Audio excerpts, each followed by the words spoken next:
The Surgeon's Daughter. Chapter the First. When fainting nature called for aid, and hovering death prepared the blow, his vigorous remedy displayed. The power of art without the show, in misery's darkest caverns known. His useful care was ever nigh, where hopeless anguish poured his groan, and lonely want retired to die. No summons mocked by cold delay, no petty gains disclaimed by pride. The modest wants of every day, the toil of every day supplied. Samuel Johnson.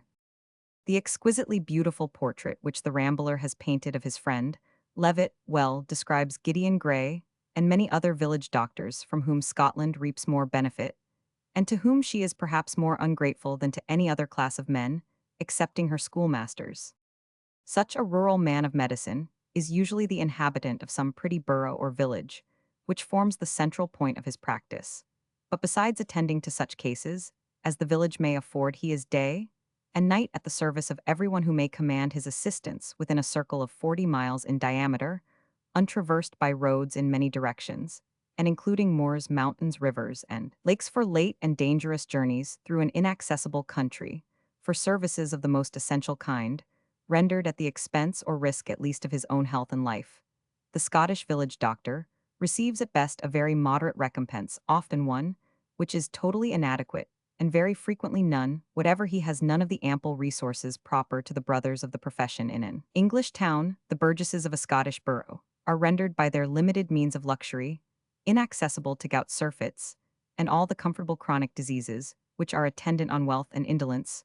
4 years or so of abstemiousness enable them to stand an election dinner, and there is no hope of broken heads among a score or two of quiet electors who settle the business over a table there. The mothers of the state never make a point of pouring, in the course of every revolving year, a certain quantity of doctors stuff through the bowels of their beloved children. Every old woman from the townhead to the townfit can prescribe a dose of salts or spread a plaster, and it is only when a fever or a palsy renders matters serious that the assistance of the doctor is invoked by his neighbors in the borough. But still the man of science cannot complain of inactivity or want of practice. If he does not find patients at his door, he seeks them through a wide circle like the ghostly lover of Burger's Leonora. He mounts at midnight and traverses in darkness paths, which to those less accustomed to them seem formidable in daylight, through straits where the slightest aberration would plunge him into a morass, or throw him over a precipice onto cabins which his horse might ride over, without knowing they lay in his way, unless he happen to fall through the roofs when he arrives at such a stately termination of his journey, where his services are required either to bring a wretch into the world, or prevent one from leaving it. The scene of misery is often such that, far from touching the hard-saved shillings, which are gratefully offered to him, he bestows his medicines as well as his attendance for charity. I have heard the celebrated traveler Mungo Park, who had experienced both courses of life, rather give the preference to traveling as a discoverer in Africa than to wandering by night and day the wilds of his native land in the capacity of a country medical practitioner. He mentioned having once upon a time rode 40 miles, sat up all night, and successfully assisted a woman under influence of the primitive curse, for which his sole remuneration was a roasted potato and a draught of buttermilk. But his was not the heart which grudged the labor that relieved human misery. In short, there is no creature in Scotland that works harder and is more poorly requited than the country doctor, unless perhaps it may be his horse. Yet the horse is, and indeed must be, hardy, active, and indefatigable in spite of a rough coat and indifferent condition. And so you will often find in his master, under an unpromising and blunt exterior, professional skill and enthusiasm, intelligence, humanity, courage, and science. Mr. Gideon Gray, surgeon in the village of Middlemas, situated in one of the Midland counties of Scotland, led the rough, active, and ill-rewarded course of life, which we have endeavored to describe. He was a man between 40 and 50, devoted to his profession and of such reputation in the medical world that he had been more than once, as opportunities occurred, advised to exchange Middlemas and its meager circle of practice for some of the larger towns in Scotland, or for Edinburgh itself. This advice he had always declined. He was a plain, blunt man who did not love restraint, and was unwilling to subject himself to that which was exacted in polite society. He had not himself found out, nor had any friend hinted to him, that a slight touch of the cynic in manner and habits gives the physician to the common eye an air of authority, which greatly tends to enlarge his reputation. Mr. Gray, or as the country people called him, Dr. Gray, He might hold the title by diploma for what I know, though he only claimed the rank of Master of Arts had few wants, and these were amply supplied by a professional income, which generally approached £200 a year, for which upon an average he travelled about 5,000 miles on horseback in the course of the 12 months, nay, so liberally did this revenue support himself, and his ponies called Pestle and Mortar, which he exercised alternately, that he took a damsel to share at Jean Watson, namely the cherry-cheeked daughter of an honest farmer, who being herself one of 12 children, who had been brought up on an income of £80 a year, never thought there could be poverty in more than double the sum, and looked on Gray, though now termed by irreverent youth the old doctor, as a very advantageous match. For several years they had no children, and it seemed as if Dr. Gray, who had so often assisted the efforts of the goddess Lucina, was never to invoke her in his own behalf. Yet his domestic roof was on a remarkable occasion decreed to be the scene where the goddess art was required. Late of an autumn evening 3 old women might be observed plying their aged limbs through the single street of the village, at Middlemas, towards the honoured door, which, fenced off from the vulgar causeway, was defended by a broken paling, enclosing 2 slips of ground half arable, half overrun with an abortive attempt at shrubbery. The door itself was blazoned with the name of Gideon Gray, Roman 1000 A, Surgeon, Roman 100, Roman 100. Some of the idle young fellows, who had been a minute or two before loitering at the other end of the street, before the door of the alehouse, for the pretended inn deserved no better name, now accompanied the old dames with shouts of laughter, excited by their unwonted agility, and with bets on the winner as loudly expressed, as if they had been laid at the starting post of Middlemas, races half a muchkin on Lucky Simpson, Auld Peg Tamson, against the field mare Speed Allison. Jop yell tack the wind out of them yet canny against the hill lasses, or we may have a burstern Auld Erline Amang ye these, and 1,000 such jibes rent the air, without being noticed or even heard by the anxious racers, whose object of contention seemed to be which should first reach the doctor's door. "Guide us, doctor, what can be the matter now?" said Mrs. Gray, whose character was that of a good-natured simpleton. "Here's Peg Tamson, Jean Simpson, and Allison Jop running a race on the high street of the burg." The doctor, who had but the moment before hung his wet greatcoat before the fire, for he was just dismounted from a long journey, hastened downstairs, arguing some new occasion for his services, and happy that from the character of the messengers, it was likely to be within burg and not landward. He had just reached the door as Lucky Simpson, one of the racers, arrived in the little area before it. She had got the start and kept it, but at the expense for the time of her power of utterance, for when she came in presence of the doctor, she stood blowing like a grampus, her loose toy flying back from her face, making the most violent effort to speak, but without the power of uttering a single intelligible word. Peg Thompson whipped in before her. "The leady, sir, the leady." Instant help screeched, rather than uttered Allison Jop, while Lucky Simpson, who had certainly won the race, found words to claim the prize which had set them all in motion. "And I hope, sir, you will recommend me to be the sick nurse. I was here to bring you the tidings lang, before ony oath the lazy queens." Loud were the counter-protestations of the 2 competitors, and loud the laugh of the idle loons, who listened at a little distance. "Hold your tongue, ye flighting fools," said the doctor, "and you ye idle rascals, if I come out among you." So saying, he smacked his long-lashed whip with great emphasis, producing much the effect of the celebrated quos ego of Neptune in the first Aeneid. "And now," said the doctor, "where or who is this lady?"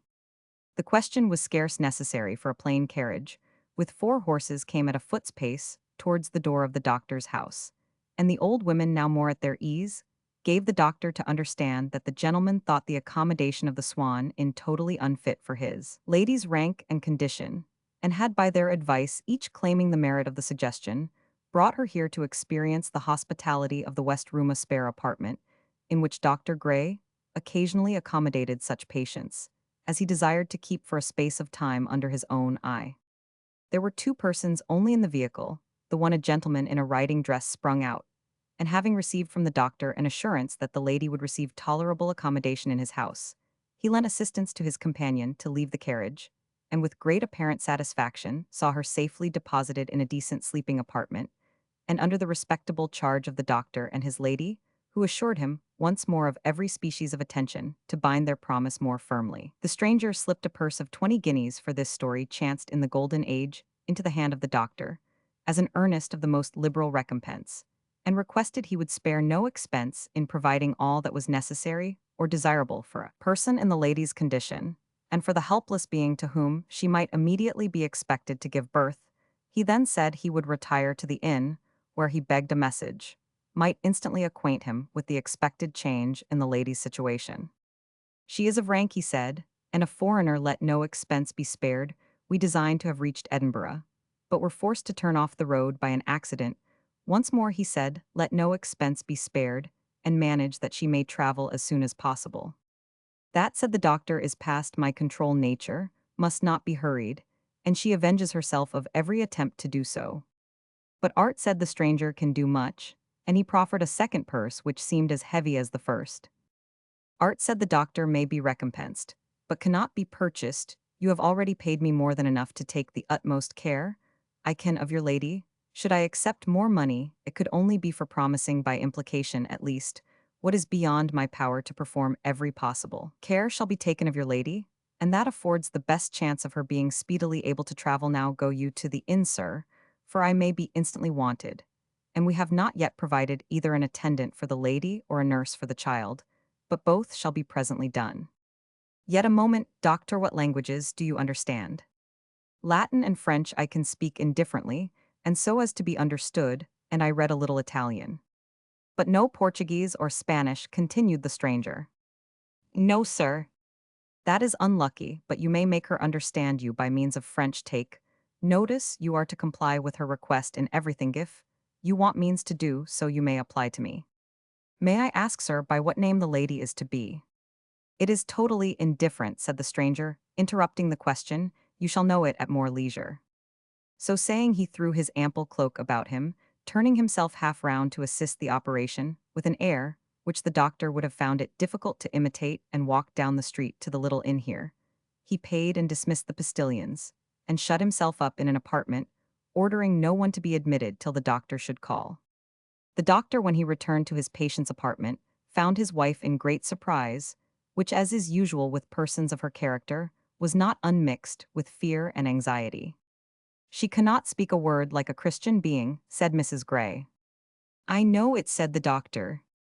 But she threeps to keep on a black face, and skirls if we offer to take it away. Well then, let her wear it. What harm will it do? Harm, doctor, was ever honest woman brought to bed with a face on? Seldom perhaps, but Jean, my dear, those who are not quite honest must be brought to bed all the same as those who are, and we are not to endanger the poor thing's life by contradicting her whims at present.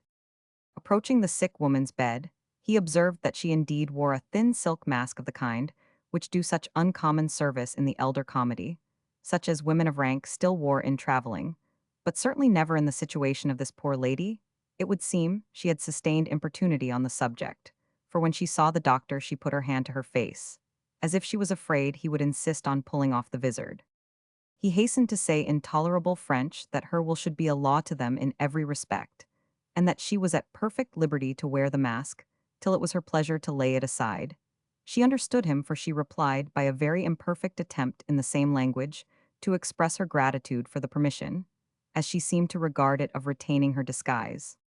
The doctor proceeded to other arrangements, and for the satisfaction of those readers who may love minute information, we record that Lucky Simpson, the first in the race, carried as a prize the situation of sick nurse, beside the delicate patient, that Peg Thompson was permitted the privilege of recommending her good daughter Bet Jamison to be wet nurse, and an or grandchild of Lucky Jop was hired to assist in the increased drudgery of the family, the doctor thus like a practiced minister, dividing among his trusty adherents such good things as fortune placed at his disposal. About 1 in the morning, the doctor made his appearance at the Swan Inn, and acquainted the stranger gentleman that he wished him joy of being the father of a healthy boy, and that the mother was in the usual phrase as well as could be expected. The stranger heard the news with seeming satisfaction, and then exclaimed, he must be christened, doctor, he must be christened instantly. There can be no hurry for that, said the doctor.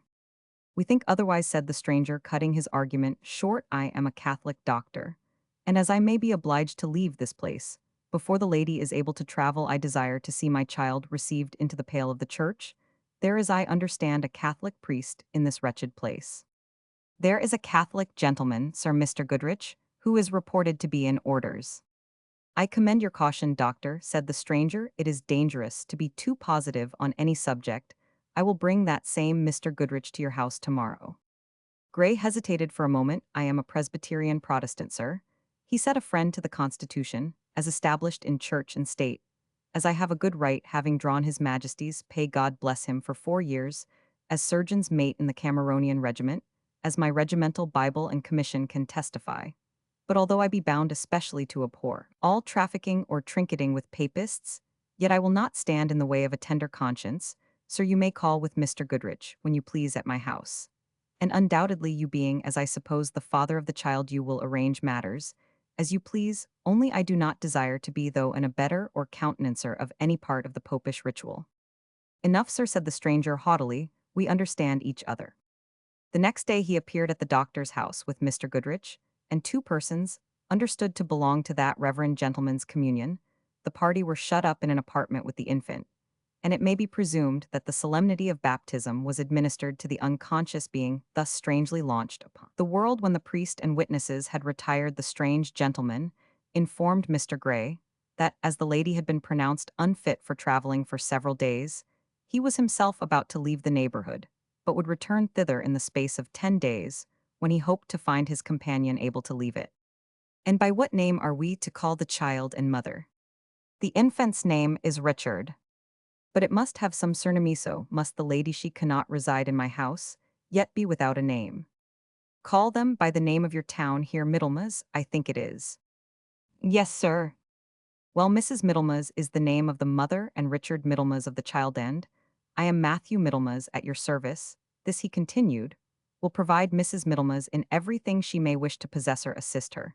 In case of accidents, with that he placed L in Mr. Gray's hand, who rather scrupled receiving it, saying he supposed the lady was qualified to be her own purse-bearer. The worst in the world, I assure you, doctor, replied the stranger. If she wished to change that piece of paper, she would scarce know how many guineas she should receive for it. No, Mr. Gray, I assure you, you will find Mrs. Middleton, Middlemass, what? Did I call Harrah's, ignorant of the affairs of this world, as anyone you have met with in your practice? So you will please to be her treasurer and administrator for the time, as for a patient that is incapable to look after her own affairs. This was spoke as it struck Dr. Gray in rather a haughty and supercilious manner. The words intimated nothing in themselves more than the same desire of preserving incognito, which might be gathered from all the rest of the stranger's conduct.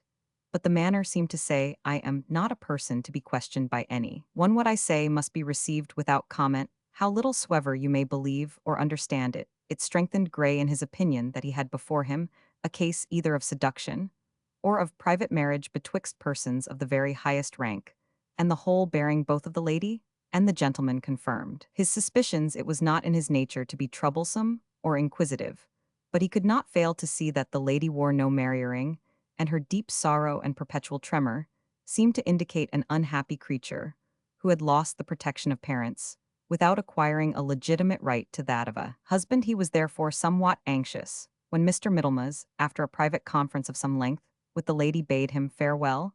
It is true he assured him of his return within 10 days, being the very shortest space which Gray could be prevailed upon to assign for any prospect of the lady being moved with safety. I trust in heaven that he will return, said Gray to himself, but there is too much mystery about all this for the matter being a plain and well-meaning transaction. If he intends to treat this poor thing, as many a poor girl has been used before, I hope that my house will not be the scene in which he chooses to desert her. The leaving the money has somewhat a suspicious aspect, and looks as if my friend were in the act of making some compromise with his conscience. Well, I must hope the best. Meantime, my path, plainly, is to do what I can for the poor lady's benefit. Mr. Gray visited his patient shortly after Mr. Middlemass' departure. As soon indeed as he could be admitted, he found her in violent agitation. Gray's experience dictated the best mode of relief and tranquility. He caused her infant to be brought to her. She wept over it for a long time, and the violence of her agitation subsided under the influence of parental feelings, which from her appearance of extreme youth she must have experienced for the first time. The observant physician could after this paroxysm remark that his patient's mind was chiefly occupied in computing the passage of the time, and anticipating the period when the return of her husband, if husband he was, might be expected. She consulted almanacs, inquired concerning distances, though so cautiously as to make it evident she desired to give no indication of the direction of her companion's journey, and repeatedly compared her watch with those of others exercising it was evident all that delusive species of mental arithmetic, by which mortals attempt to accelerate the passage of time, while they calculate his progress at other times. She wept anew over her child, which was by all judges pronounced as goodly an infant as needed to be seen, and Gray sometimes observed that she murmured sentences to the unconscious infant, not only the words, but the very sound and accents of which were strange to him, and which in particular he knew not to be Portuguese. Mr. Goodrich, the Catholic priest, demanded access to her. Upon one occasion, she at first declined his visit, but afterwards received it under the idea perhaps that he might have news from Mr. Middlemas. As he called himself, the interview was a very short one, and the priest left the lady's apartment in displeasure which his prudence could scarce disguise from Mr. Gray. He never returned, although the lady's condition would have made his attentions and consolations necessary, had she been a member of the Catholic Church. Our doctor began at length to suspect his fair guest was a Jewess who had yielded up her person and affections to one of a different religion, and the peculiar style of her beautiful countenance went to enforce this opinion. The circumstance made no difference to Gray, who saw only her distress and desolation, and endeavored to remedy both to the utmost of his power. He was, however, desirous to conceal it from his wife and the others around the sick person, whose prudence and liberality of thinking might be more justly doubted. He therefore so regulated her diet that she could not be either offended or brought under suspicion by any of the articles forbidden by the Mosaic law being presented to her in other respects than what concerned her health or convenience. He had but little intercourse with her. The space past within which the stranger's return to the borough had been so anxiously expected by his female companion, the disappointment occasioned by his non-arrival was manifested in the convalescent by inquietude, which was at first mingled with peevishness and afterwards with doubt and fear. When 2 or 3 days had passed without message or letter of any kind, Gray himself became anxious both on his own account and the poor lady's, lest the stranger should have actually entertained the idea of deserting this defenseless and probably injured woman. He longed to have some communication with her, which might enable him to judge what inquiries could be made, or what else was most fitting to be done. But so imperfect was the poor young woman's knowledge of the French language, and perhaps so unwilling she herself to throw any light on her situation, that every attempt of this kind proved abortive. When Gray asked questions concerning any subject which appeared to approach to explanation, he observed, she usually answered him by shaking her head, in token of not understanding what he said, at other times by silence, and with tears, and sometimes referring him to Monsieur. For Monsieur's arrival, then, Gray began to become very impatient, as that which alone could put an end to a disagreeable species of mystery, which the good company of the borough began now to make the principal subject of their gossip, some blaming Gray for taking foreign landloopers strollers into his house, on the subject of whose morals the most serious doubts might be entertained, others envying the bonny hand the doctor was like to make of it, by having disposal of the wealthy stranger's traveling funds, a circumstance which could not be well concealed from the public, when the honest man's expenditure for trifling articles of luxury came far to exceed its ordinary bounds. The conscious probity of the honest doctor enabled him to despise this sort of tittle-tattle, though the secret knowledge of its existence could not be agreeable to him. He went his usual rounds with his usual perseverance, and waited with patience until time should throw light on the subject and history of his lodger. It was now the 4th week after her confinement, and the recovery of the stranger might be considered as perfect, when Gray, returning from one of his 10-mile visits, saw a post-chaise and 4 horses at the door. This man has returned, he said, and my suspicions have done him less than justice with that he spurred his horse, a signal which the trusty steed obeyed the more readily, as its progress was in the direction of the stable door. But when dismounting, the doctor hurried into his own house, it seemed to him that the departure, as well as the arrival of this distressed lady, was destined to bring confusion to his peaceful dwelling. Several idlers had assembled about his door, and 2 or 3 had impudently thrust themselves forward almost into the passage, to listen to a confused altercation, which was heard from within. The doctor hastened forward the foremost of the intruders, retreating in confusion on his approach, while he caught the tones of his wife's voice, raised to a pitch which he knew by experience boded no good for Mrs. Gray, good-humored and tractable in general, could sometimes perform the high part in a matrimonial duet, having much more confidence in his wife's good intentions than her prudence. He lost no time in pushing into the parlor. To take the matter into his own hands here, he found his helpmate at the head of the whole militia of the sick lady's apartment, that is wet nurse and sick nurse and girl of all work, engaged in violent dispute with two strangers. The one was a dark-featured elderly man, with an eye of much sharpness and severity of expression which now seemed partly quenched by a mixture of grief and mortification. The other, who appeared actively sustaining the dispute with Mrs. Gray, was a stout, bold-looking, hard-faced person, armed with pistols of which he made rather an unnecessary and ostentatious display. "Here is my husband, sir," said Mrs. Gray, in a tone of triumph, for she had the grace to believe the doctor one of the greatest men living here. "Is the doctorlet, see what you will say now." "Why, just what I said before, Mom," answered the man, "which is, that my warrant must be obeyed. It is regular, Mom, regular."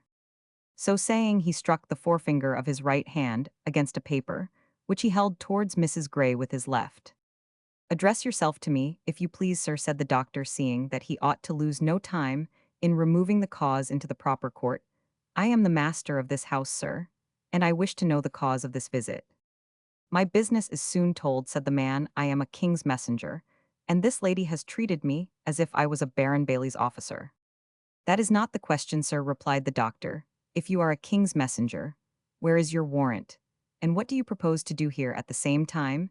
He whispered the little wench to call Mr. Lawford, the town clerk, to come thither as fast as he possibly could. The good daughter of Peg Thompson started off with an activity worthy of her mother-in-law. "There is my warrant," said the official, "and you may satisfy yourself." "The shameless loon dare not tell the doctor his errand," said Mrs. Gray exultingly. "A bonny errand it is," said old Lucky Simpson, "to carry away a laying-in woman, as a gled footnote or kite would do a clocking hen. A woman no a month delivered," showed the nurse Jamison. 24 days, 8 hours, and 7 minutes to a second," said Mrs. Gray. The doctor, having looked over the warrant, which was regular, began to be afraid that the females of his family, in their zeal for defending the character of their sex, might be stirred up into some sudden fit of mutiny, and therefore commanded them to be silent. "This," he said, "is a warrant for arresting the bodies of Richard Tresham and of Zelia de Moncada, on account of high treason, sir. I have served his majesty. And this is not a house in which traitors are harbored. I know nothing of any of these two persons, nor have I ever heard even their names. But the lady whom you have received into your family," said the messenger, "is Zelia de Moncada, and here stands her father, Matthias de Moncada, who will make oath to it." "If this be true," said Mr. Gray, looking towards the alleged officer, "you have taken a singular duty on you. It is neither my habit to deny my own actions, nor to oppose the laws of the land. There is a lady in this house, slowly recovering from confinement, having become under this roof the mother of a healthy child. If she be the person described in this warrant, and this gentleman's daughter, I must surrender her to the laws of the country." Here the Esculapian militia were once more in motion. "Surrender, Dr. Gray, it's a shame to hear you speak, and you that lives by women and weans abune your other means," so exclaimed his fair better part. "I wonder to hear the doctor," said the younger nurse. "There's no a wife in the town would believe it o' him."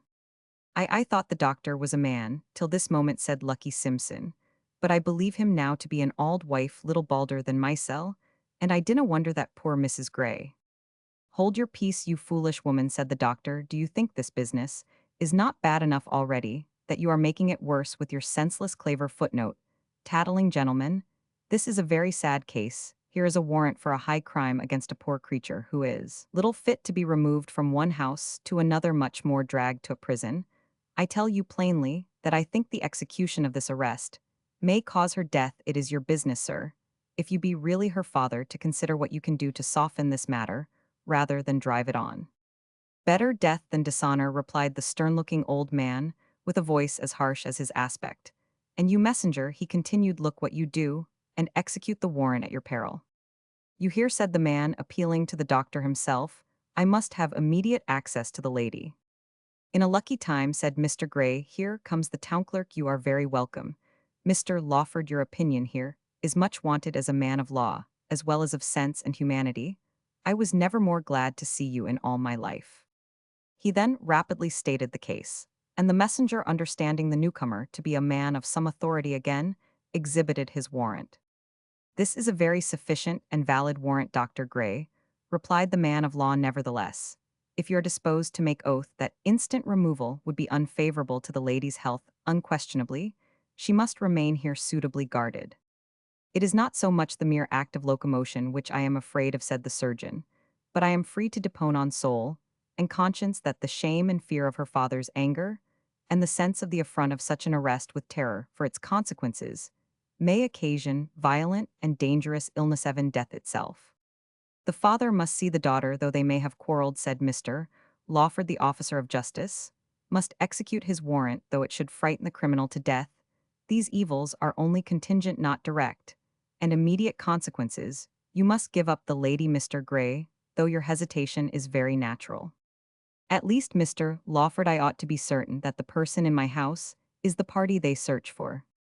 "Admit me to her apartment," replied the man whom the messenger termed Moncada. The messenger, whom the presence of Lawford had made something more placid, began to become impudent once more. He hoped, he said, by means of his female prisoner, to acquire the information necessary to apprehend the more guilty person, if more delays were thrown in his way, that information might come too late, and he would make all who were accessory to such delay responsible for the consequences. "And I said, Mr. Gray, though I were to be brought to the gallows for it, protest that this course may be the murder of my patient. Can bail not be taken, Mr. Lawford?" "Not in cases of high treason," said the official person, and then continued in a confidential tone, "Come, Mr. Gray, we all know you to be a person well affected to our royal sovereign King George and the government, but you must not push this too far, lest you bring yourself into trouble which every body in Middlemas would be sorry for. The 4 to 5 has not been so far gone by, but we can remember enough of warrants of high treason and ladies of quality committed upon such charges, but they were all favorably dealt with. Lady Ogilvy, Lady Mackintosh, Flora Macdonald, and all. No doubt this gentleman knows what he is doing, and has assurances of the young lady's safety, so you must jouk, and let the jaw gee by, as we say." "Follow me then, gentlemen," said Gideon, "and you shall see the young lady." And then, his strong features working with emotion at anticipation of the distress which he was about to inflict, he led the way up the small staircase, and opening the door said to Moncada, who had followed him, "This is your daughter's only place of refuge, in which I am, alas, too weak to be her protector. Enter, sir, if your conscience will permit you." The stranger turned on him a scowl into which it seemed as if he would willingly have thrown the power of the fabled basilisk. Then, stepping proudly forward, he stalked into the room. He was followed by Lawford and Gray. At a little distance, the messenger remained in the doorway. The unhappy young woman had heard the disturbance and guessed the cause too truly. It is possible she might even have seen the strangers on their descent from the carriage. When they entered the room, she was on her knees, beside an easy chair, her face in a silk wrapper that was hung over it. The man called Moncada uttered a single word by the accent. It might have been something equivalent to wretch, but none knew its import. The female gave a convulsive shudder, such as that by which a half-dying soldier is affected on receiving a second wound. But without minding her emotion, Moncada seized her by the arm, and with little gentleness raised her to her feet, on which she seemed to stand only because she was supported by his strong grasp. He then pulled from her face the mask which she had hitherto worn. The poor creature still endeavored to shroud her face by covering it with her left hand, as the manner in which she was held prevented her from using the aid of the right. With little effort her father secured that hand also, which indeed was of itself far too little to serve the purpose of concealment, and showed her beautiful face burning with blushes and covered with tears. "You Alcalde and you surgeon," he said to Lawford and Gray with a foreign accent, "this woman is my daughter, the same Zilia Moncada, who is signaled in that protocol. Make way, and let me carry her where her crimes may be atoned for." "Are you that person's daughter?" said Lawford to the lady. "She understands no English," said Gray, and addressing his patient in French, conjured her to let him know whether she was that man's daughter or not, assuring her of protection if the fact were otherwise. The answer was murmured faintly, but was too distinctly intelligible. He was her father. All farther title of interference seemed now ended. The messenger arrested his prisoner, and with some delicacy required the assistance of the females to get her conveyed to the carriage in waiting. Gray again interfered. "You will not," he said, "separate the mother and the infant?" Zilia de Moncada heard the question, which, being addressed to the father, Gray had inconsiderately uttered in French, and it seemed as if it recalled to her recollection the existence of the helpless creature to which she had given birth forgotten for a moment amongst the accumulated horrors of her father's presence, she uttered a shriek expressing poignant grief, and turned her eyes on her father with the most intense supplication. To the perish with the bastard, said Moncada, while the helpless mother sunk lifeless into the arms of the females, who had now gathered round her. That will not pass, sir, said Gideon. If you are father to that lady, you must be grandfather to the helpless child, and you must settle in some manner for its future provision, or refer us to some responsible person. Moncada looked towards Lawford, who expressed himself satisfied of the propriety of what Gray said. I object not to pay for whatever the wretched child may require, said he, and if you, sir, addressing Gray, choose to take charge of him and breed him up, you shall have what will better your living. The doctor was about to refuse a charge so uncivilly offered, but after a moment's reflection, he replied, I think so indifferently of the proceedings I have witnessed, and of those concerned in them, that if the mother desires that I should retain the charge of this child, I will not refuse to do so. Moncada spoke to his daughter, who was just beginning to recover from her swoon, in the same language in which he had at first addressed her. The proposition which he made seemed highly acceptable, as she started from the arms of the females, and advancing to Gray, seized his hand, kissed it, bathed it in her tears, and seemed reconciled even in parting with her child, by the consideration that the infant was to remain under his guardianship. Good kind man, she said in her indifferent French, you have saved both mother and child. The father, meanwhile, with mercantile deliberation, placed in Mr. Lawford's hands notes and bills to the amount of £1,000, which he stated was to be vested for the child's use, and advanced in such portions as his board and education might require in the event of any correspondence on his account being necessary, as in case of death or the like. He directed that communication should be made to Signor Matthias Moncada, under cover to a certain banking house in London.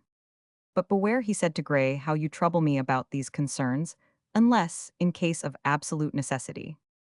You need not fear, sir, replied Gray. I have seen nothing today which can induce me to desire a more intimate correspondence with you than may be indispensable. While Lawford drew up a proper minute of this transaction, by which he himself and Gray were named trustees, for the child, Mr. Gray attempted to restore to the lady the balance of the considerable sum of money, which Tresham, if such was his real name, had formerly deposited with him, with every species of gesture, by which hands, eyes, and even feet could express rejection as well as in her own broken French. She repelled the reimbursement while she entreated that Gray would consider the money as his own property, and at the same time forced upon him a ring set with brilliants which seemed of considerable value. The father then spoke to her a few stern words, which she heard with an air of mingled agony and submission. I have given her a few minutes to see and weep over the miserable being which has been the seal of her dishonor, said the stern father. Let us retire, and leave her alone. You, to the messenger, watch the door of the room on the outside. Gray, Lawford, and Moncada retired to the parlor accordingly, where they waited in silence, each busied with his own reflections, till within the space of half an hour, they received information that the lady was ready to depart. It is well, replied Moncada, I am glad. She has yet sense enough left to submit to that which needs must be. So saying, he ascended the stair, and returned leading down his daughter. Now again, masked and veiled, as she passed Gray, she uttered the words, my child, in a tone of unutterable anguish. Then entered the carriage, which was drawn up as close to the door of the doctor's house as the little enclosure would permit. The messenger, mounted on a led horse, and accompanied by a servant and assistant, followed the carriage, which drove rapidly off, taking the road which leads to Edinburgh. All who had witnessed this strange scene now departed to make their conjectures, and some to count their gains for money had been distributed among the females who had attended on the lady with so much liberality as considerably to reconcile them to the breach of the rights of womanhood inflicted by the precipitate removal of the patient. Chapter the second. The last cloud of dust which the wheels of the carriage had raised was dissipated when dinner, which claims a share of human thoughts, even in the midst of the most marvelous and affecting incidents, recurred to those of Mrs. Gray. Indeed, doctor, you will stand glowering out of the window till some other patient calls for you, and then have to set off without your dinner. And I hope Mr. Lawford will take potluck with us, for it is just his own hour. And indeed we had something rather better than ordinary for this poor lady, lamb and spinach and a veal Florentine. The surgeon started as from a dream, and joined in his wife's hospitable request, to which Lawford willingly assented. We will suppose the meal finished a bottle of old and generous Antigua upon the table, and a modest little punch bowl, judiciously replenished for the accommodation of the doctor, and his guests their conversation naturally turned on the strange scene which they had witnessed, and the town clerk took considerable merit for his presence of mind. I am thinking, doctor, said he, you might have brewed a bitter browse to yourself, if I had not come in, as I Roman 999. Troth, and it might very well so be, answered Gray, for to tell you the truth, when I saw yonder fellow vaporing with his pistols among the womenfolk in my own house, the old Cameronian spirit began to rise in me, and little thing would have made me cleek to the poker. Hoot hoot, that would never have done, none, said the man of law. This was a case where a little prudence was worth all the pistols and pokers in the world. And that was just what I thought when I sent to you, Clerk Lawford, said the doctor. A wiser man he could not have called on to a difficult case, added Mrs. Gray, as she sat with her work at a little distance from the table. Thanks, Ty, and here's Ty, my good neighbor, answered the scribe. Will you not let me help you to another glass of punch, Mrs. Gray? This being declined, he proceeded, I am jalousing that the messenger and his warrant were just brought in to prevent any opposition. Ye saw how quietly he behaved after I had laid down the loyal, never believe the lady is in any risk from him, but the father is a dour child, depend upon it. He has bred up the young filly on the curbrine, and that has made the poor thing start off the course. I should not be surprised that he took her abroad and shut her up in a convent. Hardly, replied Dr. Gray, if it be true, as I suspect, that both the father and daughter are of the Jewish persuasion. A Jew, said Mrs. Gray, and have I been taking of this fike about a Jew? I thought she seemed to jie a scunner at the eggs and bacon that Nurse Simpson spoke about to her. But I thought Jews had lang beards, and yon man's face is just like one of our ain folks. I have seen the doctor with a langer beard himself, when he has not had leisure to shave. That might have been Mr. Moncada's case, said Lawford, for he seemed to have had a hard journey. But the Jews are often very respectable people. Mrs. Grathey have no territorial property, because the law is against them there. But they have a good hank in the money market, plenty of stock in the funds, Mrs. Gray. And indeed I think this poor young woman is better with her ain father, though he be a Jew, and a dour chield into the bargain, than she would have been with the loon that ranged her, who is, by your account, Dr. Gray, baith a papist and a rebel. The Jews are well attached to government. They hate the Pope, the devil, and the Pretender as much as any honest man among ourselves. I cannot admire either of the gentlemen, said Gideon, but it is but fair to say that I saw Mr. Moncada when he was highly incensed, and to all appearance not without reason. Now this other man, Tresham, if that be his name, was haughty to me, and I think something careless of the poor young woman just at the time when he owed her most kindness, and me some thankfulness. I am therefore of your opinion, Clerk Lawford, that the Christian is the worst bargain of the two. And you think of taking care of this wean yourself, doctor. That is what I call the good Samaritan. At cheap cost, Clerk, the child, if it lives, has enough to bring it up decently and set it out in life, and I can teach it an honorable and useful profession. It will be rather an amusement than a trouble to me, and I want to make some remarks on the childish diseases, which with God's blessing the child must come through under my charge, and since heaven has sent us no children. Hoot hoot, said the town clerk, you are in o'er great hurry, know you, have na been sae lang married yet, Mrs. Gray, dinna? Let my daffing chase you away, will be for a dish of tea, believe, for the doctor, and I are nae glassbreakers. 4 years after this conversation took place, the event happened at the possibility of which the town clerk had hinted, and Mrs. Gray presented her husband with an infant daughter. But good and evil are strangely mingled in this sublunary world. The fulfillment of his anxious longing for posterity was attended with the loss of his simple and kind-hearted wife, one of the most heavy blows which fate could inflict on poor Gideon, and his house was made desolate even by the event which had promised for months before to add new comforts to its humble roof. Gray felt the shock as men of sense and firmness feel a decided blow from the effects of which they never hope again fully to raise themselves.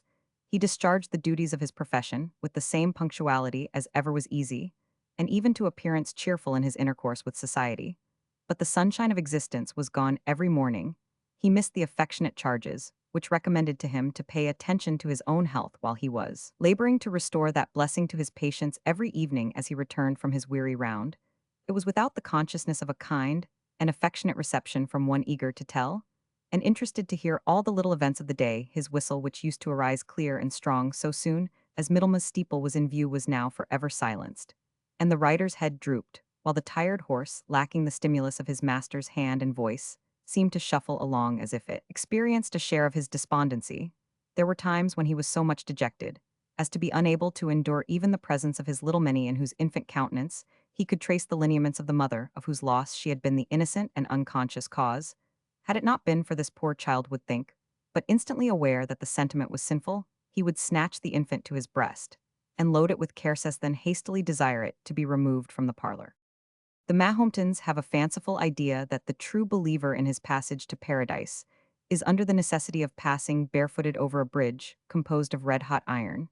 But on this occasion, all the pieces of paper which the Moslem has preserved during his life, lest some holy thing being written upon them, might be profaned, arrange themselves between his feet and the burning metal, and so save him from injury. In the same manner, the effects of kind and benevolent actions are sometimes found even in this world, to assuage the pangs of subsequent afflictions. Thus the greatest consolation which poor Gideon could find after his heavy deprivation was in the frolic fondness of Richard Middlemas, the child who was in so singular a manner thrown upon his charge. Even at this early age, he was eminently handsome. When silent or out of humor, his dark eyes and striking countenance presented some recollections of the stern character imprinted on the features of his supposed father. But when he was gay and happy, which was much more frequently the case, these clouds were exchanged for the most frolicsome, mirthful expression that ever dwelt on the laughing and thoughtless aspect of a child he seemed to have attacked beyond his years in discovering and conforming to the peculiarities of human character. His nurse, one prime object of Richard's observance, was Nurse Jamison, or as she was more commonly called for brevity and par excellence, nurse. This was the person who had brought him up from infancy. She had lost her own child, and, soon after her husband, and being thus a lone woman, had, as used to be common in Scotland, remained a member of Dr. Gray's family. After the death of his wife, she gradually obtained the principal superintendence of the whole household, and being an honest and capable manager, was a person of very great importance in the family. She was bold in her temper, violent in her feelings, and, as often happens with those in her condition, was as much attached to Richard Middlemas, whom she had once nursed at her bosom, as if he had been her own son. This affection, the child repaid by all the tender attentions of which his age was capable. Little Dick was also distinguished by the fondest and kindest attachment to his guardian and benefactor, Dr. Gray. He was officious in the right time, and placed quiet as a lamb when his patron seemed inclined to study, or to muse, active and assiduous to assist or divert him whenever it seemed to be wished, and in choosing his opportunities, he seemed to display an address far beyond his childish years. As time passed on, this pleasing character seemed to be still more refined in everything like exercise or amusement. He was the pride and the leader of the boys of the place, over the most of whom his strength and activity gave him a decided superiority. At school his abilities were less distinguished, yet he was a favorite with the master, a sensible and useful teacher. Richard is not swift, he used to say to his patron Dr. Gray, but then he is sure, and it is impossible not to be pleased with a child who is so very desirous to give satisfaction. Young Middlemas' grateful affection to his patron seemed to increase with the expanding of his faculties, and found a natural and pleasing mode of displaying itself in his attentions to little Minnie. Marian Gray, her slightest hint was Richard's law, and it was in vain that he was summoned forth by 100 shrill voices to take the lead in high-spy or at football, if it was little Minnie's pleasure that he should remain within and build card-houses for her amusement. At other times, he would take the charge of the little damsel entirely under his own care, and be seen wandering with her on the Borough Common, collecting wild flowers or knitting caps made of bulrushes. Minnie was attached to Dick Middlemas in proportion to his affectionate assiduities, and the father saw with pleasure every new mark of attention to his child on the part of his protégé. During the time that Richard was silently advancing from a beautiful child into a fine boy, and approaching from a fine boy to the time when he must be termed a handsome youth, Mr. Gray wrote twice a year, with much regularity, to Mr. Moncada. Through the channel that gentleman had pointed out, the benevolent man thought that if the wealthy grandfather could only see his relative, of whom any family might be proud, he would be unable to persevere in his resolution of treating as an outcast one so nearly connected with him in blood, and so interesting in person and disposition. He thought it his duty, therefore, to keep open the slender and oblique communication with the boy's maternal grandfather, as that which might at some future period lead to a closer connection, yet the correspondence could not in other respects be agreeable to a man of spirit like Mr. Gray. His own letters were as short as possible, merely rendering an account of his ward's expenses, including a moderate board to himself, attested by Mr. Lawford his cotrusty, and intimating Richard's state of health, and his progress in education with a few words of brief but warm eulogy upon his goodness of head and heart. But the answers he received were still shorter. Mr. Moncada, such was their usual tenor, acknowledges Mr. Gray's letter of such a date, notices the contents, and requests Mr. Gray to persist in the plan which he has hitherto prosecuted on the subject of their correspondence. On occasions where extraordinary expenses seemed likely to be incurred, the remittances were made with readiness. That day fortnight after Mrs. Gray's death, £50 were received with a note intimating that it was designed to put the child R. Roman 1000 into proper mourning. The writer had added 2 or 3 words desiring that the surplus should be at Mr. Gray's disposal to meet the additional expenses of this period of calamity. But Mr. Moncada had left the phrase unfinished, apparently in despair of turning it suitably into English. Gideon, without farther investigation, quietly added the sum to the account of his ward's little fortune, contrary to the opinion of Mr. Lawford, who, aware that he was rather a loser than a gainer by the boy's residence in his house, was desirous that his friend should not omit an opportunity of recovering some part of his expenses on that score. But Gray was proof against all remonstrances. As the boy advanced towards his 14th year, Dr. Gray wrote a more elaborate account of his ward's character, acquirements, and capacity. He added that he did this for the purpose of enabling Mr. Moncada to judge how the young man's future education should be directed. Richard, he observed, was arrived at the point where education, losing its original and general character, branches off into different paths of knowledge suitable to particular professions, and when it was therefore become necessary to determine which of them it was his pleasure that young Richard should be trained for, and he would on his part do all he could to carry Mr. Moncada's wishes into execution, since the amiable qualities of the boy made him as dear to him, though but a guardian, as he could have been to his own father.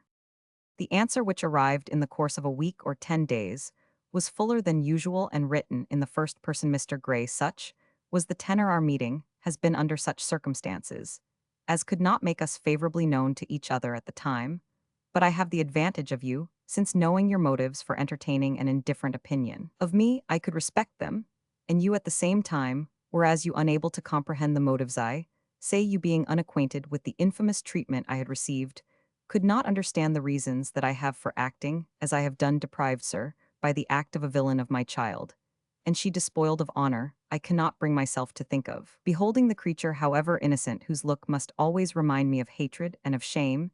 Keep the poor child by you, educate him to your own profession. But take heed that he looks no higher than to fill such a situation in life as you yourself worthily occupy, or some other line of like importance, for the condition of a farmer, a country lawyer, medical practitioner, or some such retired course of life. The means of outfit and education shall be amply supplied. But I must warn him, and you, that any attempt to intrude himself on me further than I may especially permit will be attended with the total forfeiture of my favor and protection, so having made known my mind to you, I expect you will act accordingly. The receipt of this letter determined Gideon to have some explanation with the boy himself, in order to learn if he had any choice among the professions thus open to him, convinced at the same time from his docility of temper that he would refer the selection to his Dr. Gray's better judgment. He had previously, however, the unpleasing task of acquainting Richard Middlemas with the mysterious circumstances attending his birth, of which he presumed him to be entirely ignorant, simply because he himself had never communicated them, but had let the boy consider himself as the orphan child of a distant relation. But though the doctor himself was silent, he might have remembered that Nurse Jamison had the handsome enjoyment of her tongue, and was disposed to use it liberally. From a very early period, Nurse Jamison, amongst the variety of legendary lore which she instilled into her foster son, had not forgotten what she called the awful season of his coming into the world, the personable appearance of his father, a grand gentleman, who looked as if the whole world lay at his feet, the beauty of his mother, and the terrible blackness of the mask which she wore her een that glanced like diamonds, and the diamonds she wore on her fingers that could be compared to nothing but her own in the fairness of her skin, and the color of her silk rokelay with much proper stuff to the same purpose. Then she expatiated on the arrival of his grandfather and the awful man armed with pistol dirk and claymore, the last weapons, existed only in nurse's imagination, the very ogre of a fairy tale then, all the circumstances of the carrying off his mother. While banknotes were flying about the house like screeds of brown paper and gold guineas, were as plenty as Chucky Eston's, all this, partly to please and interest the boy, partly to indulge her own talent for amplification. Nurse told with so many additional circumstances and gratuitous commentaries, that the real transaction, mysterious and odd, as it certainly was, sunk into tameness before the nurse's addition, like humble prose, contrasted with the boldest nights of poetry. To hear all this did Richard seriously incline, and still more was he interested with the idea of his valiant father coming for him unexpectedly at the head of a gallant regiment, with music playing, and colors flying, and carrying his son away on the most beautiful pony eyes ever beheld, or his mother, bright as the day, might suddenly appear in her coach and six, to reclaim her beloved child, or his repentant grandfather with his pockets, stuffed out with banknotes, would come to atone for his past cruelty, by heaping his neglected grandchild with unexpected wealth. Sure was nurse Jamison that it wanted but a blink of her bairns bonny to turn their hearts, as scripture saith. And as strange things had been as they should come athegither to the town at the same time, and make such a day as had never been seen in Middlemas, and then her bairn would never be called by that lowland name of Middlemas any more, which sounded as if it had been gathered out of the town gutter, but would be called Galatian. Galatian is a name of a person famous in Christmas gambols, or Sir William Wallace, or Robin Hood, or after some other of the great princes named in storybooks. Nurse Jamison's history of the past and prospects of the future were too flattering not to excite the most ambitious visions in the mind of a boy, who naturally felt a strong desire of rising in the world, and was conscious of possessing the powers necessary to his advancement. The incidents of his birth resembled those he found commemorated in the tales which he read or listened to, and there seemed no reason why his own adventures should not have a termination corresponding to those of such veracious histories. In a word, while good Dr. Gray imagined that his pupil was dwelling in utter ignorance of his origin, Richard was meditating upon nothing else than the time and means by which he anticipated his being extricated from the obscurity of his present condition, and enabled to assume the rank to which in his own opinion he was entitled by birth. So stood the feelings of the young man, when one day after dinner, the doctor, snuffing the candle, and taking from his pouch the great leathern pocketbook, in which he deposited particular papers, with a small supply of the most necessary and active medicines, he took from it Mr. Moncada's letter, and requested Richard Middlemas' serious attention, while he told him some circumstances concerning himself which it greatly imported him to know. Richard's dark eyes flashed fire, blood flushed his broad and well-formed forehead. The hour of explanation was at length come. He listened to the narrative of Gideon Gray, which the reader may believe being altogether divested of the gilding, which Nurse Jamison's imagination had bestowed upon it, and reduced to what mercantile men termed the needful, exhibited little more than the tale of a child of shame, deserted by its father and mother, and brought up on the reluctant charity of a more distant relation, who regarded him as the living though unconscious evidence of the disgrace of his family, and would more willingly have paid for the expenses of his funeral than that of the food which was grudgingly provided for him. Temple and tower, 100 flattering edifices of Richard's childish imagination, went to the ground at once, and the pain which attended their demolition was rendered the more acute by a sense of shame that he should have nursed such reveries. He remained, while Gideon continued his explanation, in a dejected posture, his eyes fixed on the ground, and the veins of his forehead swollen with contending passions. "And now, my dear Richard," said the good surgeon, "you must think what you can do for yourself, since your grandfather leaves you the choice of 3 honorable professions, by any of which, well and wisely prosecuted, you may become independent. If not wealthy and respectable, if not great, you will naturally desire a little time for consideration." "Not a minute," said the boy, raising his head and looking boldly at his guardian. "I am a free-born Englishman, and will return to England if I think fit." "A free-born fool, you err," said Gray. "You were born as I think, and no one can know better than I do, in the blue room of Stephen Law's land in the townhead of Middlemas, if you call that being a free-born Englishman." But Tom Hillarithas was an apprentice of Clerk Lawford, who had of late been a great friend and adviser of young Middlemas. "Tom Hillary says that I am a free-born Englishman, notwithstanding in right of my parents." "Pooh, child, what do we know of your parents? But What has your being an Englishman to do with the present question? Oh, doctor, answered the boy, bitterly, you know we from the south side of Tweed cannot scramble so hard as you do. The Scots are too moral, and too prudent, and too robust for a poor puddingator to live amongst them, whether as a parson, or as a lawyer, or as a doctor, with your pardon, sir. Upon my life, Dick, said Gray, this Tom Hillary will turn your brain. What is the meaning of all this trash? Tom Hillary says that the parson lives by the sins of the people, the lawyer by their distresses, and the doctor by their deceaseful ways, asking your pardon, sir.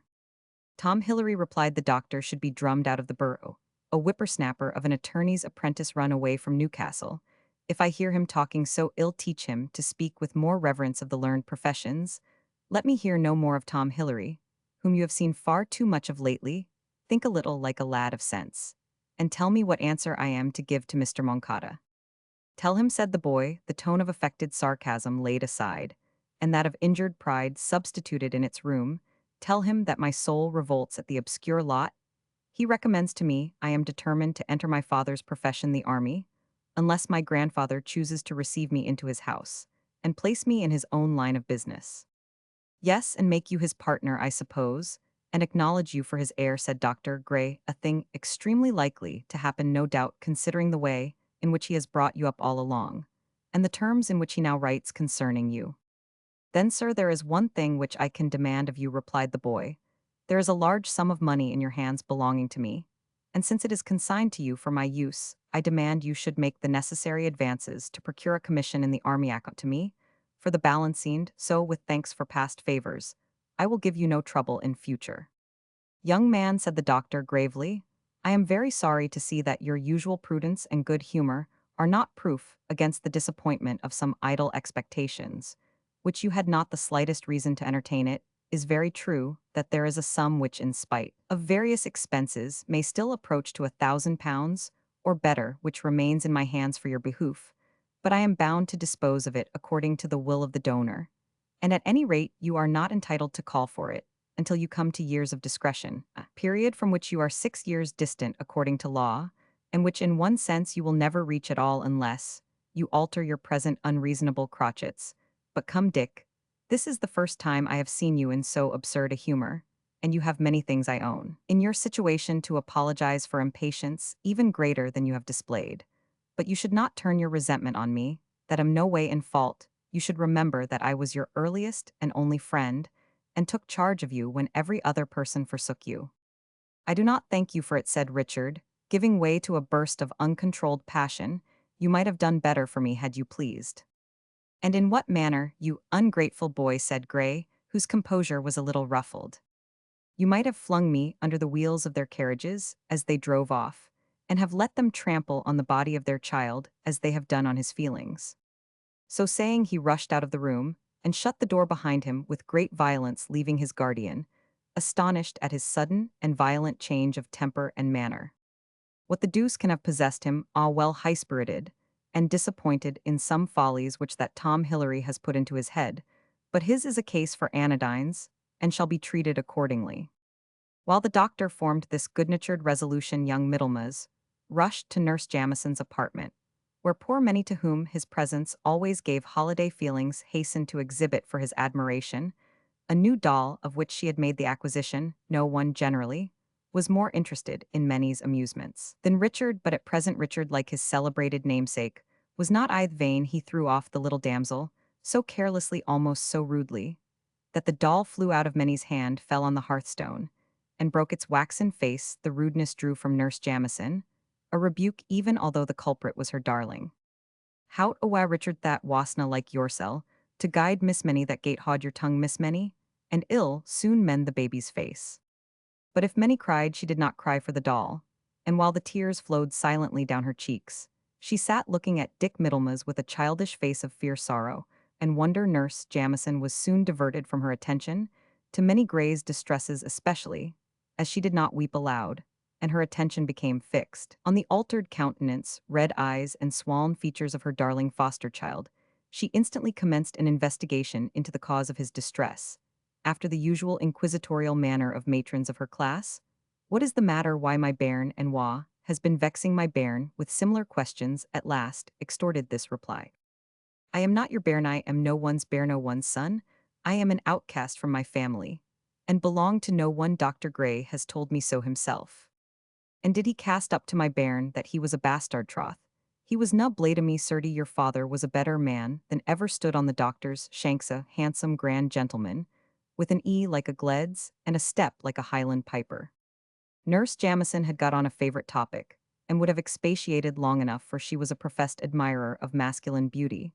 But there was something which displeased the boy in her last simile, so he cut the conversation short by asking whether she knew exactly how much money his grandfather had left with Dr. Gray for his maintenance. She could not say did na kennin off who summit was to pass out of I man's hand. She was sure it wasna less than £100, and it might will be twa. In short, she knew nothing about the matter, but she was sure Dr. Gray would count to him, to the last farthing, for everybody kenned that he was a just man. Where Siller was concerned, however, if her bairn wanted to ken mair about it, to be sure the town clerk could tell him all about it. Richard Middlemas arose and left the apartment without saying more. He went immediately to visit the old town clerk, to whom he had made himself acceptable, as indeed he had done to most of the dignitaries about the burgh. He introduced the conversation by the proposal which had been made to him for choosing a profession, and after speaking of the mysterious circumstances of birth and the doubtful prospects which lay before him, he easily led the town clerk into conversation as to the amount of the funds, and heard the exact state of the money in his guardian's hands, which corresponded with the information he had already received. He next sounded the worthy scribe on the possibility of his going into the army, but received a second confirmation of the intelligence Mr. Gray had given him, being informed that no part of the money could be placed at his disposal till he was of age, and then not without the especial consent of both his guardians, and particularly that of his master. He, therefore, took leave of the town clerk, who, much approving the cautious manner in which he spoke, and his prudent selection of an adviser at this important crisis of his life, intimated to him that should he choose the law he would himself receive him into his office upon a very moderate apprentice fee, and would part with Tom Hillary to make room for him, as the lad was rather pragmatical, and plagued him with speaking about his English practice, which they had nothing to do with on this side of the border. The Lord be thanked. Middlemas thanked him for his kindness, and promised to consider his kind offer in case he should determine upon following the profession of the law. From Tom Hillary's, Master Richard went to Tom Hillary himself, who chanced then to be in the office. He was a lad about 20, as smart as small, but distinguished for the accuracy with which he dressed his hair, and the splendor of a laced hat and embroidered waistcoat with which he graced the church of Middlemas on Sundays. Tom Hillary had been bred in attorney's clerk in Newcastle-upon-Tyne, but for some reason or other had found it more convenient of late years to reside in Scotland, and was recommended to the town clerk of Middlemas by the accuracy and beauty with which he transcribed the records of the burgh. It is not improbable that the reports concerning the singular circumstances of Richard Middlemas' birth, and the knowledge that he was actually possessed of a considerable sum of money, induced Hillary, though so much his senior, to admit the lad to his company, and enrich his youthful mind with some branches of information, which in that retired corner his pupil might otherwise have been some time in attaining. Amongst these were certain games at cards and dice, in which the pupil paid, as was reasonable, the price of initiation by his losses to his instructor, after a long walk with this youngster, whose advice, like the unwise son of the wisest of men, he probably valued more than that of his more aged counselors. Richard Middlemas returned to his lodgings in Stephenlaw's land, and went to bed sad and supperless. The next morning Richard arose with the sun, and his night's rest appeared to have had its frequent effect in cooling the passions, and correcting the understanding. Little Many was the first person to whom he made the amend honorable, and a much smaller propitiation than the new doll with which he presented her would have been accepted as an atonement for a much greater offense. Many was one of those pure spirits to whom a state of unkindness, if the estranged person has been a friend, is a state of pain, and the slightest advance of her friend and protector was sufficient to regain all her childish confidence and affection. The father did not prove more inexorable than many had done. Mr. Gray, indeed, thought he had good reason to look cold upon Richard at their next meeting, being not a little hurt at the ungrateful treatment which he had received on the preceding evening. But Middlemas disarmed him at once by frankly pleading that he had suffered his mind to be carried away by the supposed rank and importance of his parents into an idle conviction that he was one day to share them the letter of his grandfather, which condemned him to banishment and obscurity for life, was he acknowledged a very severe blow, and it was with deep sorrow that he reflected that the irritation of his disappointment had led him to express himself in a manner far short of the respect and reverence of one who owed Mr. Gray the duty and affection of a son, and ought to refer to his decision every action of his life. Gideon, propitiated by an admission so candid and made with so much humility, readily dismissed his resentment, and kindly inquired of Richard whether he had bestowed any reflection upon the choice of profession, which had been subjected to him, offering at the same time to allow him all reasonable time to make up his mind. On this subject, Richard Middlemas answered with the same promptitude and candor he had said in order to forming his opinion, more safely consulted with his friend, the town clerk. The doctor nodded approbation. Mr. Lawford had indeed been most friendly, and had even offered to take him into his own office. But if his father and benefactor would permit him to study under his instructions the noble art in which he himself enjoyed such a deserved reputation, the mere hope that he might by and be of some use to Mr. Gray in his business would greatly overbalance every other consideration. Such a course of education, and such a use of professional knowledge, when he had acquired it, would be a greater spur to his industry than the prospect even of becoming town clerk of Middlemas in his proper person. As the young man expressed it to be his firm and unalterable choice to study medicine under his guardian, and to remain a member of his family, Dr. Gray informed Mr. Moncada of the lad's determination, who, to testify his approbation, remitted to the doctor the sum of L as apprentice fee, a sum nearly 3 times as much as Gray's modesty had hinted at as necessary. Shortly after, when Dr. Gray and the town clerk met at the small club of the burg, their joint theme was the sense and steadiness of Richard Middlemas. Indeed, said the town clerk, he is such a friendly and disinterested boy that I could not get him to accept a place in my office for fear he should be thought to be pushing himself forward at the expense of Tam Hillary. And indeed, clerk, said Gray, I have sometimes been afraid that he kept too much company with that Tam Hillary of yours, but 20 Tam Hillarys would not corrupt Dick Middlemas. Chapter the 3rd. Dick was come to high renown. Since he commenced physician, Tom was held by all the town the better politician. Tom and Dick. At the same period when Dr. Gray took under his charge his youthful lodger Richard Middlemas, he received proposals from the friends of one Adam Hartley to receive him also as an apprentice. The lad was the son of a respectable farmer on the English side of the border, who, educating his eldest son to his own occupation, desired to make his second a medical man, in order to avail himself of the friendship of a great man, his landlord, who had offered to assist his views in life, and represented a doctor or surgeon as the sort of person to whose advantage his interest could be most readily applied. Middlemas and Hartley were therefore associated in their studies in winter. They were boarded in Edinburgh for attending the medical classes, which were necessary for taking their degree 3 or 4 years. Thus passed on, and from being mere boys, the 2 medical aspirants shot up into young men who, being both very good-looking, well-dressed, well-bred, and having money in their pockets, became personages of some importance in the little town of Middlemas, where there was scarce anything that could be termed an aristocracy, and in which beaux were scarce and belles were plenty. Each of the 2 had his especial partisans, for though the young men themselves lived in tolerable harmony together, yet, as usual in such cases, no one could approve of one of them, without at the same time comparing him with and asserting his superiority over his companion. Both were gay, fond of dancing, and sedulous attendants on the practisings, as he called them, of Mr. McFittock, a dancing master, who, itinerant during the summer, became stationary in the winter season, and afforded the youth of Middlemas the benefit of his instructions at the rate of 20 lessons, for 5 shillings sterling on these occasions. Each of Dr. Gray's pupils had his appropriate praise. Hartley danced with most spirit. Middlemas, with a better grace. Mr. McFittock would have turned out Richard against the countryside in the minuet, and wagered the thing dearest to him in the world, and that was his kit, upon his assured superiority. But he admitted Hartley was superior to him in hornpipes, jigs, strathspeys, and reels.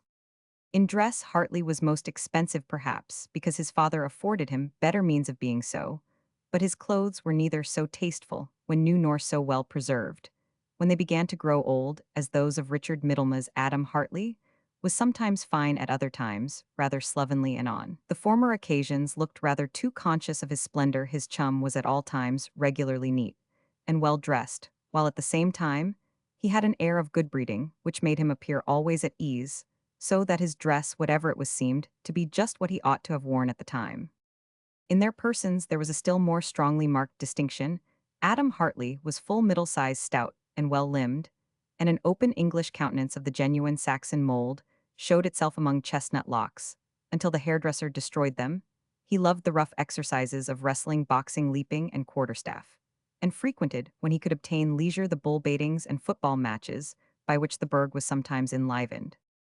Richard, on the contrary, was dark like his father and mother, with high features beautifully formed, but exhibiting something of a foreign character. And his person was tall and slim, though muscular. And active, his address and manners must have been natural to him, for they were in elegance and ease far beyond any example which he could have found in his native burg. He learned the use of the small sword while in Edinburgh, and took lessons from a performer at the theatre, with the purpose of refining his mode of speaking. He became also an amateur of the drama, regularly attending the playhouse and assuming the tone of a critic in that and other lighter departments of literature to fill up the contrast. So far as taste was concerned, Richard was a dexterous and successful angler. A bold and unerring shot, their efforts to surpass each other in supplying Dr. Gray's table rendered his housekeeping much preferable to what it had been on former occasions, and besides small presents of fish and game, are always agreeable amongst the inhabitants of a country town, and contributed to increase the popularity of the young sportsmen. While the burg was divided for lack of better subject of disputation, concerning the comparative merits of Dr. Gray's two apprentices, he himself was sometimes chosen the referee. But in this, as on other matters, the doctor was cautious. He said the lads were both good lads, and would be useful men in the profession, if their heads were not carried with the notice which the foolish people of the burg took of them, and the parties of pleasure that were so often taking them away from their business. No doubt it was natural for him to feel more confidence in Hartley, who came of kenned folk, and was very near as good as a born Scotsman. But if he did feel such a partiality, he blamed himself for it, since the stranger child so oddly cast upon his hands had peculiar good right to such patronage and affection as he had to bestow, and truly, the young man himself seemed so grateful that it was impossible for him to hint the slightest wish that Dick Middlemas did not hasten to execute. There were persons in the burg of Middlemas who were indiscreet enough to suppose that Miss Many must be a better judge than any other person of the comparative merits of these accomplished personages, respecting which the public opinion was generally divided. No one, even of her greatest intimates, ventured to put the question to her in precise terms, but her conduct was narrowly observed, and the critics remarked that to Adam Hartley her attentions were given more freely and frankly. She laughed with him, chatted with him, and danced with him, while to Dick Middlemas her conduct was more shy and distant. The premises seemed certain, but the public were divided in the conclusions which were to be drawn from them.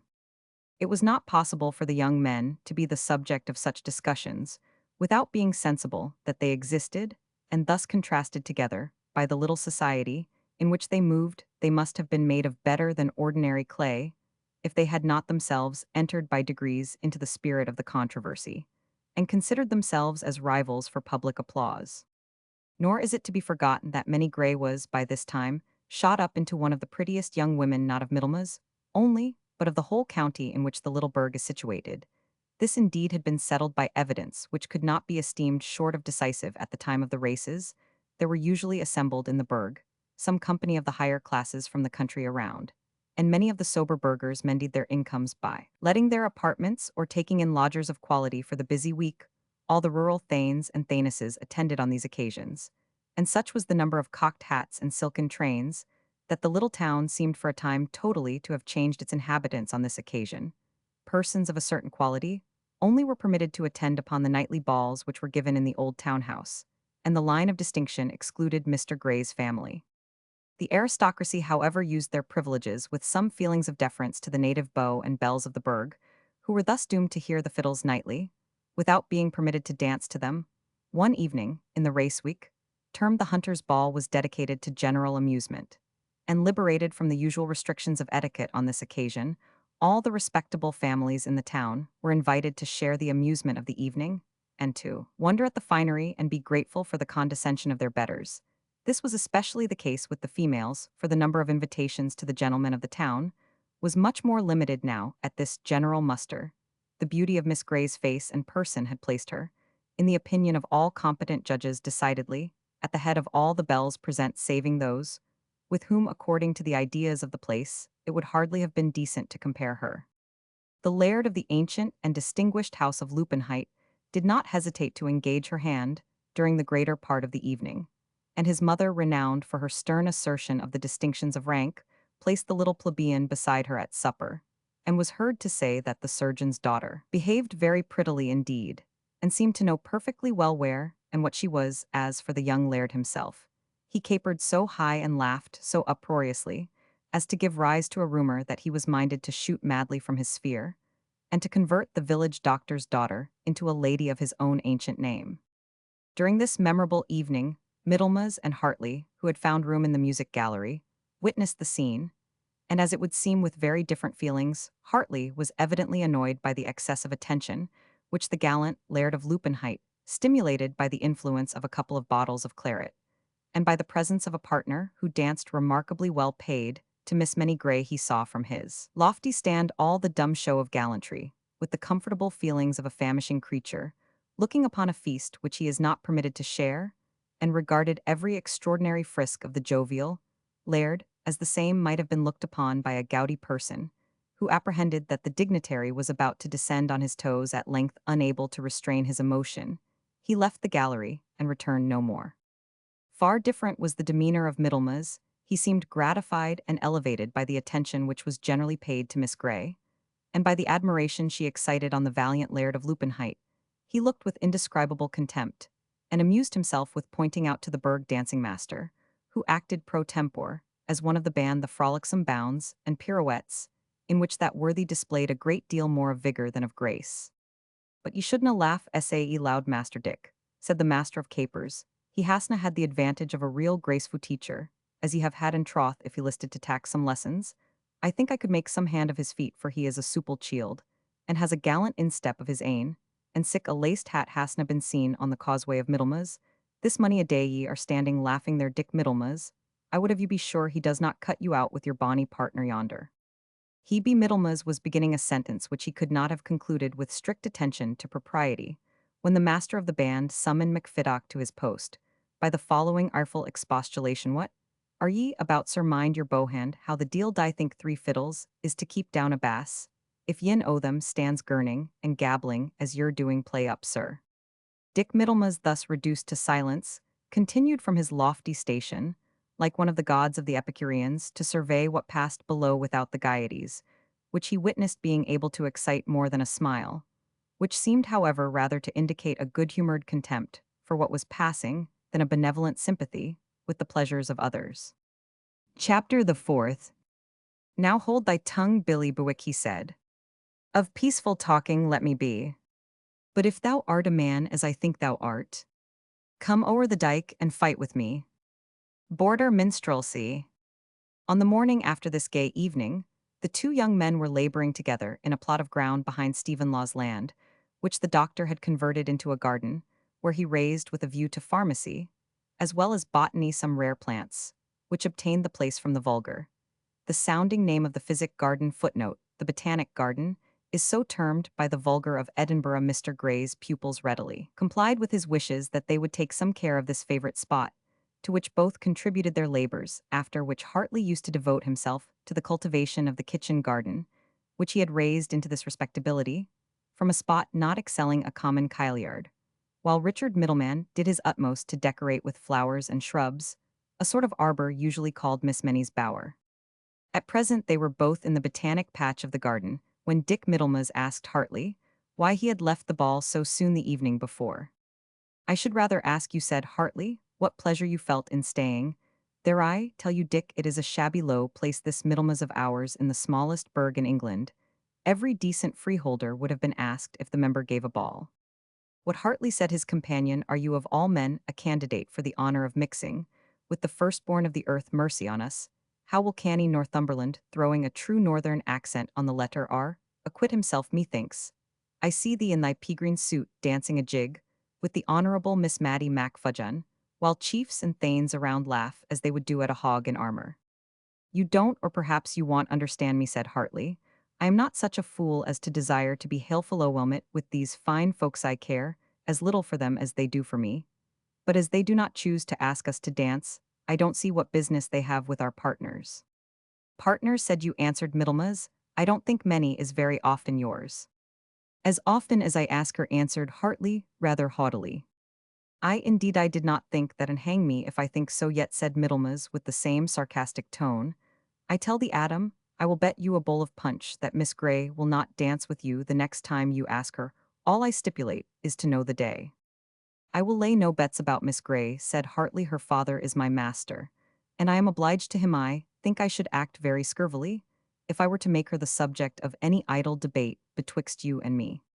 Very right, replied Middlemas. You should finish one quarrel before you begin another. Pray saddle your pony, ride up to the gate of Lupenheit Castle, and defy the Baron to mortal combat for having presumed to touch the fair hand of Minnie Grey.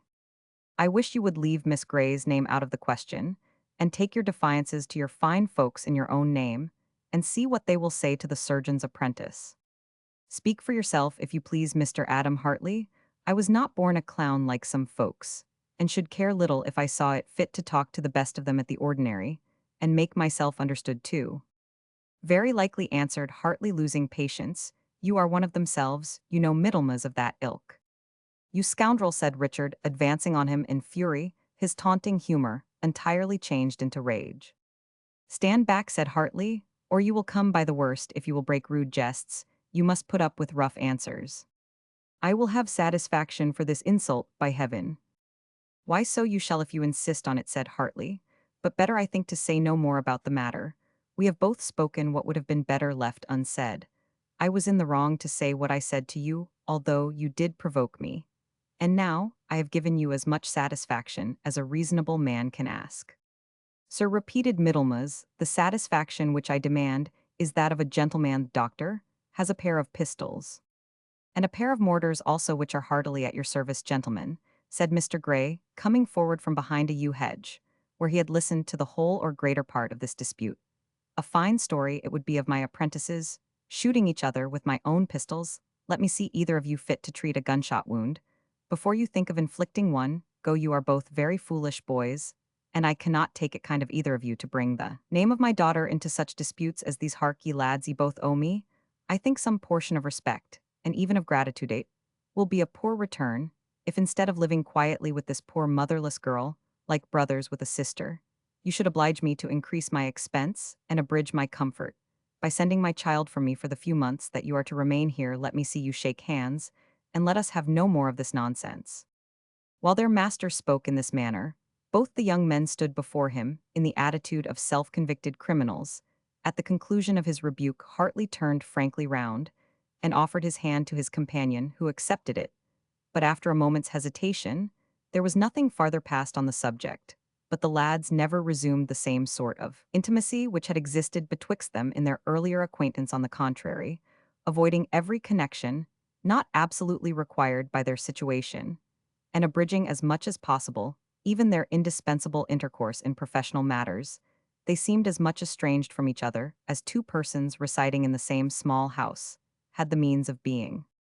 As for Minnie Grey, her father did not appear to entertain the least anxiety upon her account, although from his frequent and almost daily absence from home, she was exposed to constant intercourse with two handsome young men, both, it might be supposed, ambitious of pleasing her more than most parents would have deemed entirely prudent. Nor was Nurse Jamison menial situation, and her excessive partiality for her foster son considerable to there such a matron as could afford her protection. Gideon, however, knew that his daughter possessed in its fullest extent the upright and pure integrity of his own character, and that never father had less reason to apprehend that a daughter should deceive his confidence. And justly secure of her principles, he overlooked the danger to which he exposed her feelings and affections. The intercourse betwixt many, and the young men seemed now of a guarded kind on all sides. Their meeting was only at meals, and Miss Grey was at pains, perhaps by her father's recommendation, to treat them with the same degree of attention. This, however, was no easy matter, for Hartley became so retiring, cold, and formal that it was impossible for her to sustain any prolonged intercourse with him whereas Middlemas, perfectly at his ease, sustained his part as formerly upon all occasions that occurred, and without appearing to press his intimacy, assiduously seemed nevertheless to retain the complete possession of it. The time drew nigh at length when the young men freed from the engagements of their indentures must look to play their own independent part in the world. Mr. Gray informed Richard Middlemas that he had written pressingly upon the subject to Moncada, and that more than once, but had not yet received an answer, nor did he presume to offer his own advice until the pleasure of his grandfather should be known. Richard seemed to endure this suspense with more patience than the doctor thought belonged naturally to his character. He asked no question, stated no conjecture, showed no anxiety, but seemed to await with patience the turn which events should take. My young gentleman thought Mr. Gray has either fixed on some course in his own mind, or he is about to be more tractable than some points of his character have led me to expect. In fact, Richard had made an experiment on this inflexible relative, by sending Mr. Moncada a letter full of duty and affection and gratitude, desiring to be permitted to correspond with him in person and promising to be guided in every particular by his. Well, the answer to this appeal was his own letter returned with a note from the bankers whose cover had been used, saying that any future attempt to intrude on Mr. Moncada would put a final period to their remittances. While things were in this situation in Stephen Law's land, Adam Hartley, one evening contrary to his custom for several months, sought a private interview with his fellow apprentice. He found him in the little arbor, and could not omit observing that Dick Middlemas, on his appearance, shoved into his bosom a small packet, as if afraid of its being seen, and snatching up a hoe, began to work with great devotion, like one who wished to have it thought that his whole soul was in his occupation. "I wish to speak with you, Mr. Middlemas," said Hartley, "but I fear I interrupt you." "Not in the least," said the other, laying down his hoe. "I was only scratching up the weeds which the late showers have made rush up so numerously. I am at your service." Hartley proceeded to the arbor, and seated himself. Richard imitated his example, and seemed to wait for the proposed communication. "I have had an interesting communication with Mr. Gray," said Hartley, and there stopped like one who finds himself entering upon a difficult task. "I hope the explanation has been satisfactory," said Middlemas. "You shall judge. Dr. Gray was pleased to say something to me very civil about my proficiency in the duties of our profession, and to my great astonishment asked me whether, as he was now becoming old, I had any particular objection to continue in my present situation, but with some pecuniary advantages for 2 years longer, at the end of which he promised to me that I should enter into partnership with him." "Mr. Gray is an undoubted judge," said Middlemas. "What person will best suit him as a professional assistant? The business may be worth L.I.R., and an active assistant might go nigh to double it by riding Strath Divan, and the Carse no great subject for division after all, Mr. Hartley." "But," continued Hartley, "that is not all the doctor Sage proposes. In short, if I can render myself agreeable in the course of these 2 years to Miss Minnie Gray, he proposes that, when they terminate, I should become his son as well as his partner." As he spoke, he kept his eye fixed on Richard's face, which was for a moment strongly agitated, but instantly recovering, he answered, in a tone where pique and offended pride vainly endeavored to disguise themselves under an affectation of indifference, "Well, Master Adam, I cannot but wish you joy of the patriarchal arrangement. You have served 5 years for a professional diploma sort of lay, that privilege of killing and curring. Now you begin a new course of servitude for a lovely Rachel. Undoubtedly, perhaps it is rude in me to ask, but undoubtedly you have accepted so flattering an arrangement. You cannot but recollect there was a condition annexed," said Hartley gravely. "That of rendering yourself acceptable to a girl you have known for so many years," said Middlemas with a half-suppressed sneer.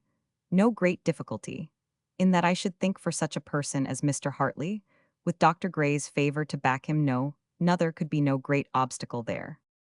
"Both you and I know the contrary, Mr. Middlemas," said Hartley, very seriously. "I know. How should I know anything more than yourself about the state of Miss Gray's inclinations?" said Middlemas. "I am sure we have had equal access to know them." "Perhaps so, but some know better how to avail themselves of opportunities, Mr. Middlemas. I have long suspected that you have had the inestimable advantages of possessing Miss Gray's affections, and—" I interrupted Middlemas. "You are jesting, or you are jealous. You do yourself less and me more than justice. But the compliment is so great that I am obliged to you for the mistake." "That you may know," answered Hartley. "I do not speak either by guess, or from what you call jealousy. I tell you frankly that Minnie Gray herself told me the state of her affections. I naturally communicated to her the discourse I had with her father. I told her I was but too well convinced that at the present moment I did not possess that interest in her heart which alone might entitle me to request her acquiescence in the views which her father's goodness held out to me, but I entreated her not at once to decide against me, but give me an opportunity to make way in her affections, if possible, trusting that time, and the services which I should render to her father, might have an ultimate effect in my favor. A most natural and modest request, but what did the young lady say in reply? She is a noble-hearted girl, Richard Middlemas, and for her frankness alone, even without her beauty and her good sense, deserves an emperor. I cannot express the graceful modesty with which she told me that she knew too well the kindliness, as she was pleased to call it, of my heart, to expose me to the protracted pain of an unrequited passion. She candidly informed me that she had been long engaged to you, in secret that you had exchanged portraits and, though without her father's consent, she would never become yours, yet she felt it impossible that she should ever so far change her sentiments as to afford the most distant prospect of success to another. Upon my word, said Middlemas, she has been extremely candid indeed, and I am very much obliged to her. And upon my honest word, Mr. Middlemas returned heartily, you do Miss Gray the greatest injustice, nay, you are ungrateful to her, if you are displeased at her making this declaration. She loves you as a woman loves the first object of her affection, loves you better. He stopped, and Middlemas completed the sentence. Better than I deserve, perhaps, faith, it may well be so, and I love her dearly in return, but after all, you know, the secret was mine as well as hers, and it would have been better that she had consulted me before making it public. Mr. Middlemas said heartily, earnestly, if the least of this feeling on your part arises from the apprehension that your secret is less safe, because it is in my keeping, I can assure you that such is my grateful sense of Miss Gray's goodness in communicating to save me pain an affair of such delicacy to herself, and you that wild horses should tear me limb from limb before they forced a word of it from my lips. Nay, nay, my dear friend, said Middlemas with a frankness of manner, indicating a cordiality that had not existed between them for some time, you must allow me to be a little jealous in my turn. Your true lover cannot have a title to the name, unless he be sometimes unreasonable, and somehow it seems odd she should have chosen for a confidant one, whom I have often thought a formidable rival. And yet I am so far from being displeased, that I do not know that the dear sensible girl could after all have made a better choice. It is time that the foolish coldness between us should be ended, as you must be sensible that its real cause lay in our rivalry. I have much need of good advice, and who can give it to me better than the old companion whose soundness of judgment I have always envied, even when some injudicious friends have given me credit for quicker parts. Hartley accepted Richard's proffered hand, but without any of the buoyancy of spirit with which it was offered. I do not intend, he said, to remain many days in this place, perhaps not very many hours, but if in the meanwhile I can benefit you by advice or otherwise, you may fully command me. It is the only mode in which I can be of service to Minnie Gray. Love my mistress, love me, a happy pendant to the old proverb, love me, love my dog. Well, then, for Minnie Gray's sake, if not for Dick Middlemas plague on that vulgar telltale name, will you that are a Standerby tell us who are the unlucky players, what you think of this game of ours? How can you ask such a question, when the field lies so fair before you? I am sure that Dr. Gray would retain you as his assistant, upon the same terms which he proposed to me. You are the better match in all worldly respects for his daughter, having some capital to begin the world with. All true, but methinks Mr. Gray has showed no great predilection for me in this matter. If he has done injustice to your indisputable merit, said Hartley dryly, the preference of his daughter has more than atoned for it. Unquestionably, and dearly therefore, do I love her. Otherwise, Adam, I am not a person to grasp at the leavings of other people. Richard replied heartily, that pride of yours, if you do not check, it will render you both ungrateful and miserable. Mr. Gray's ideas are most friendly. He told me plainly that his choice of me as an assistant, and as a member of his family, had been a long time balanced by his early affection for you, until he thought he had remarked in you a decisive discontent with such limited prospects as his offer contained, and a desire to go abroad into the world and push, as it is called, your fortune. He said that, although it was very probable that you might love his daughter well enough to relinquish these ambitious ideas for her sake, yet the demons of ambition and avarice would return after the exerciser love had exhausted the force of his spells, and then he thought he would have just reason to be anxious for his daughter's happiness. By my faith, the worthy senior speaks scholarly, and wisely answered Richard. I did not think he had been so clear-sighted to say the truth. But for the beautiful many gray, I should feel like a mill-horse walking my daily round in this dull country, while other gay rovers are trying how the world will receive them. For instance, where do you yourself go? A cousin of my mother's commands a ship in the company's service. I intend to go with him as surgeon's mate. If I like the sea service, I will continue in it. If not, I will enter some other line. This Hartley said with a sigh. To India, answered Richard. Happy dog to India.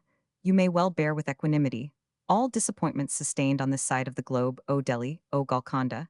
Have your names no power to conjure down idle recollections, India, where gold is won by steel, where a brave man cannot pitch his desire for fame and wealth so high, but that he may realize it if he have fortune to his friend? Is it possible that the bold adventurer can fix his thoughts on you, and still be dejected at the thoughts that a bonny blue-eyed lass looked favorably on a less lucky fellow than himself? Can this be? Less lucky, said Hartley. Can you, the accepted lover of many gray, speak in that tone, even though it be in jest? Nay, Adam, said Richard, don't be angry with me, because being thus far successful, I rate my good fortune, not quite so rapturously, as perhaps you do, who have missed the luck of it. Your philosophy should tell you that the object which we attain, or are sure of attaining, loses perhaps even by that very certainty a little of the extravagant and ideal value which attach to it, while the object of feverish hopes and aguish fears. But for all that, I cannot live without my sweet. Many I would wed her tomorrow with all my soul, without thinking a minute on the clog, which so early a marriage would fasten on our heels. But to spend 2 additional years in this infernal wilderness, cruising after crowns and half-crowns, when worse men are making lakhs and crores of rupees, it is a sad falling off. Adam, counsel me, my friend, can you not suggest some mode of getting off from these 2 years of destined dullness? Not I, replied Hartley, scarce repressing his displeasure. And if I could induce Dr. Gray to dispense with so reasonable a condition, I should be very sorry to do so. You are but 21. And if such a period of probation was, in the doctor's prudence, judged necessary for me, who am full 2 years older, I have no idea that he will dispense with it in yours. Perhaps not, replied Middlemas, but do you not think that these 2, or call them 3 years of probation, had better be spent in India, where much may be done in a little while, than here where nothing can be done save just enough to get salt to our broth or broth to our salt? Methinks I have a natural turn for India, and so I ought. My father was a soldier by the conjecture of all who saw him, and gave me a love of the sword and an arm to use one. My mother's father was a rich trafficker, who loved wealth, I warrant me, and knew how to get it, this petty 200 a year with its miserable and precarious possibilities, to be shared with the old gentleman, sounds in the ears of one like me, who have the world for the winning, and a sword to cut my way through it like something little better than a decent kind of beggary. Many is in herself, a gem, a diamond, I admit it, but then one would not set such a precious jewel in lead or copper, but in pure gold, and add a circlet of brilliants, to set it off with. Be a good fellow, Adam, and undertake the setting my project in proper colors before the doctor. I am sure the wisest thing for him and many both is to permit me to spend this short time of probation in the land of Caries. I am sure my heart will be there at any rate, and while I am bleeding some bumpkin for an inflammation, I shall be in fancy relieving some nabob or rajaput of his plethora of wealth. Come, will you assist? Will you be auxiliary? 10 chances.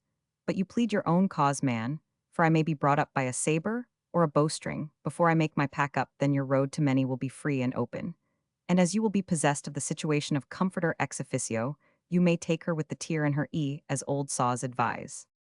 Mr. Richard Middlemas, said Hartley, I wish it were possible for me to tell you in the few words which I intend to bestow on you, whether I pity you or despise you. The most heaven has placed happiness, competence, and content within your power, and you are willing to cast them away to gratify ambition and avarice.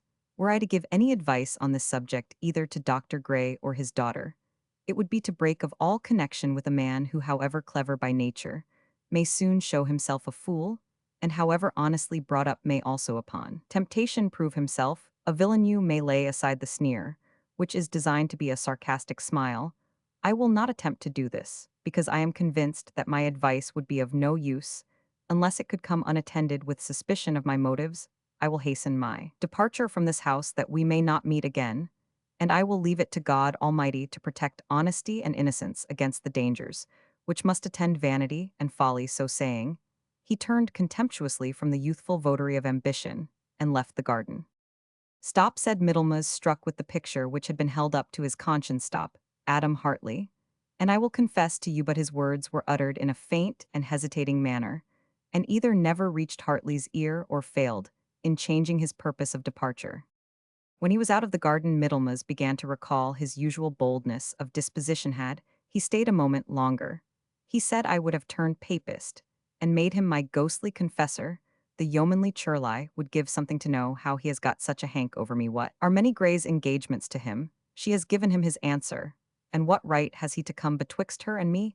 If old Moncada had done a grandfather's duty, and made suitable settlements on me, this plan of marrying the sweet girl and settling here in her native place might have done well enough, but to live the life of the poor drudge, her father to be at the command and call of every boor for 20 miles round the labors of a higgler, who travels scores of miles to barter pins, ribbons, snuff, and tobacco against the housewife's private stock of eggs, mortskins, and tallow, is more profitable, less laborious, and faith, I think equally respectable. No, nounless, I can find wealth nearer home, I will seek it, where everyone can have it for the gathering.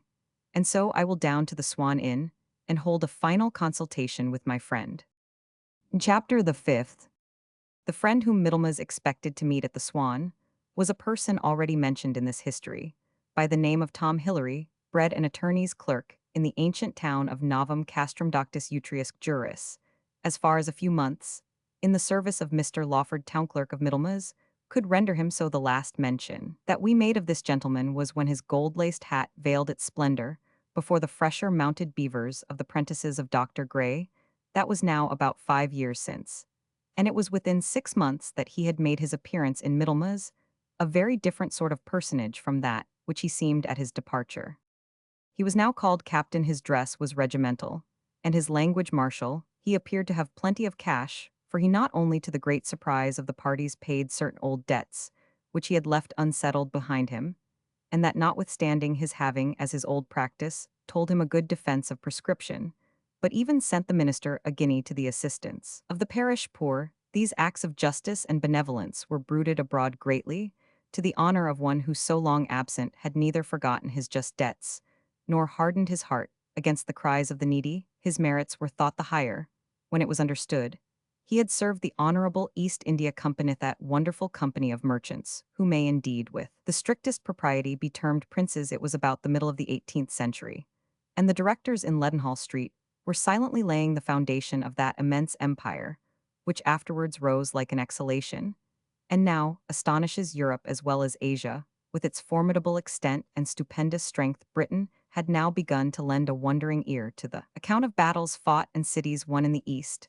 and was surprised by the return of individuals who had left their native country as adventurers, but now reappeared there surrounded by Oriental wealth and Oriental luxury, which dimmed even the splendor of the most wealthy of the British nobility. In this new-found El Dorado, Hillary had it seems been a laborer, and if he told truth to some purpose, though he was far from having completed the harvest which he meditated, he spoke, indeed, of making investments, and as a mere matter of fancy, he consulted his old master clerk, Lawford, concerning the purchase of a moorland farm of 3,000 acres, for which he would be content to give 3 or 4,000 guineas, providing the game was plenty, and the trouting in the brook such as had been represented by advertisement.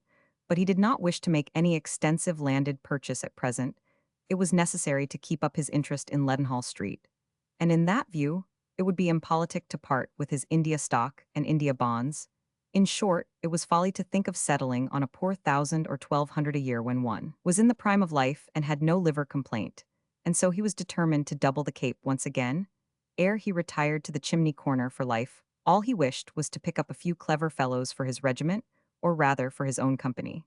And as in all his travels he had never seen finer fellows than about Middlemas, he was willing to give them the preference in completing his levy. In fact, it was making men of them at once for a few white faces, never failed to strike terror into these black rascals, and then not to mention the good things that were going at the storming of a peta, or the plundering of a pagoda. Most of these tawny dogs carried so much treasure about their persons that a one battle was equal to a mine of gold to the victors. The natives of Middlemas listened to the noble captain's marvels with different feelings, as their temperaments were saturnine or sanguine, but none could deny that such things had been. And as the narrator was known to be a bold, dashing fellow, possessed of some abilities, and according to the general opinion, not likely to be withheld by any peculiar scruples of conscience. There was no giving any good reason why Hilary should not have been as successful as others in the field, which India agitated, as it was by war and intestine disorders seemed to offer to every enterprising adventurer. He was accordingly received by his old acquaintances at Middlemas, rather with the respect due to his supposed wealth, than in a manner corresponding with his former humble pretensions. Some of the notables of the village did indeed keep aloof. Among these the chief was Dr. Gray, who was an enemy to everything that approached to fanfare and aid, and knew enough of the world to lay it down, as a sort of general rule, that he who talks a great deal of fighting is seldom a brave soldier, and he who always speaks about wealth is seldom a rich man at bottom clerk. Lawford was also shy, notwithstanding his communings with Hilary upon the subject of his intended purchase. The coolness of the captain's old employer towards him was by some supposed to arise out of certain circumstances attending their former connection. But as the clerk himself never explained what these were, it is unnecessary to make any conjectures upon the subject. Richard Middlemas very naturally renewed his intimacy with his former comrade, and it was from Hilary's conversation that he had adopted the enthusiasm respecting India which we have heard him express. It was indeed impossible for a youth at once inexperienced in the world, and possessed of a most sanguine disposition, to listen without sympathy to the glowing descriptions of Hilary, who, though only a recruiting captain, had all the eloquence of a recruiting sergeant. Palaces rose like mushrooms in his descriptions, groves of lofty trees and aromatic shrubs, unknown to the chilly soils of Europe, were tenanted by every object of the chase, from the royal tiger down to the jackal, the luxuries of a natch and the peculiar oriental beauty of the enchantresses who perfumed their voluptuous eastern domes for the pleasure of the haughty English conquerors, were no less attractive than the battles and sieges, on which the captain at other times expatiated. Not a stream did he mention, but flowed over sands of gold, and not a palace that was inferior to those of the celebrated Fata Morgana. His description seemed steeped in odors, and his every phrase perfumed in odor of roses. The interviews at which these descriptions took place often ended in a bottle of choicer wine than the Swan Inn afforded, with some other appendages of the table which the captain, who was a bon vivant, had procured from Edinburgh. From this good cheer Middlemas was doomed to retire to the homely evening meal of his master, where not all the simple beauties of many were able to overcome his disgust at the coarseness of the provisions, or his unwillingness to answer questions concerning the diseases of the wretched peasants who were subjected to his inspection. Richard's hopes of being acknowledged by his father had long since vanished, and the rough repulse and subsequent neglect on the part of Moncada had satisfied him that his grandfather was inexorable, and that neither then nor at any future time did he mean to realize the visions which Nurse Jamison's splendid figments had encouraged him to entertain. Ambition, however, was not lulled to sleep, though it was no longer nourished by the same hopes which had at first awakened it. The Indian captain's lavish oratory supplied the themes which had been at first derived from the legends of the nursery, the exploits of a Lawrence and a Clive, as well as the magnificent opportunities of acquiring wealth to which these exploits opened the road, disturbed the slumbers of the young adventurer. There was nothing to counteract these, except his love for Many Gray and the engagements into which it had led him. But his addresses had been paid to many as much for the gratification of his vanity as from any decided passion for that innocent and guileless being. He was desirous of carrying off the prize for which Hartley, whom he never loved, had the courage to contend with him. Then, Many Gray had been beheld with admiration by men, his superiors in rank and fortune, but with whom his ambition incited him to dispute the prize, no doubt, though urged to play the gallant at first rather from vanity than any other cause. The frankness and modesty with which his suit was admitted made their natural impression on his heart. He was grateful to the beautiful creature, who acknowledged the superiority of his person and accomplishments, and fancied himself as devotedly attached to her as her personal charms and mental merits would have rendered anyone who was less vain or selfish than her lover. Still, his passion for the surgeon's daughter ought not, he prudentially determined, to bear more than its due weight in a case so very important as the determining his line of life, and this he smoothed over to his conscience by repeating to himself that Many's interest was as essentially concerned as his own in postponing their marriage to the establishment of his fortune. How many young couples had been ruined by a premature union! The contemptuous conduct of Hartley in their last interview had done something to shake his comrade's confidence in the truth of this reasoning, and to lead him to suspect that he was playing a very sordid and unmanly part. in trifling with the happiness of this amiable and unfortunate young woman. It was in this doubtful humor that he repaired to the Swan, inn where he was anxiously expected by his friend the captain. When they were comfortably seated over a bottle of Paxrete Middlemas, began with characteristical caution to sound his friend about the ease or difficulty with which an individual desirous of entering the company's service might have an opportunity of getting a commission. If Hilary had answered truly, he would have replied that it was extremely easy, for at that time the East India Service presented no charms to that superior class of people who have since struggled for admittance under its banners. But the worthy captain replied that, though in the general case, it might be difficult for a young man to obtain a commission without serving for some years as a cadet, yet, under his own protection, a young man entering his regiment and fitted for such a situation might be sure of an ensigncy, if not a lieutenancy, as soon as ever they set foot in India.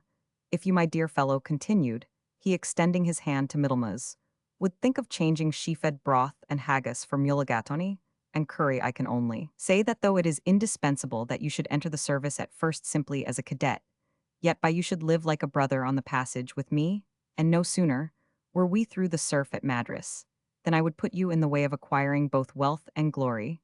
You have, I think, some trifle of money, a couple of thousands or so.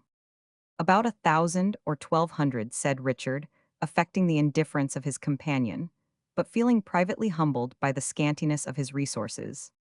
It is quite as much as you will find necessary for the outfit and passage, said his adviser. And indeed, if you had not a farthing, it would be the same thing, for if I once say to a friend, ill help you Tom Hilary, is not the man to start for fear of the carries.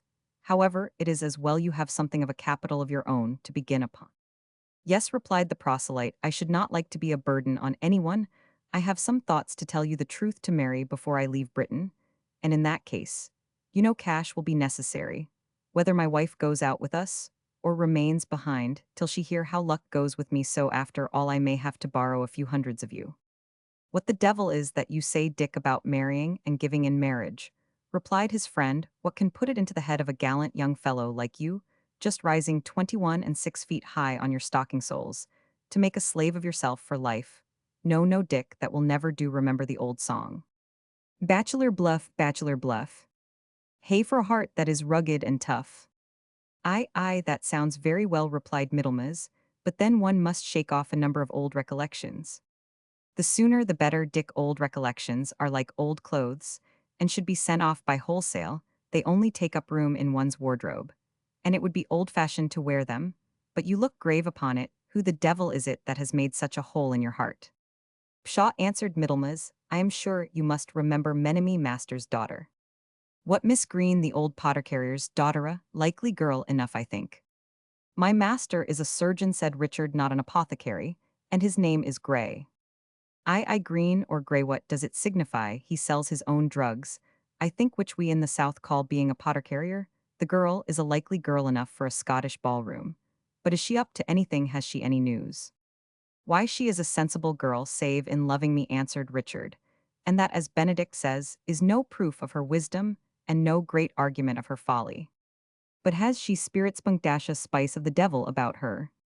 Not a pennyweight, the kindest, simplest, and most manageable of human beings, answered the lover. She won't do then, said the monitor in a decisive tone. I am sorry for it, Dick. But she will never do. There are some women in the world that can bear their share in the bustling life we live in India, and I have known some of them drag forward husbands that would otherwise have stuck fast in the mud till the day of judgment. Heaven knows how they paid the turnpikes they pushed them through, but these were none of your simple Susans that think their eyes are good for nothing but to look at their husbands or their fingers. But to sew baby clothes depend on it, you must give up your matrimony or your views of preferment. If you willfully tie a clog round your throat, never think of running a race. But do not suppose that your breaking off with the lass will make any very terrible catastrophe.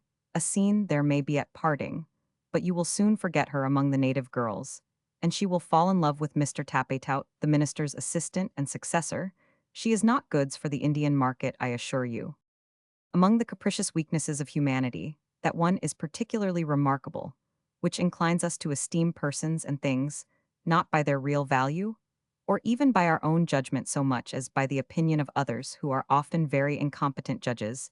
Dick Middlemas had been urged forward in his suit to many grey by his, observing how much her partner, a booby laird, had been captivated by her, and she was now lowered in his esteem, because an impudent low-lived coxcomb had presumed to talk of her with disparagement. Either of these worthy gentlemen would have been as capable of enjoying the beauties of Homer as judging of the merits of many grey. Indeed, the ascendancy which this bold-talking, promise-making soldier had acquired over Dick Middlemas, willful as he was in general, was of a despotic nature, because the captain, though greatly inferior in information and talent to the youth, whose opinions he swayed, had skill in suggesting those tempting views of rank and wealth to which Richard's imagination had been from childhood most accessible. One promise he exacted from Middlemas, as a condition of the services which he was to render him, it was absolute silence on the subject of his destination for India and the views upon which it took place. My recruits, said the captain, have been all marched off for the depot at the Isle of Wight, and I want to leave Scotland, and particularly this little burg, without being worried to death, of which I must despair, should it come to be known that I can provide young griffins, as we call them, with commissions. Gad, I should carry off all the firstborn of Middlemas as cadets, and none are so scrupulous as I am about making promises. I am as trusty as a Trojan for that. And you know I cannot do that for every one which I would for an old friend like Dick Middlemas. Dick promised secrecy, and it was agreed that the two friends should not even leave the burg in company, but that the captain should set off first, and his recruit should join him at Edinburgh, where his enlistment might be attested, and then they were to travel together to town and arrange matters for their Indian voyage. Notwithstanding the definitive arrangement, which was thus made for his departure, Middlemas thought from time to time with anxiety and regret about quitting Many Grey after the engagement which had passed between them. The resolution was taken, however the blow was necessarily to be struck, and her ungrateful lover, long since determined against the life of domestic happiness, which he might have enjoyed had his views been better regulated, was now occupied with the means, not indeed of breaking off with her entirely, but of postponing all thoughts of their union until the success of his expedition to India. He might have spared himself all anxiety on this last subject. The wealth of that India, to which he was bound, would not have bribed Many Grey to have left her father's roof against her father's commands. Still less, when deprived of his two assistants, he must be reduced to the necessity of continued exertion in his declining life, and therefore might have accounted himself altogether deserted, had his daughter departed from him at the same time.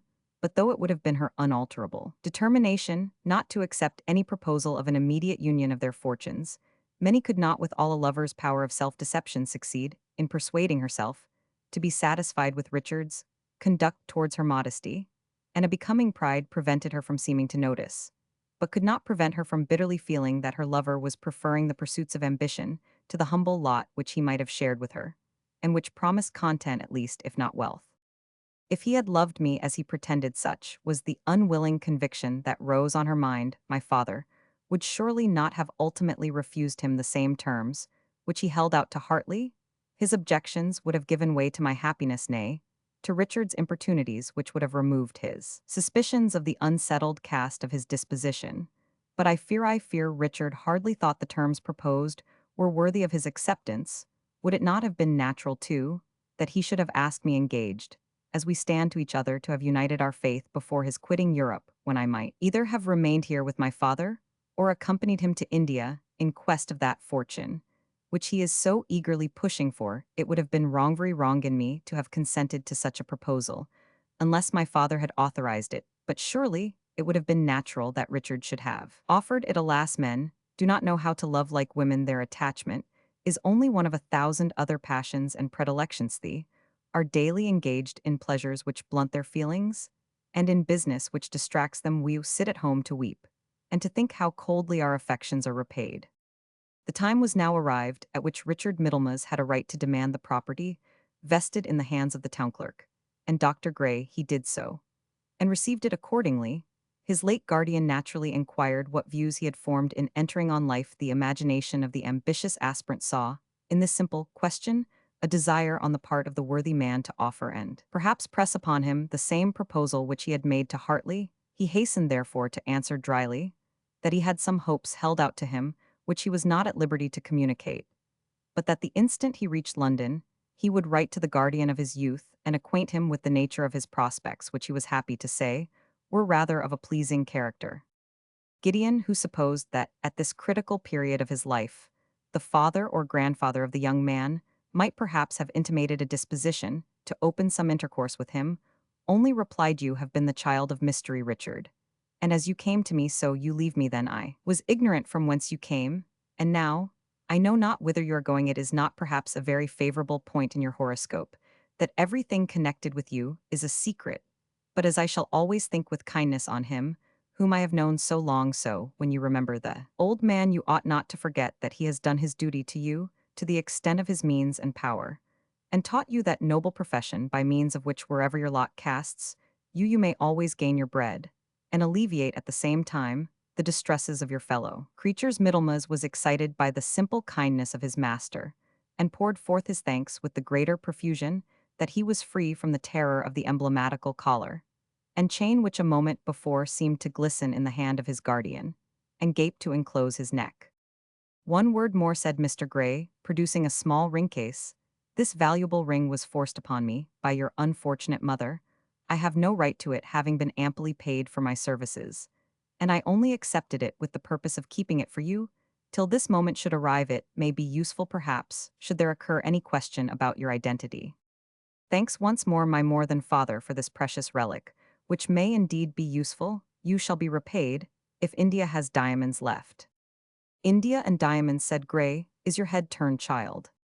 "I mean," stammered Middlemas, "if London has any Indian diamonds." "Pooh, you foolish lad," answered Gray. "How should you buy diamonds? Or what should I do with them? If you gave me ever so many, get you gone with you. While I am angry," the tears were glistening in the old man's eyes, "if I get pleased with you again, I shall not know how to part with you." The parting of Middlemas with poor Minnie was yet more affecting. Her sorrow revived in his mind all the liveliness of a first love, and he redeemed his character for sincere attachment by not only imploring an instant union, but even going so far as to propose renouncing his more splendid prospects and sharing Mr. Gray's humble toil, if by doing so he could secure his daughter's hand. But though there was consolation in this testimony of her lover's faith, Minnie Gray was not so unwise as to accept of sacrifices which might afterwards have been repented of. "No, Richard," she said, "it seldom ends happily. When people alter in a moment of agitated feeling plans, which might have been adopted under mature deliberation, I have long seen that your views were extended far beyond so humble a station, as this place affords promise of. It is natural they should do so, considering that the circumstances of your birth seemed connected with riches, and with rank. Go then, seek that riches and rank. It is possible your mind may be changed in the pursuit, and if so, think no more about Minnie Gray. But if it should be otherwise, we may meet again, and do not believe for a moment that there can be a change in Minnie Gray's feelings towards you." At this interview, much more was said than it is necessary to repeat. Much more thought than was actually said. Nurse Jamison, in whose chamber it took place, folded her bairns, as she called them, in her arms, and declared that heaven had made them for each other, and that she would not ask of heaven to live beyond the day when she should see them bridegroom and bride. At length it became necessary that the parting scene should end, and Richard Middlemas, mounting a horse which he had hired for the journey, set off for Edinburgh, to which metropolis he had already forwarded his heavy baggage upon the road. The idea more than once occurred to him that even yet he had better return to Middlemas and secure his happiness by uniting himself at once to Minnie Gray and to humble competence. But from the moment that he rejoined his friend Hilary at their appointed place of rendezvous, he became ashamed even to hint at any change of purpose, and his late excited feelings were forgotten, unless in so far as they confirmed his resolution that as soon as he had attained a certain portion of wealth and consequence, he would haste to share them with Minnie Gray. Yet his gratitude to her father did not appear to have slumbered, if we may judge from the gift of a very handsome cornelian seal, set in gold and bearing engraved upon it gules a lion rampant, within a border which was carefully dispatched to Stephen Law's land. Middlemas, with a suitable letter. Minnie knew the handwriting, and watched her father's looks, as he read it, thinking perhaps that it had turned on a different topic. Her father pshawed and poohed a good deal when he had finished the billet and examined the seal. "Dick Middlemas," he said, "is but a fool after all. Minnie, I am sure I am not like to forget him, that he should send me a token of remembrance. Add, if he would be so absurd, could he not have sent me the improved lithotomical apparatus? And what have I, Gideon Gray, to do with the arms of my Lord Grayno? Know me old silver stamp, with the double G upon it? Will serve my turn but put the bonny die footnote pretty toy, away many my dear it was kindly meant at any rate. The reader cannot doubt that the seal was safely and carefully preserved. In chapter the 6th, a lazar house it seemed wherein were laid numbers of all diseased. Milton. After the captain had finished his business, amongst which he did not forget to have his recruit regularly attested as a candidate for glory in the service of the Honourable East India Company, the friends left Edinburgh. From thence, they got a passage by sea to Newcastle, where Hilary had also some regimental affairs to transact before he joined his regiment at Newcastle. Captain had the good luck to find a small brig, commanded by an old acquaintance and schoolfellow, which was just about to sail for the Isle of Wight. I have arranged for our passage with him. He said to Middlemaster, when you are at the depot, you can learn a little of your duty which cannot be so well taught on board of ship, and then I will find it easier to have you promoted. Do you mean, said Richard, that I am to stay at the Isle of Wight all the time that you are jigging it away in London? I indeed do, I said his comrade, and it's best for you too. Whatever business you have in London, I can do it for you as well or something better than yourself. But I choose to transact my own business myself, Captain Hilary, said Richard. Then you ought to have remained your own master, Mr. Cadet Middlemas. At present you are an enlisted recruit of the Honourable East India Company. I am your officer. And should you hesitate to follow me aboard, why, you foolish fellow, I could have you sent on board in handcuffs.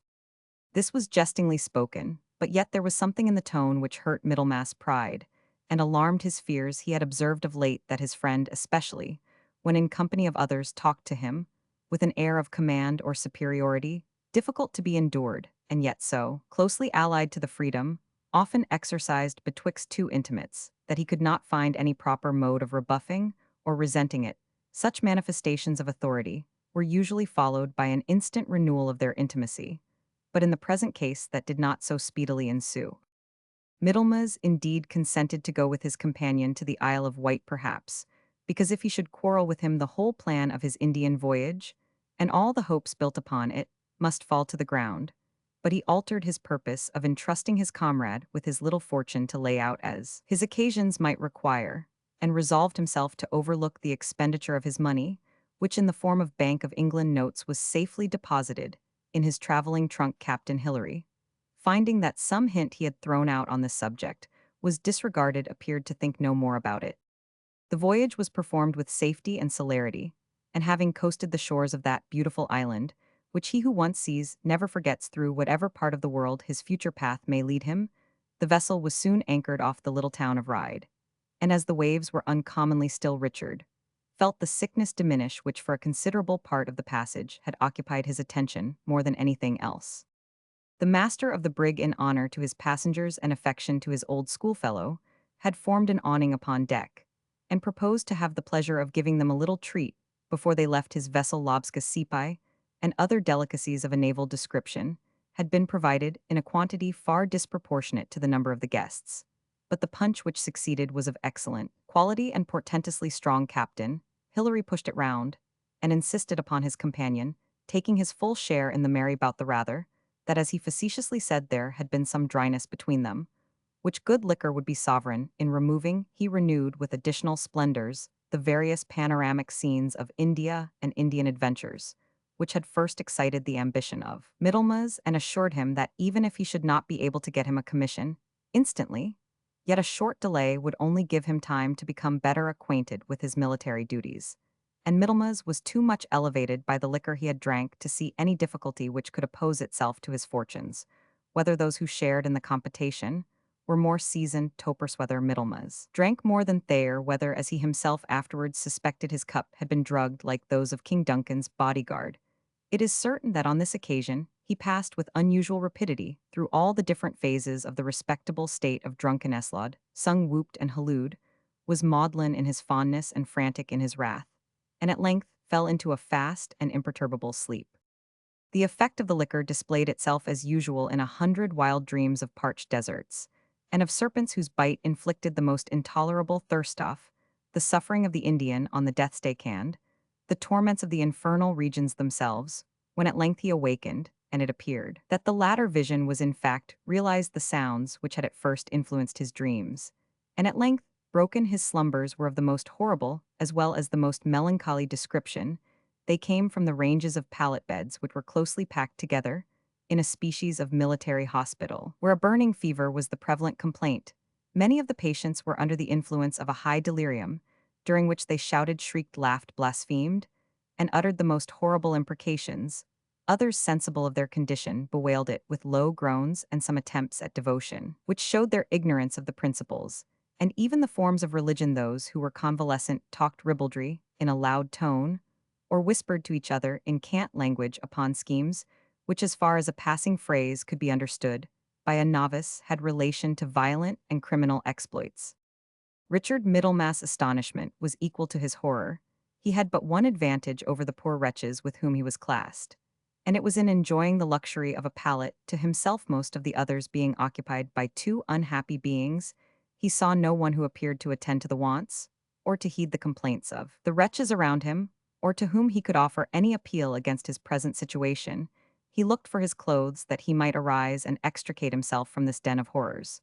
But his clothes were nowhere to be seen, nor did he see his portmanteau, or sea chest. It was much to be apprehended he would never see them more. Then, but too late, he remembered the insinuations which had passed current respecting his friend, the captain who was supposed to have been discharged by Mr. Lawford on account of some breach of trust in the town clerk's service, but that he should have trepanned the friend, who had reposed his whole confidence in him, that he should have plundered him of his fortune, and placed him in this house of pestilence, with the hope that death might stifle his tongue. Were iniquities not to have been anticipated, even if the worst of these reports were true. But Middlemas resolved not to be a wanting to himself. This place must be visited by some officer military or medical to whom he would make an appeal, and alarm his fears at least if he could not awaken his conscience.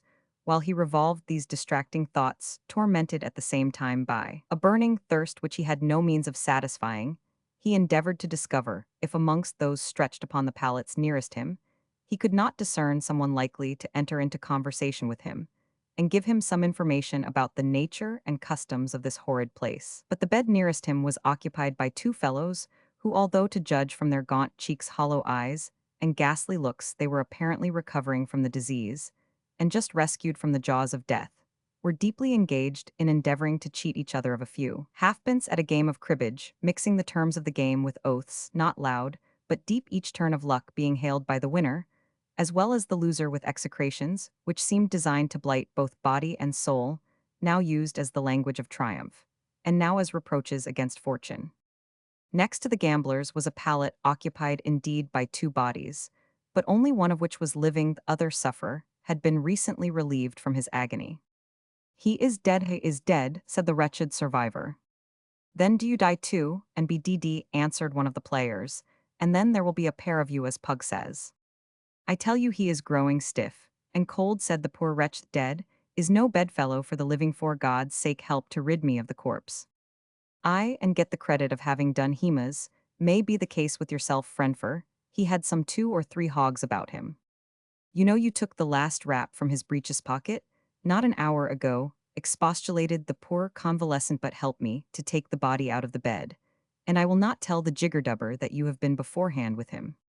"You tell the jiggerdubber," answered the cribbage player, "such another word, and I will twist your head round, till your eyes look at the drummer's handwriting on your back. Hold your peace, and don't bother our game with your gammon, or I will make you as mute as your bedfellow."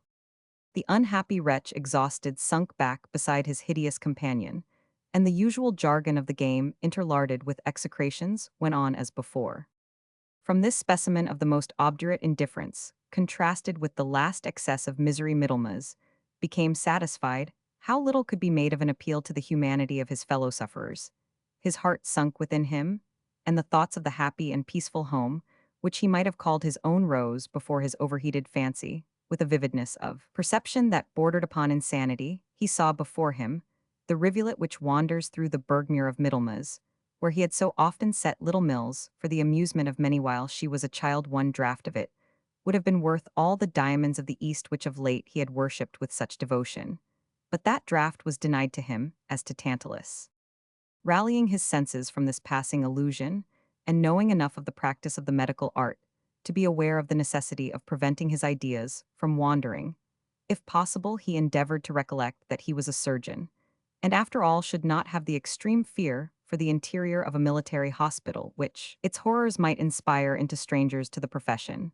But though he strove by such recollections to rally his spirits, he was not the less aware of the difference betwixt the condition of a surgeon, who might have attended such a place in the course of his duty, and a poor inhabitant, who was at once a patient and a prisoner. A footstep was now heard in the apartment, which seemed to silence all the varied sounds of woe that filled it. The cribbage party hid their cards, and ceased their oaths. Other wretches whose complaints had arisen to frenzy left off their wild exclamations and entreaties for assistance. Agony softened. Her shriek insanity hushed its senseless clamors, and even death seemed desirous to stifle his parting groan in the presence of Captain Cooper.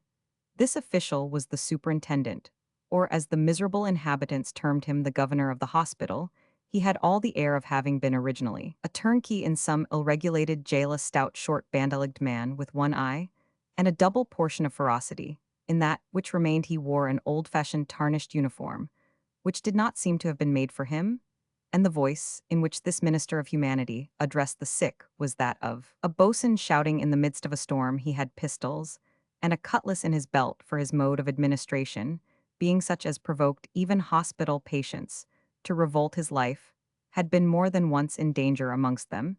He was followed by two assistants who carried handcuffs and straitjackets.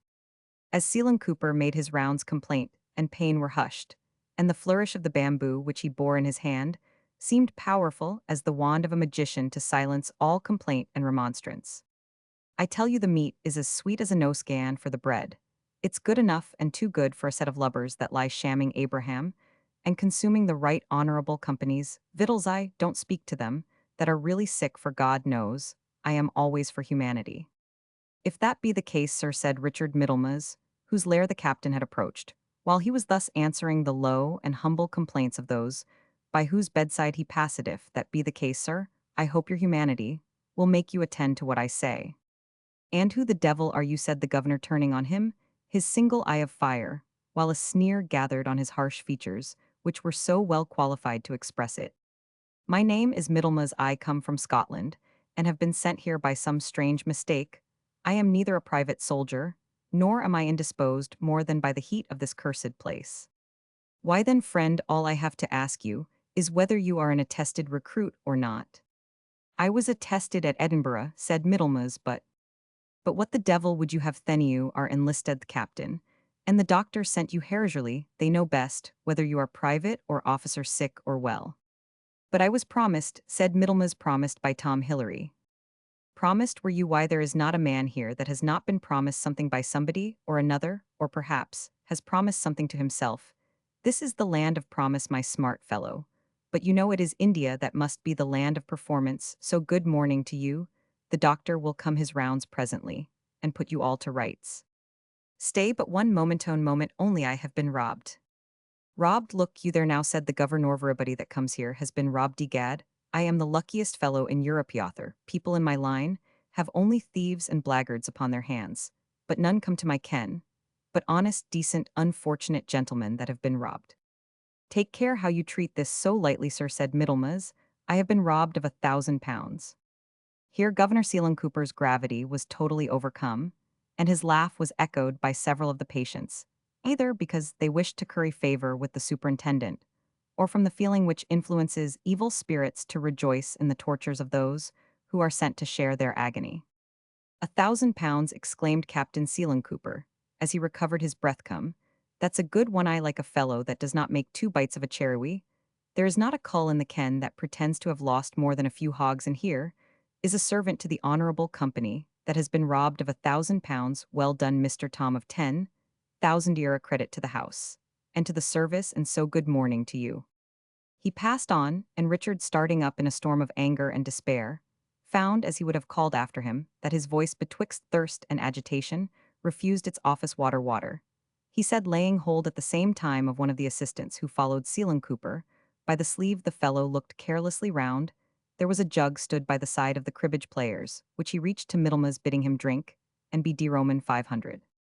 The man's back was no sooner turned than the gamester threw himself from his own bed into that of Middlemas, and grasping firm hold of the arm of Richard ere He could carry the vessel to his head swore he should not have his booze. It may be readily conjectured that the pitcher thus anxiously and desperately reclaimed contained something better than the pure element. In fact, a large proportion of it was gin. The jug was broken in the struggle, and the liquor spilt. Middlemas dealt a blow to the assailant, which was amply and heartily repaid, and a combat would have ensued, but for the interference of the superintendent and his assistants, who with a dexterity that showed them well acquainted with such emergencies, clapped a straightwaistcoat upon each of the antagonists. Richard's efforts at remonstrance only procured him a blow from Captain Cooper's rattan, and a tender admonition to hold his tongue if he valued a whole skin.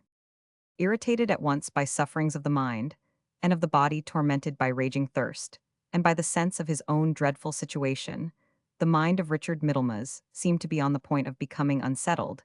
He felt an insane desire to imitate and reply to the groans, oaths, and ribaldry, which as soon as the superintendent quitted the hospital echoed around him. He longed, though he struggled against the impulse, to vie in curses with the reprobate, and in screams with the maniac. But his tongue clove to the roof of his mouth. His mouth itself seemed choked with ashes. There came upon him a dimness of sight, a rushing sound in his ears, and the powers of life were for a time suspended. Chapter the 7th. A wise physician, skilled our wounds to heal, is more than armies to the common weal. Pope's Homer. As Middlemas returned to his senses, he was sensible that his blood felt more cool, that the feverish throb of his pulsation was diminished, that the ligatures on his person were removed, and his lungs performed their functions more freely. One assistant was binding up a vein from which a considerable quantity of blood had been taken. Another, who had just washed the face of the patient, was holding aromatic vinegar to his nostrils. As he began to open his eyes, the person who had just completed the bandage said in Latin, but in a very low tone, and without raising his head, Anon sis Ricardus alle Middlemas ex civitate Middlemasians respond in lingua latina. Some alle miserimus, replied Richard again, shutting his eyes, for strange, as it may seem the voice of his comrade Adam Hartley, though his presence might be of so much consequence in this emergency, conveyed a pang to his wounded pride. He was conscious of unkindly, if not hostile feelings towards his old companion.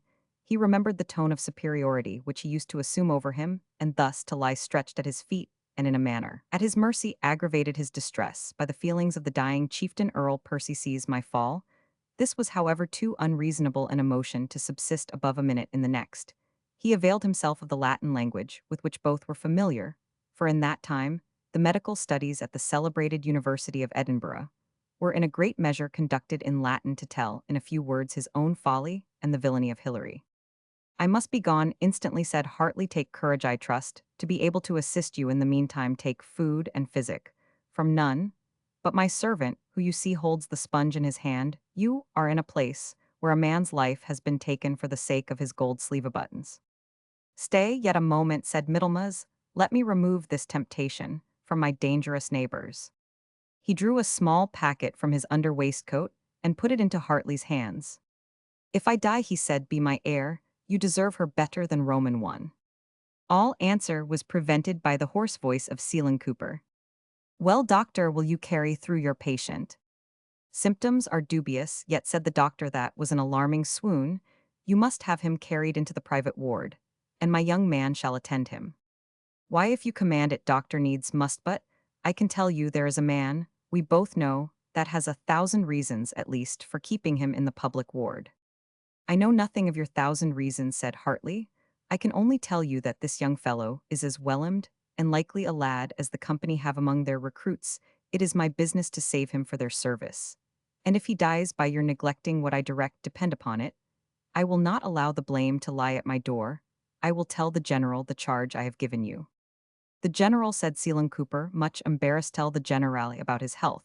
But you will not say anything about what he may have said in his light-headed fits, my eyes, if you listen to what feverish patients say, when the tantivy is in their brain. Your back will soon break with tale-bearing, for I will warrant you plenty of them to carry.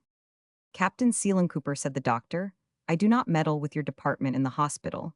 My advice to you is not to trouble yourself with mine. I suppose, as I have a commission in the service, and have besides a regular diploma, as a physician I know when my patient is lightheaded or otherwise, so do you let the man be carefully looked after at your peril. Thus saying, he left the hospital, but not till under pretext of again consulting the pulse. He pressed the patient's hand as if to assure him once more of his exertions for his liberation. My eyes muttered Sealand Cooper, this cockerel crows, gallant to come from a Scotch roost. But I would know well enough how to fetch the youngster off the perch, if it were not for the cure he has done on the General's pickaninnies. Enough of this fell on Richard's ear to suggest hopes of deliverance, which were increased when he was shortly afterwards removed to a separate ward, a place much more decent in appearance, and inhabited only by two patients who seemed petty officers, although sensible that he had no illness save that weakness which succeeds violent agitation. He deemed it wisest to suffer himself still to be treated as a patient in consideration that he should thus remain under his comrade's superintendence. Yet, while preparing to avail himself of Hartley's good offices, the prevailing reflection of his secret bosom was the ungrateful sentiment, had heaven no other means of saving me than by the hands of him I like least on the face of the earth. Meanwhile, ignorant of the ungrateful sentiments of his comrade, and indeed wholly indifferent how he felt towards him, Hartley proceeded in doing him such service as was in his power without any other object than the discharge of his own duty as a man, and as a Christian. The manner in which he became qualified to render his comrade assistance requires some short explanation. Our story took place at a period when the directors of the East India Company, with that hardy and persevering policy, which has raised to such a height the British Empire in the East, had determined to send a large reinforcement of European troops to the support of their power in India, then threatened by the kingdom of Mysore, of which the celebrated Hyder Ali had usurped the government after dethroning his master. Considerable difficulty was found in obtaining recruits for that service. Those who might have been otherwise disposed to be soldiers were afraid of the climate and of the species of banishment which the engagement implied, and doubted also how far the engagements of the company might be faithfully observed towards them. When they were removed from the protection of the British laws for these and other reasons, the military service of the king was preferred, and that of the company could only procure the worst recruits, although their zealous agents scrupled not to employ the worst means. Indeed, the practice of kidnapping, or crimping, as it is technically called, was at that time general whether for the colonies, or even for the king's troops, and as the agents employed in such transactions must be of course entirely unscrupulous, there was not only much villainy committed in the direct prosecution of the trade, but it gave rise incidentally to remarkable cases of robbery, and even murder. Such atrocities were of course concealed from the authorities for whom the levies were made, and the necessity of obtaining soldiers made men whose conduct was otherwise unexceptionable cold, in looking closely into the mode in which their recruiting service was conducted. The principal depot of the troops which were by these means assembled was in the Isle of Wight, where the season proving unhealthy, and the men themselves being many of them of a bad habit of body, a fever of a malignant character broke out amongst them, and speedily crowded with patients the military hospital, of which Mr. Sealand Cooper himself, an old and experienced crimp and kidnapper, had obtained the superintendent's. Irregularities began to take place also among the soldiers who remained healthy, and the necessity of subjecting them to some discipline before they sailed was so evident that several officers of the company's naval service expressed their belief that otherwise there would be dangerous mutinies on the passage. To remedy the first of these evils, the court of directors sent down to the island several of their medical servants, amongst whom was Hartley, whose qualifications had been amply certified by a medical board, before which he had passed an examination, besides his possessing a diploma from the University of Edinburgh, as Roman 1000 Roman 500, to enforce the discipline of their soldiers. The court committed full power to one of their own body, General Witherington. The general was an officer who had distinguished himself highly in their service. He had returned from India 5 or 6 years before with a large fortune, which he had rendered much greater by an advantageous marriage with a rich heiress. The general and his lady went little into society, but seemed to live entirely for their infant family, those in number being 2 boys and a girl. Although he had retired from the service, he willingly undertook the temporary charge committed to him, and taking a house at a considerable distance from the town of Ryde, he proceeded to enroll the troops into separate bodies, appoint officers of capacity to each, and by regular training and discipline gradually to bring them into something resembling good order. He heard their complaints of ill usage in the articles of provisions and appointments, and did them upon all occasions the strictest justice, save that he was never known to restore one recruit to his freedom from the service, however unfairly, or even illegally, his attestation might have been obtained. "It is none of my business," said General Witherington, "how you became soldiers. I found you, and soldiers I will leave you. But I will take especial care that as soldiers you shall have everything to a penny or a pin's head that you are justly entitled to." He went to work without fear or favor, reported many abuses to the board of directors, had several officers' commissaries Roman 100 removed from the service, and made his name as great a terror to the peculators at home as it had been to the enemies of Britain in Hindustan. Captain Seelan Cooper and his associates in the hospital department heard and trembled, fearing that their turn should come next.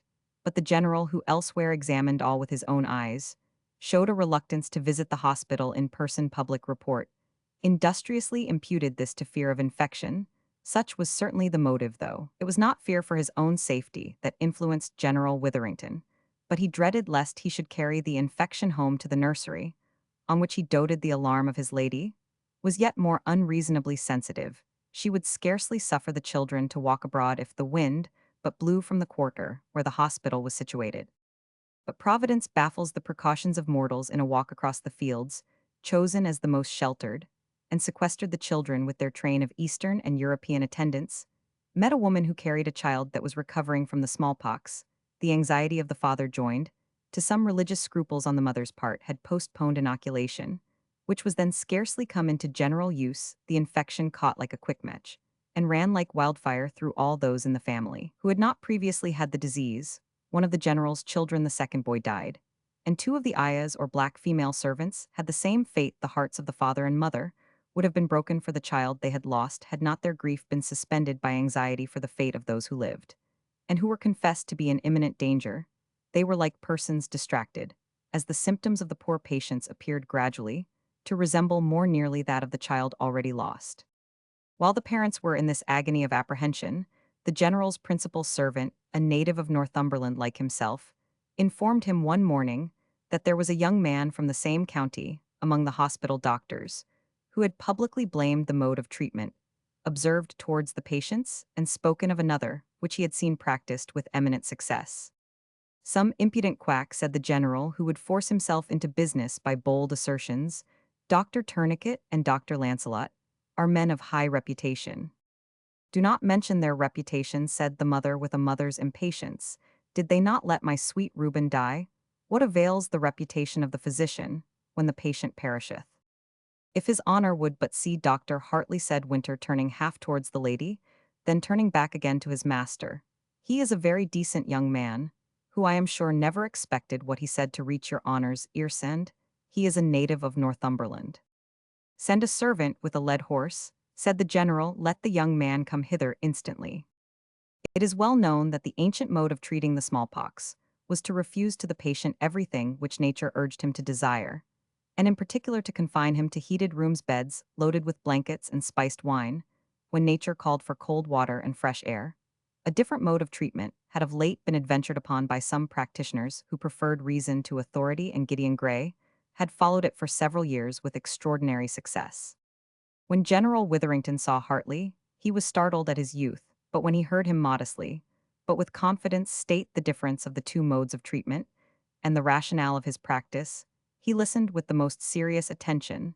So did his lady, her streaming eyes turning from Hartley to her husband, as if to watch what impression the arguments of the former were making upon the latter. General Witherington was silent for a few minutes after Hartley had finished his exposition, and seemed buried in profound reflection. To treat a fever, he said, in a manner which tends to produce, one seems indeed to be adding fuel to fire. It is, said the lady, let us trust this young man, General Witherington. We shall at least give our darlings the comforts of the fresh air and cold water for which they are pining. But the general remained undecided. Your reasoning, he said to Hartley, seems plausible, but still, it is only hypothesis. What can you show to support your theory in opposition to the general practice? My own observation, replied the young man, here is a memorandum book of medical cases, which I have witnessed. It contains 20 cases of smallpox, of which 18 were recoveries. And the two others, said the general, terminated fatally, replied Hartley. We can as yet but partially disarm this scourge of the human race. Young man, continued the general, were I to say that 1,000 gold moors were yours in case my children live under your treatment, What have you to peril in exchange? My reputation, answered Hartley firmly. And you could warrant on your reputation the recovery of your patients. God forbid I should be presumptuous, but I think I could warrant my using those means, which with God's blessing afford the fairest chance of a favorable result. Enough you are modest and sensible as well as bold, and I will trust you. The lady on whom Hartley's words and manner had made a great impression, and who was eager to discontinue a mode of treatment which subjected the patients to the greatest pain and privation, and had already proved unfortunate, eagerly acquiesced, and Hartley was placed in full authority in the sick room. Windows were thrown open, fires reduced or discontinued loads of bedclothes, removed cooling drinks, superseded mulled wine, and spices. The sick nurses cried out murder doctor's tourniquet, and Lancelot retired in disgust, menacing something like a general pestilence, in vengeance of what they termed rebellion against the neglect of the aphorisms of Hippocrates. Hartley proceeded quietly and steadily, and the patients got into a fair road of recovery. The young Northumbrian was neither conceited nor artful, yet with all his plainness of character he could not but know the influence which a successful physician obtains over the parents of the children whom he has saved from the grave, and especially before the cure is actually completed. He resolved to use this influence in behalf of his old companion, trusting that the military tenacity of General Witherington would give way on consideration of the obligation so lately conferred upon him. On his way to the general's house, which was at present his constant place of residence, he examined the package which Middlemas had put into his hand.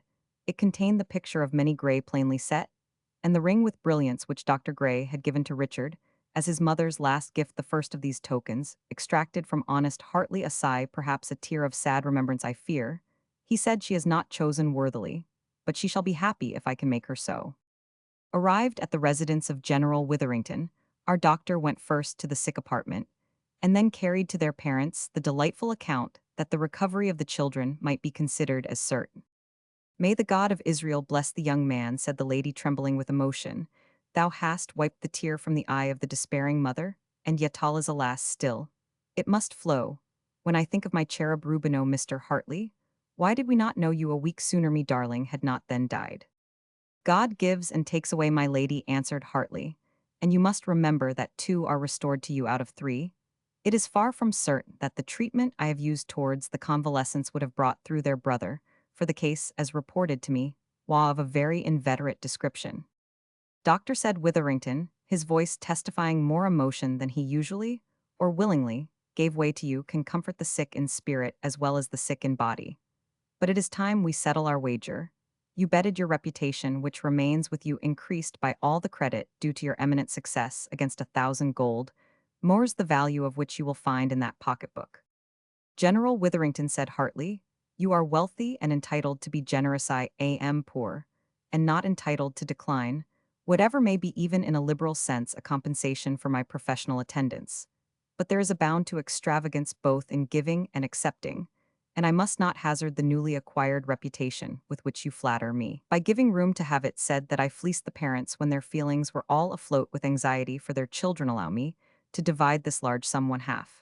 I will thankfully retain as a most liberal recompense for my labor, and if you still think you owe me anything, let me have it in the advantage of your good opinion and countenance.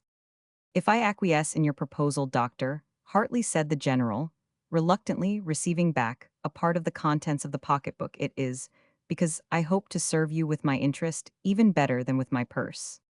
And indeed, sir, replied Hartley, it was upon your interest that I am just about to make a small claim. The general and his lady spoke both in the same breath to assure him his boon was granted before asked. I am not so sure of that, said Hartley, for it respects a point on which I have heard say that your excellency is rather inflexible discharge of a recruit. My duty makes me so, replied the general. You know the sort of fellows that we are obliged to content ourselves with. Get drunk, grow Pitvalian tenlist overnight, and repent next morning.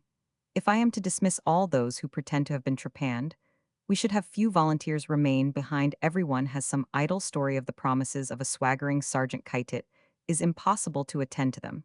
But let me hear yours, however. Mine is a very singular case. The party has been robbed of £1,000.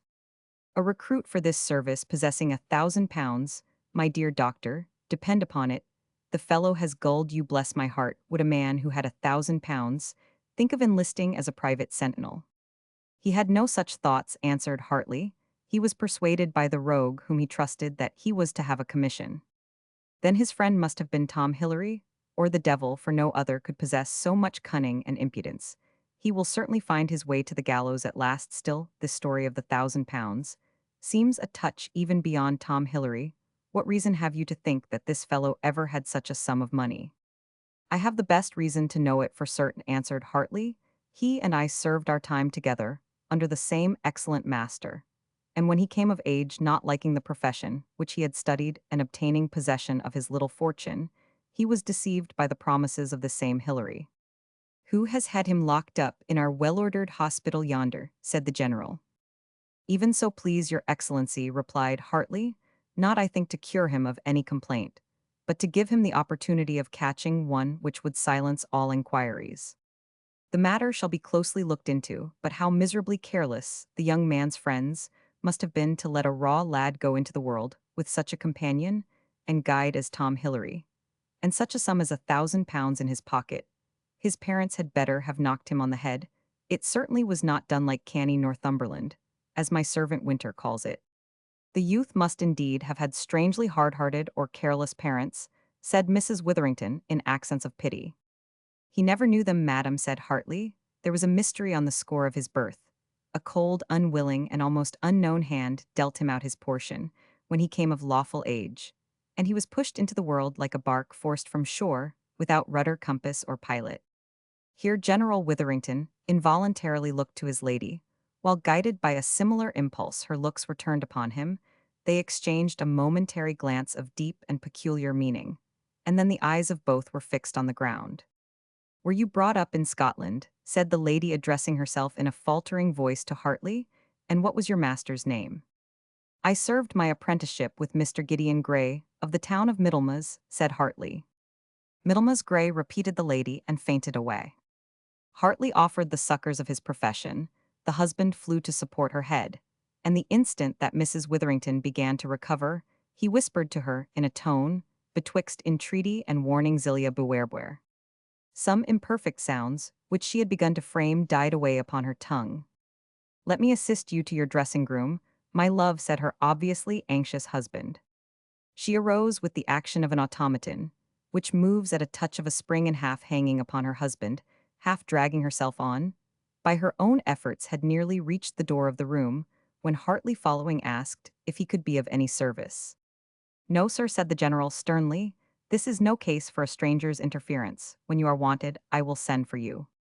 Hartley stepped back on receiving a rebuff in a tone so different from that which General Witherington had used towards him in their previous intercourse, and felt disposed for the first time to give credit to public report which assigned to that gentleman with several good qualities, the character of a very proud and haughty man. Hitherto, he thought, I have seen him tamed by sorrow and anxiety. Now the mind is regaining its natural tension. But he must in decency interest himself for this unhappy Middlemas. The general returned into the apartment a minute or two afterwards, and addressed Hartley in his usual tone of politeness, though apparently still under great embarrassment, which he in vain endeavored to conceal. Mrs. Witherington is better, he said, and will be glad to see you before dinner. You dine with us, I hope. Hartley bowed. Mrs. Witherington is rather subject to this sort of nervous fits, and she has been much harassed of late by grief and apprehension. When she recovers from them, it is a few minutes before she can collect her ideas, and during such intervals speak very confidentially to you. My dear Dr. Hartlish speaks sometimes about imaginary events which have never happened, and sometimes about distressing occurrences in an early period of life. I am not therefore willing that anyone but myself or her old attendant Mrs. Lopez should be with her on such occasions. Hartley admitted that a certain degree of lightheadedness was often the consequence of nervous fits. The general proceeded, as to this young man, thy's friend of yours, thy's Richard, middle-masted, you not call him so? Not that I recollect, answered Hartley, but your excellency has hit upon his name. That is odd enough, certainly. You said something about Middlemas, replied General Witherington. I mentioned the name of the town, said Hartley. I caught it up, as the name of the recruitie was indeed occupied at the moment by my anxiety about my wife. But this Middlemas, since such is his name, is a wild young fellow, I suppose. I should do him wrong to say so, your excellency. He may have had his follies like other young men, but his conduct has so far as I know been respectable, but considering we lived in the same house, we were not very intimate. That is bad. I should have liked him. That is it. Would have been happy for him to have had a friend like you, but I suppose you studied too hard for him. He would be a soldier. High is he good looking? Remarkably so, replied Hartley, and has a very prepossessing manner. Is his complexion dark or fair? Asked the general. Rather uncommonly dark, said Hartley. Darker, if I may use the freedom, than your excellencies. Nay, then he must be a black ouzel. Indeed, does he understand languages? Latin and French tolerably well. Of course he cannot fence or dance. Pardon me, sir, I am no great judge, but Richard is reckoned to do both with uncommon skill. Indeed, sum this up, and it sounds well. Handsome, accomplished in exercises, moderately learned, perfectly well-bred, not unreasonably wild. All this comes too high for the situation of a private sentinel. He must have a commission doctorantly for your sake. Your excellency is generous. It shall be so, and I will find means to make Tom Hillary disgorge his plunder, unless he prefers being hanged. A fate he has long deserved. You cannot go back to the hospital today. You dine with us, and you know Mrs. Witherington's fears of infection. But tomorrow find out your friend Winter shall see him. Equipped with everything needful, Tom Hillary shall repay advances, you know, and he must be off with the first detachment of the recruits in the Middlesex Indiaman, which sails from the Downs on Monday fortnight. That is, if you think him fit for the voyage, I dare say. The poor fellow is sick of the Isle of Wight. Your excellency will permit the young man to pay his respects to you before his departure. To what purpose, sir, said the general hastily and peremptorily, but instantly added, you are right, I should like to see him. Winter shall let him know the time, and take horses to fetch him hither. But he must have been out of the hospital for a day or two, so the sooner you can set him at liberty the better. In the meantime, take him to your own lodgings, doctor, and do not let him form any intimacies with the officers or any others in this place, where he may light on another Hillary. Had Hartley been as well acquainted as the reader with the circumstances of young Middlemas' birth, he might have drawn decisive conclusions from the behavior of General Witherington, while his comrade was the topic of conversation.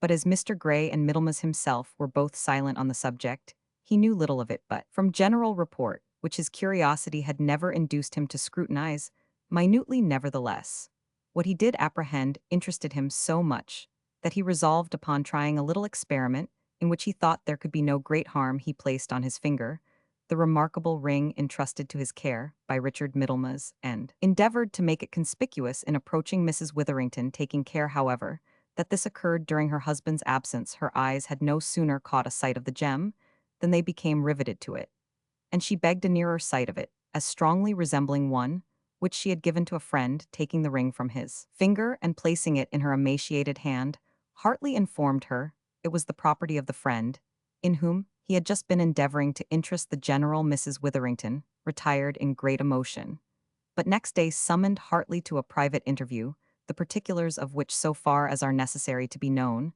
shall be afterwards related.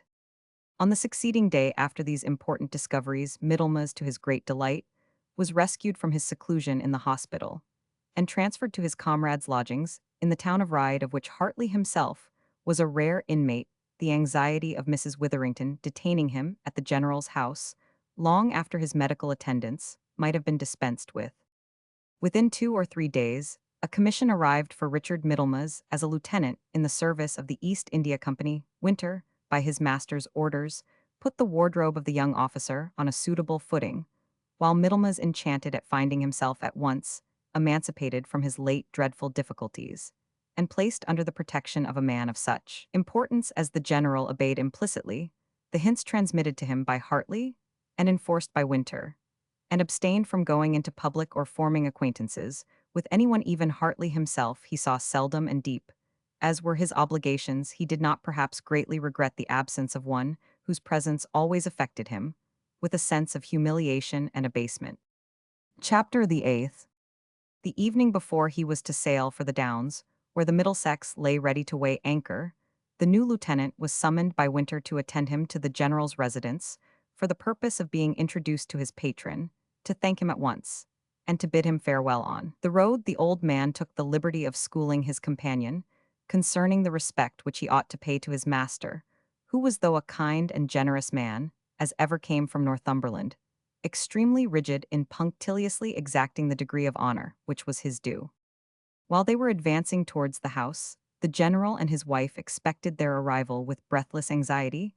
They were seated in a superb drawing-room, the general behind a large chandelier, which shaded opposite to his face, threw all the light to the other side of the table, so that he could observe any person placed there, without becoming the subject of observation in turn. On a heap of cushions, wrapped in a glittering drapery of gold and silver muslins, mingled with shawls a luxury, which was then a novelty in Europe, sate, or rather, reclined his lady, who past the full meridian of beauty retained charms enough to distinguish her as one who had been formerly a very fine woman, though her mind seemed occupied by the deepest emotion. Zelia said her husband, "You are unable for what you have undertaken. Take my advice, retire you, shall know all and everything that passes, but retire. To what purpose should you cling to the idle wish of beholding for a moment a being whom you can never again look upon?" "Alas," answered the lady, "and is not your declaration that I shall never see him more a sufficient reason that I should wish to see him, no should wish to imprint on my memory the features and the form which I am never again to behold, while we are in the body? Do not my Richard be more cruel than was my poor father even when his wrath was in its bitterness? He let me look upon my infant, and its cherub face dwelt with me, and was my comfort among the years of unutterable sorrow in which my youth wore away. It is enough, Zilia, you have desired this boon, I have granted it, and, at whatever risk, my promise shall be kept. But think how much depends on this fatal secretary rank and estimation in society. Me, honor, interested that that estimation should remain uninjured. Zilia, the moment that the promulgation of such a secret gives prudes and scandalmongers a right to treat you with scorn, will be fraught with unutterable misery, perhaps with bloodshed and death, should a man dare to take up the rumor. You shall be obeyed, my husband, answered Zilia, in all that the frailness of nature will permit. But, O God of my fathers, of what clay hast thou fashioned us poor mortals, who dread so much the shame which follows sin, yet repent so little for the sin itself. In a minute afterward steps were heard, the door opened. Winter announced Lieutenant Middlemas, and the unconscious son stood before his parents. Witherington started involuntarily up, but immediately constrained himself to assume the easy deportment with which a superior receives a dependent, and which in his own case was usually mingled with a certain degree of hauteur. The mother had less command of herself. She too sprung up as if with the intention of throwing herself on the neck of her son, for whom she had travailed and sorrowed, but the warning glance of her husband arrested her as if by magic, and she remained standing, with her beautiful head and neck somewhat advanced, her hands clasped together, and extended forward in the attitude of motion, but motionless nevertheless, as a marble statue, to which the sculptor has given all the appearance of life, but cannot impart its powers. So strange a gesture and posture might have excited the young officer's surprise, but the lady stood in the shade, and he was so intent in looking upon his patron that he was scarce even conscious of Mrs. Witherington's presence. "I am happy in this opportunity," said Middlemas, observing that the general did not speak, "to return my thanks to General Witherington, to whom they never can be sufficiently paid." The sound of his voice, though uttering words so indifferent, seemed to dissolve the charm which kept his mother motionless. She sighed, deeply relaxed the rigidity of her posture, and sunk back on the cushions from which she had started up. Middlemas turned to look towards her at the sound of the sigh, and the rustling of her drapery. The general hastened to speak. "My wife, Mr. Middlemas, has been unwell of late. Your friend, Mr. Hartley, might mention it to you on affection of the nerves." Mr. Middlemas was of course sorry and concerned. "We have had distress in our family, Mr. Middlemas, from the ultimate and heartbreaking consequences of which we have escaped by the skill of your friend Mr. Hartley. We will be happy, if it is in our power, to repay a part of our obligations in service to his friend and protege, Mr. Middlemas." "I am only acknowledged as his protege," then thought Richard, but he said every one must envy his friend in having had the distinguished good fortune to be of use to General Witherington and his family. "You have received your commission, I presume. Have you any particular wish or desire respecting your destination?" "No, may it please your Excellency," answered Middlemas. "I suppose Hartley would tell your Excellency my unhappy state, that I am an orphan deserted by the parents who cast me on the wide world, an outcast about whom nobody knows or cares, except to desire that I should wander far enough and live obscurely enough not to disgrace them by their connection with me." Zelia wrung her hands as he spoke and drew her muslin veil closely around her head, as if to exclude the sounds which excited her mental agony.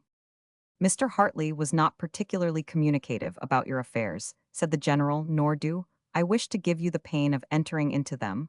What I desire to know is if you are pleased with your destination to Madras.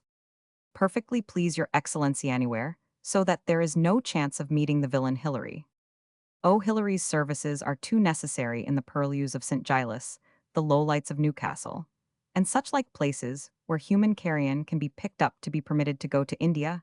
However, to show you the knave has some grace, there are the notes of which you were robbed. You will find them the very same paper, which you lost, except a small sum, which the rogue had spent, but which a friend has made up in compassion for your sufferings. Richard Middlemas sunk on one knee, and kissed the hand which restored him to independence. Pshaw, said the general, you are a silly young man, but he withdrew not his hand from his caresses. This was one of the occasions on which Dick Middlemas could be oratorical. Oh, my more than father, he said, how much greater a debt do I owe to you than to the unnatural parents, who brought me into this world by their sin, and deserted me through their cruelty. Zelia, as she heard these cutting words, flung back her veil, raising it on both hands till it floated behind her like a mist, and then giving a faint groan, sunk down in a swoon, pushing Middlemas from him. With a hasty movement, General Witherington flew to his lady's assistance, and carried her in his arms as if she had been a child into the anteroom, where an old servant waited with the means of restoring suspended animation, which the unhappy husband too truly anticipated might be useful. These were hastily employed, and succeeded in calling the sufferer to life, but in a state of mental emotion that was dreadful. Her mind was obviously impressed by the last words which her son had uttered. Did you hear him, Richard? She exclaimed in accents terribly loud, considering the exhausted state of her strength. Did you hear the words? It was heaven speaking our condemnation, by the voice of our own child. But do not fear, my Richard, do not weep. I will answer the thunder of heaven with its own music. She flew to a harpsichord which stood in the room, and while the servant and master gazed on each other, as if doubting whether her senses were about to leave her entirely, she wandered over the keys, producing a wilderness of harmony, composed of passages recalled by memory, or combined by her own musical talent, until at length her voice and instrument united in one of those magnificent hymns in which her youth had praised her Maker with voice and harp like the royal Hebrew, who composed it. The tear ebbed insensibly from the eyes, which she turned upwards. Her vocal tones, combining with those of the instrument, rose to a pitch of brilliancy seldom attained by the most distinguished performers, and then sunk into a dying cadence, which fell never again to rise, for the songstress had died with her strain.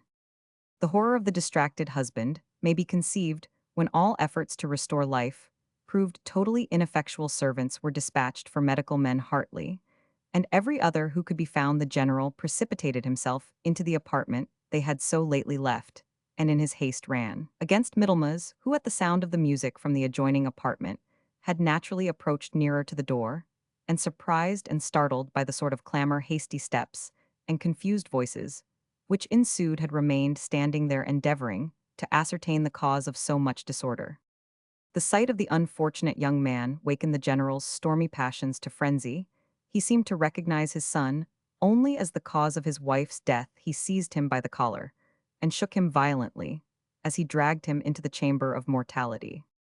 Come hither, he said, thou for whom a life of lowest obscurity was too mean a fate. Come hither, and look on the parents whom thou hast so much envied, whom thou hast so often cursed. Look at that pale, emaciated form, a figure of wax rather than flesh and blood. That is thy mother, that is the unhappy Zelia Moncada, to whom thy birth was the source of shame and misery, and to whom thy illumined presence has now brought death itself. And behold, Meh pushed the lad from him, and stood up erect, looking well-nigh in gesture and figure the apostate spirit he described. Behold me, he said, see you not my hair streaming with sulphur, my brow scathed with lightning? I am the arch-fiend, I am the father whom you seek, I am the accursed Richard Tresham, the seducer of Zelia, and the father of her murderer. Hartley entered while this horrid scene was passing. All attention to the deceased he instantly saw would be thrown away, and understanding partly from Winter, partly from the tenor of the general's frantic discourse, the nature of the disclosure which had occurred, he hastened to put an end, if possible, to the frightful and scandalous scene which had taken place. Aware how delicately the general felt on the subject of reputation, he assailed him with remonstrances on such conduct, in presence of so many witnesses, but the mind had ceased to answer to that once powerful keynote. I care not if the whole world hear my sin, and my punishment, said Witherington. It shall not be again said of me that I fear shame more than I repent sin. I feared shame only for Zelia, and Zelia is dead. But her memory, general, spare the memory of your wife, in which the character of your children is involved.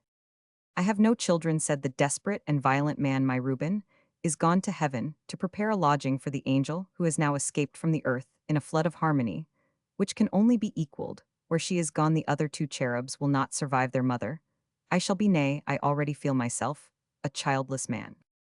Yet I am your son, replied Middlemas in a tone sorrowful, but at the same time tinged with sullen resentment. Your son, by your wedded wife pale.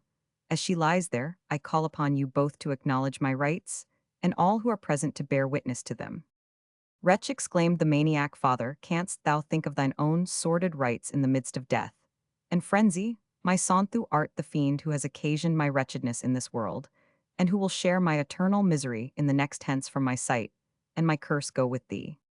His eyes fixed on the ground, his arms folded on his breast, the haughty and dogged spirit of Middlemas yet seemed to meditate reply, but Hartley Winter and other bystanders interfered and forced him from the apartment. As they endeavored to remonstrate with him, he twisted himself out of their grasp, ran to the stables, and seizing the first saddled horse that he found out of many that had been in haste got ready to seek for assistance, he threw himself on its back and rode furiously off. Hartley was about to mount and follow him, but Winter and the other domestics threw themselves around him and implored him not to desert their unfortunate master at a time when the influence which he had acquired over him might be the only restraint on the violence of his passions.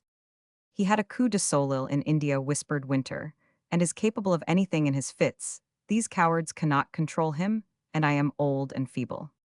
Satisfied that General Witherington was a greater object of compassion than Middlemas, whom besides he had no hope of overtaking, and who he believed was safe in his own keeping, however violent might be his present emotions, Hartley returned, where the greater emergency demanded his immediate care. He found the unfortunate general contending with the domestics, who endeavored to prevent his making his way to the apartment where his children slept, and exclaiming furiously, Rejoice, my treasuress, rejoice! He has fled who would proclaim your father's crime, and your mother's dishonor. He has fled never to return, whose life has been the death of one parent, and the ruin of another. Courage, my children, your father is with Yao, will make his way to you through 100 obstacles. The domestics, intimidated and undecided, were giving way to him when Adam Hartley approached, and placing himself before the unhappy man, fixed his eye firmly on the general's, while he said in a low but stern voice, Madman, would you kill your children? The general seemed staggered in his resolution, but still attempted to rush past him, but Hartley, seizing him by the collar of his coat on each side, You are my prisoner, he said, I command you to follow me. Ha, prisoner, and for high treason, dog, thou hast met thy death. The distracted man drew a poniard from his bosom, and Hartley's strength and resolution might not perhaps have saved his life, had not Winter mastered the general's right hand, and contrived to disarm him. I am your prisoner, then he said, use me civilly and let me see my wife and children. You shall see them tomorrow, said Hartley, follow us instantly, and without the least resistance. General Witherington followed like a child, with the air of one who is suffering for a cause in which he glories. I am not ashamed of my principles, he said, I am willing to die for my king. Without exciting his frenzy, by contradicting the fantastic idea which occupied his imagination, Hartley continued to maintain over his patient the ascendancy he had acquired. He caused him to be led to his apartment, and beheld him suffer himself to be put to bed, administering then a strong composing draught, and causing a servant to sleep in the room. He watched the unfortunate man till dawn of morning. General Witherington awoke in his full senses, and apparently conscious of his real situation, which he testified by low-grown sobs and tears, when Hartley drew near his bedside. He knew him perfectly, and said, Do not fear, meth fit is over, leave me now and see after yonder unfortunate. Let him leave Britain as soon as possible and go where his fate calls him, and where we can never meet more. Winter knows my ways, and will take care of me. Winter gave the same advice. I can answer, he said, for my master's security at present, but in heaven's name prevent his ever meeting again with that obdurate young man. Chapter the 9th. Well then, the world's mine oyster, which I with sword will open, Merry Wives of Windsor. When Adam Hartley arrived at his lodgings in the sweet little town of Ryde, his first inquiries were after his comrade. He had arrived last night, late, man and horse all in a foam. He made no reply to any questions about supper or the like, but snatching a candle ran upstairs into his apartment and shut and double-locked the door.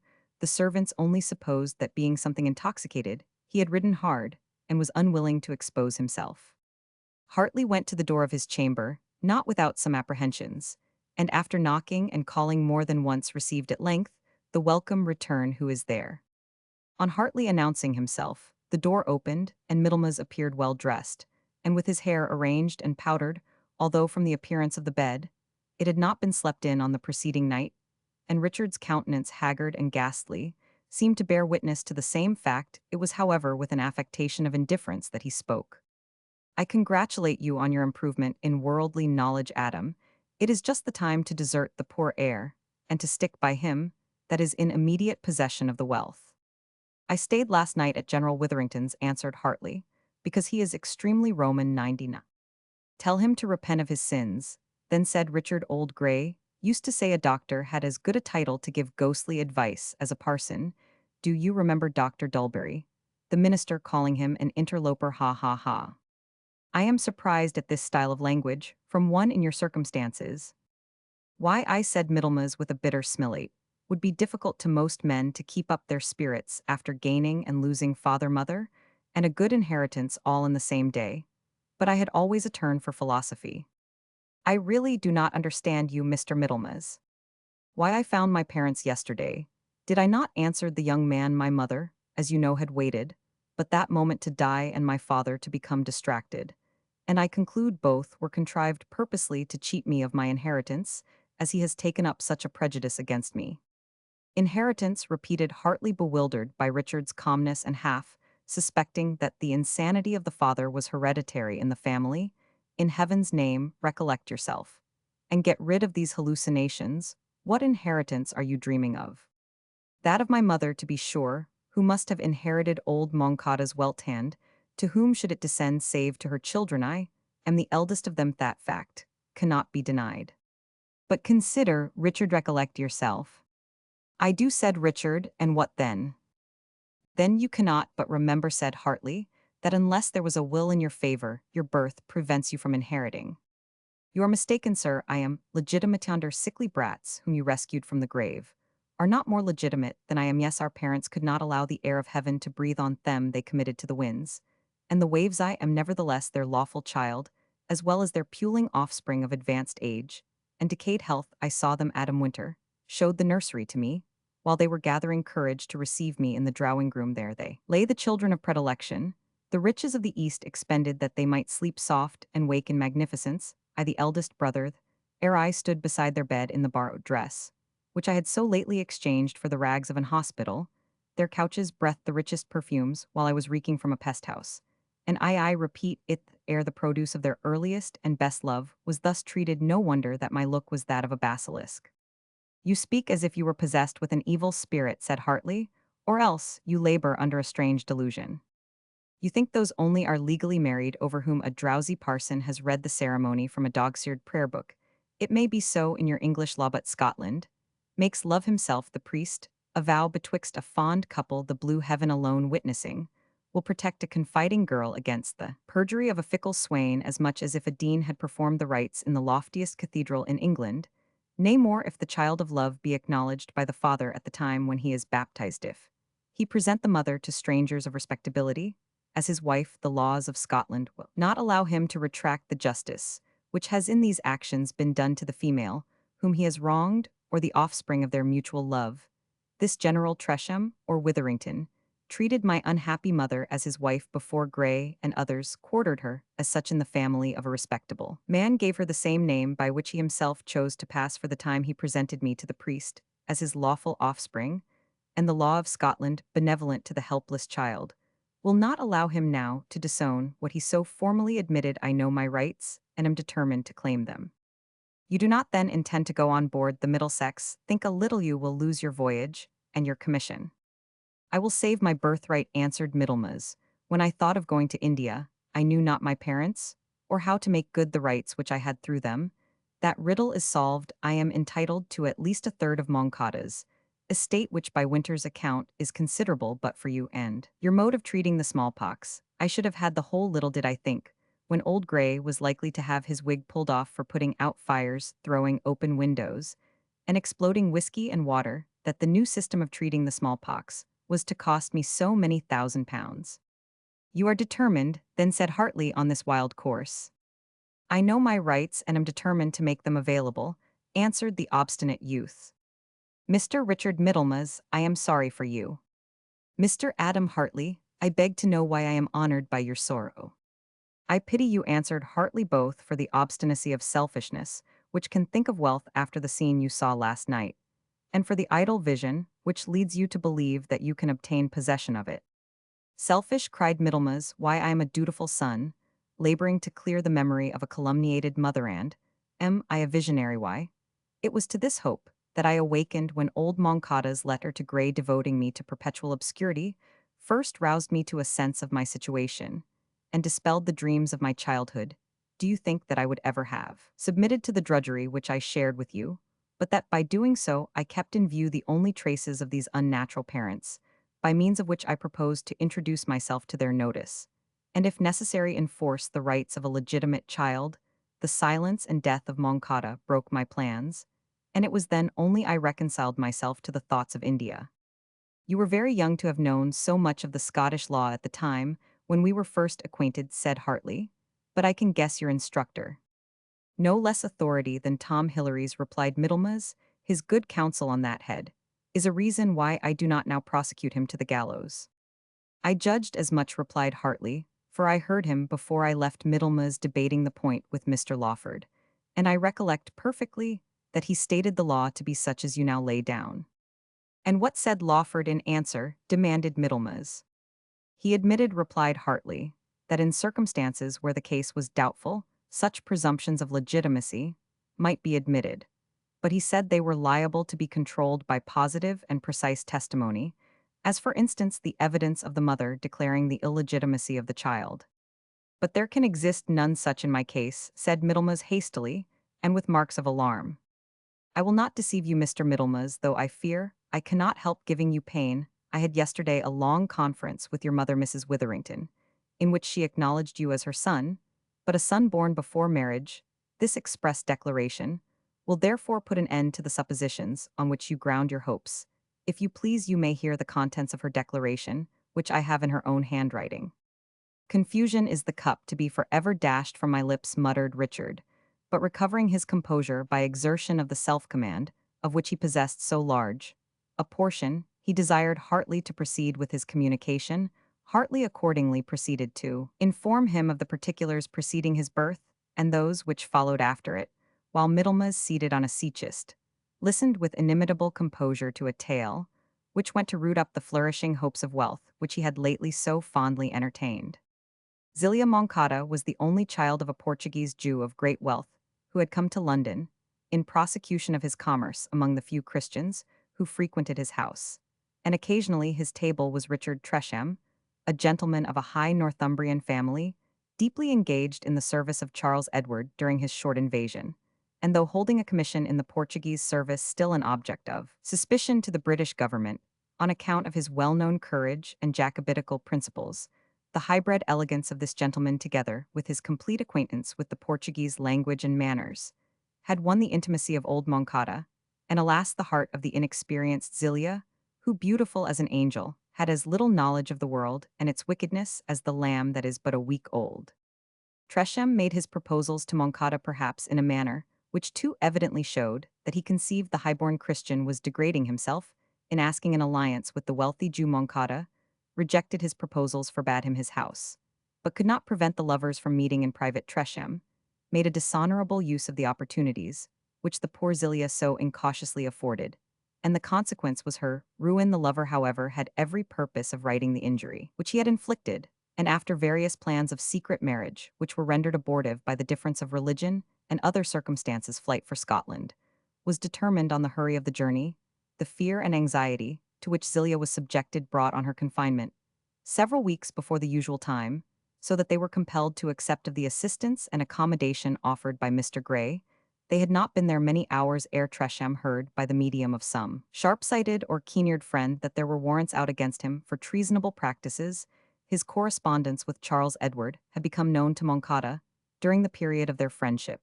He betrayed it in vengeance to the British cabinet, and warrants were issued in which, at Moncada's request, his daughter's name was included. This might be of use, he apprehended, to enable him to separate his daughter from Tresham, should he find the fugitives actually married. How far he succeeded the reader already knows, as well as the precautions which he took to prevent the living evidence of his child's frailty from being known to exist. His daughter he carried with him, and subjected her to severe restraint, which her own reflections rendered doubly bitter.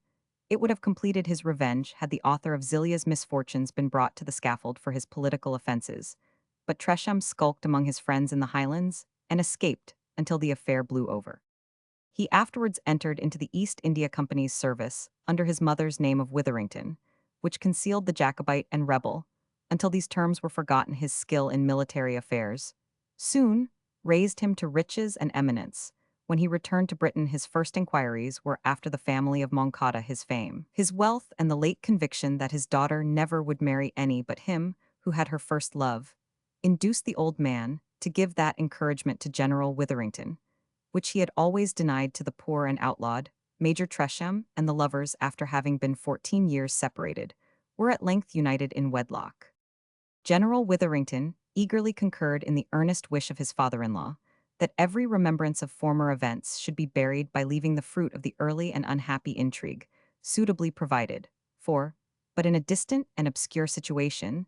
Zelia thought far otherwise. Her heart longed with a mother's longing towards the object of her first maternal tenderness, but she dared not place herself in opposition at once to the will of her father and the decision of her husband. The former, his religious prejudices, much effaced by his long residence in England, had given consent that she should conform to the established religion of her husband, and her contrite, latter haughty, as we have described him, made it his pride to introduce the beautiful convert among his highborn kindred. The discovery of her former frailty would have proved a blow to her respectability, which he dreaded like death, and it could not long remain a secret from his wife that, in consequence of a severe illness in India, even his reason became occasionally shaken by anything which violently agitated his feelings. She had therefore acquiesced in patience and silence in the course of policy which Moncada had devised, and which her husband anxiously and warmly approved.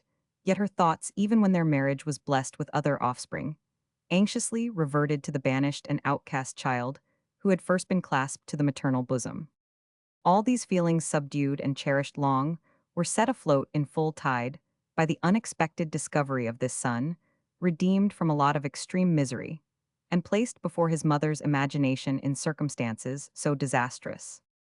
It was in vain that her husband had assured her that he would secure the young man's prosperity by his purse and his interest. She could not be satisfied until she had herself done something to alleviate the doom of banishment to which her eldest born was thus condemned. She was the more eager to do so, as she felt the extreme delicacy of her health, which was undermined by so many years of secret suffering. Mrs. Witherington was, in conferring her maternal bounty, naturally led to employ the agency of Hartley, the companion of her son, and to whom, since the recovery of her younger children, she almost looked up as to a tutelar deity. She placed in his hands a sum of L which she had at her own unchallenged disposal, with a request uttered in the fondest and most affectionate terms that it might be applied to the service of Richard Middlemas in the way Hartley should think most useful to him. She assured him of further support as it should be needed, and a note to the following purport was also entrusted him to be delivered when and where the prudence of Hartley should judge it proper to confide to him the secret of his birth. O Benoni, O child of my sorrow, said this interesting document, why should the eyes of thy unhappy mother be about to obtain permission to look on thee, since her arms were denied the right to fold thee to her bosom? May the God of Jews and of Gentiles watch over thee, and guard thee. May he remove in his good time the darkness which rolls between me and the beloved of my heart, the first fruit of my unhappy, nay unhallowed affection. Do not my beloved, think thyself a lonely exile, while thy mother's prayers arise for thee at sunrise, and at sunset to call down every blessing on thy head. To invoke every power in thy protection and defense. Seek not to see me, oh, why must I say so, but let me humble myself in the dust, since it is my own sin, my own folly, which I must blame, but seek not to see or speak with mate, might be the death of both. Confide thy thoughts to the excellent Hartley, who who hath been the guardian angel of us. Eleven as the tribes of Israel had each their guardian angel what thou shalt wish. And he shall advise in thy behalf shall be done, if in the power of a motherland, the love of a mother is it bounded by seas, or can deserts and distance measure its limits, O child of my sorrow, O Benoni let thy spirit be with mine as mine, is with the Z Roman 1000, all these arrangements being completed the unfortunate lady next insisted with her husband that she should be permitted to see her son in that parting interview, which terminated so fatally Hartley, therefore now discharged as her executor the duty entrusted to him as her confidential agent. Surely he thought, as having finished his communication, he was about to leave the apartment. Surely the demons of ambition and avarice will unclose the talons which they have fixed upon this man at a charm like this. And indeed Richard's heart had been formed of the nether millstone, had he not been duly affected by these first and last tokens of his mother's affection. He leant his head upon a table, and his tears flowed plentifully. Hartley left him undisturbed for more than an hour, and on his return found him in nearly the same attitude in which he had left him. I regret to disturb you at this moment, he said, but I have still a part of my duty to discharge. I must place in your possession the deposit which your mother made in my hands, and I must also remind you that time flies fast, and that you have scarce an hour or two to determine whether you will prosecute your Indian voyage under the new view of circumstances, which I have opened to you. Middlemas took the bills which his mother had bequeathed him. As he raised his head, Hartley could observe that his face was stained with tears, yet he counted over the money with mercantile accuracy, and though he assumed the pen for the purpose of writing a discharge, with an air of inconsolable dejection, yet he drew it up in good set terms like one who had his senses much at his command. And now he said in a mournful voice, "Give me my mother's narrative." Hartley almost started and answered hastily, "You have the poor lady's letter which was addressed to yourself. The narrative is addressed to me. It is my warrant for disposing of a large sum of money. It concerns the rights of third parties, and I cannot part with it. Surely, it were better to deliver it into my hands were it, but to weep over it," answered Middlemas. "My fortune, Hartley, has been very cruel. You see that my parents purposed to have made me their undoubted heir, yet their purpose was disappointed by accident, and now my mother comes with well-intended fondness, and while she means to advance my fortune furnishes evidence to destroy it. Come, Hartley, you must be conscious that my mother wrote those details entirely for my information. I am the rightful owner, and insist on having them." "I am sorry I must insist on refusing your demand," answered Hartley, putting the papers in his pocket. "You ought to consider that if this communication has destroyed the idle and groundless hopes which you have indulged in, it has at the same time more than trebled your capital, and that if there are some hundreds or thousands in the world richer than yourself, there are many millions not half so well provided. Set a brave spirit then against your fortune, and do not doubt your success in life." His words seemed to sink into the gloomy mind of Middlemas. He stood silent for a moment, and then answered with a reluctant and insinuating voice, "My dear Hartley, we have long been companions. You can have neither pleasure nor interest in ruining my hopes. You may find some in forwarding them. Moncada's fortune will enable me to allow £5,000 to the friend who should aid me in my difficulties." "Good morning to you, Mr. Middlemas," said Hartley, endeavoring to withdraw. "One moment," said Middlemas, holding his friend by the button. "At the same time, I meant to say 10,000, Dan and Mary, whomsoever you like, I will not be your hindrance." "You are a villain," said Hartley, breaking from him, "and I always thought you so." "And you," answered Middlemas, "are a fool, and I never thought yon better off he goes. Let him, the game has been played, and lost. I must hedge my bets. India must be my backplay." All was in readiness for his departure. A small vessel and a favoring gale conveyed him and several other military gentlemen to the Downs, where the Indiaman which was to transport them from Europe lay ready for their reception. His first feelings were sufficiently disconsolate, but accustomed from his infancy to conceal his internal thoughts, he appeared in the course of a week the gayest and best-bred passenger who ever dared the long and weary space betwixt old England and her Indian possessions at Madras, where the sociable feelings of the resident inhabitants give ready way to enthusiasm in behalf of any stranger of agreeable qualities. He experienced that warm hospitality which distinguishes the British character in the East. Middlemas was well received in company, and in the way of becoming an indispensable guest at every entertainment, in the place when the vessel on board of which Hartley acted as surgeon's mate arrived at the same settlement, the latter would not, from his situation, have been entitled to expect much civility and attention, but this disadvantage was made up by his possessing the most powerful introductions from General Witherington, and from other persons of weight in Leadenhall Street, the General's friends to the principal inhabitants in the settlement. He found himself once more, therefore, moving in the same sphere with Middlemas, and under the alternative of living with him on decent and distant terms, or of breaking off with him altogether.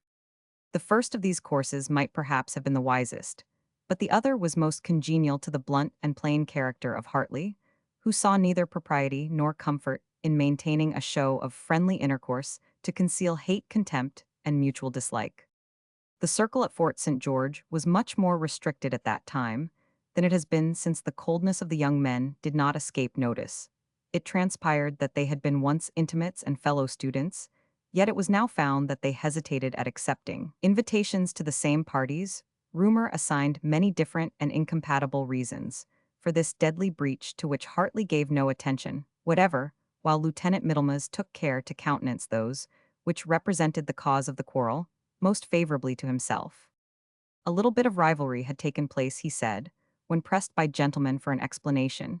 He had only had the good luck to get further in the good graces of a fair lady than his friend Hartley, who had made a quarrel of it, as they saw he thought it very silly to keep up spleen at such a distance of time and space.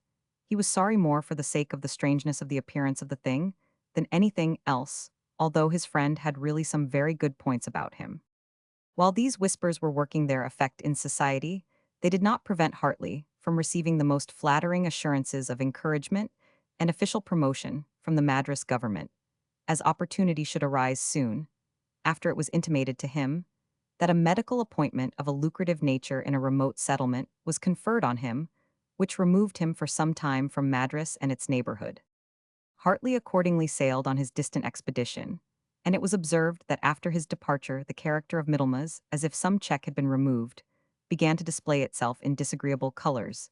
It was noticed that this young man, whose manners were so agreeable and so courteous during the first months after his arrival in India, began now to show symptoms of a haughty and overbearing spirit he had adopted for reasons which the reader may conjecture, but which appeared to be mere whim at Fort St. George, the name of Tresham, in addition to that by which he had hitherto been distinguished, and in this he persisted with an obstinacy which belonged more to the pride than the craft of his character. The lieutenant-colonel of the regiment, an old cross-tempered martinet, did not choose to indulge the captain. Such was now the rank of Middlemas in this humor. He knew no officer, he said, by any name save that which he bore in his commission, and he middlemassed the captain on all occasions. One fatal evening, the captain was so much provoked as to intimate peremptorily that he knew his own name best. "Why, Captain Middlemas," replied the colonel, "it is not every child that knows its own father, so how can every man be so sure of his own name?" The bow was drawn at a venture, but the shaft found the rent in the armor, and stung deeply, in spite of all the interposition which could be attempted. Middlemas insisted on challenging the colonel, who could be persuaded to no apology. If Captain Middlemas, he said, thought the cap fitted, he was welcome to wear it. The result was a meeting in which, after the parties had exchanged shots, the seconds tendered their mediation. It was rejected by Middlemas, who at the second fire had the misfortune to kill his commanding officer. In consequence, he was obliged to fly from the British settlements for being universally blamed for having pushed the quarrel to extremity. There was little doubt that the whole severity of military discipline would be exercised upon the delinquent Middlemas, therefore vanished from Fort St. George, and though the affair had made much noise at the time, was soon no longer talked of. It was understood in general that he had gone to seek that fortune at the court of some native prince, which he could no longer hope for in the British settlements. Chapter the 10th. 3 years passed away after the fatal encounter mentioned in the last chapter, and Dr. Hartley, returning from his appointed mission, which was only temporary, received encouragement to settle in Madras in a medical capacity, and upon having done so soon, had reason to think he had chosen a line in which he might rise to wealth and reputation. His practice was not confined to his countrymen, but much sought after among the natives, who, whatever may be their prejudices against the Europeans in other respects, universally esteem their superior powers in the medical profession.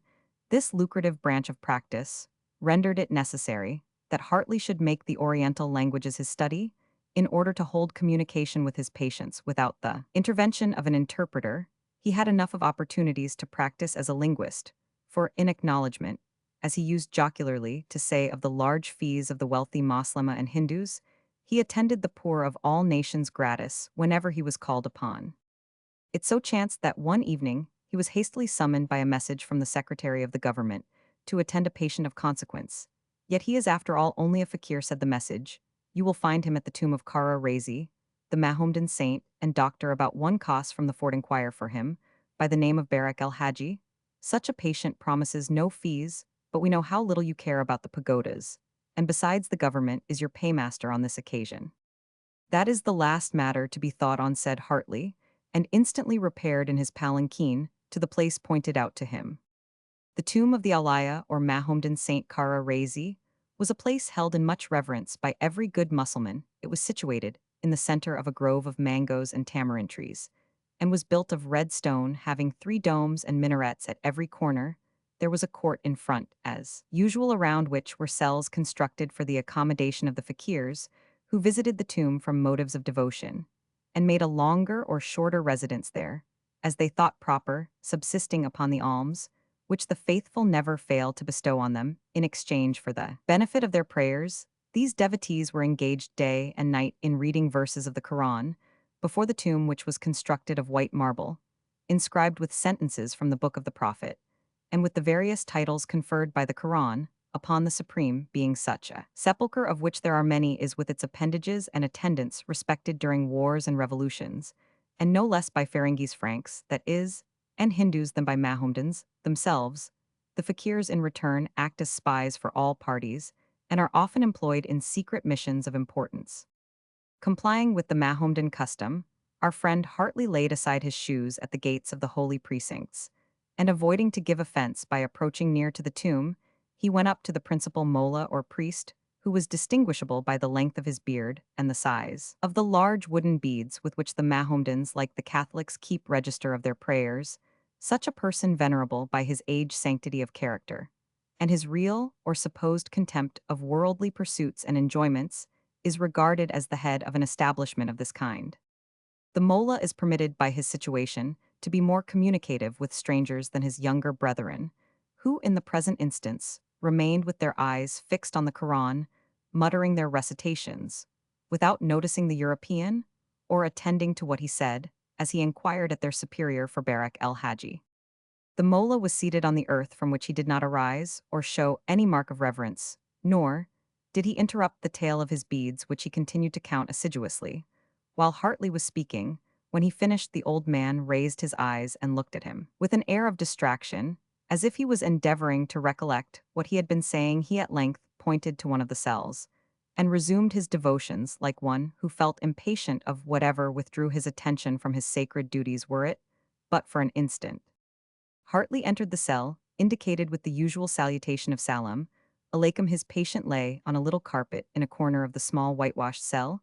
He was a man of about 40, dressed in the black robe of his order, very much torn and patched. He wore a high conical cap of Tartarian felt, and had round his neck the string of black beads belonging to his order. His eyes and posture indicated suffering, which he was enduring with stoical patience.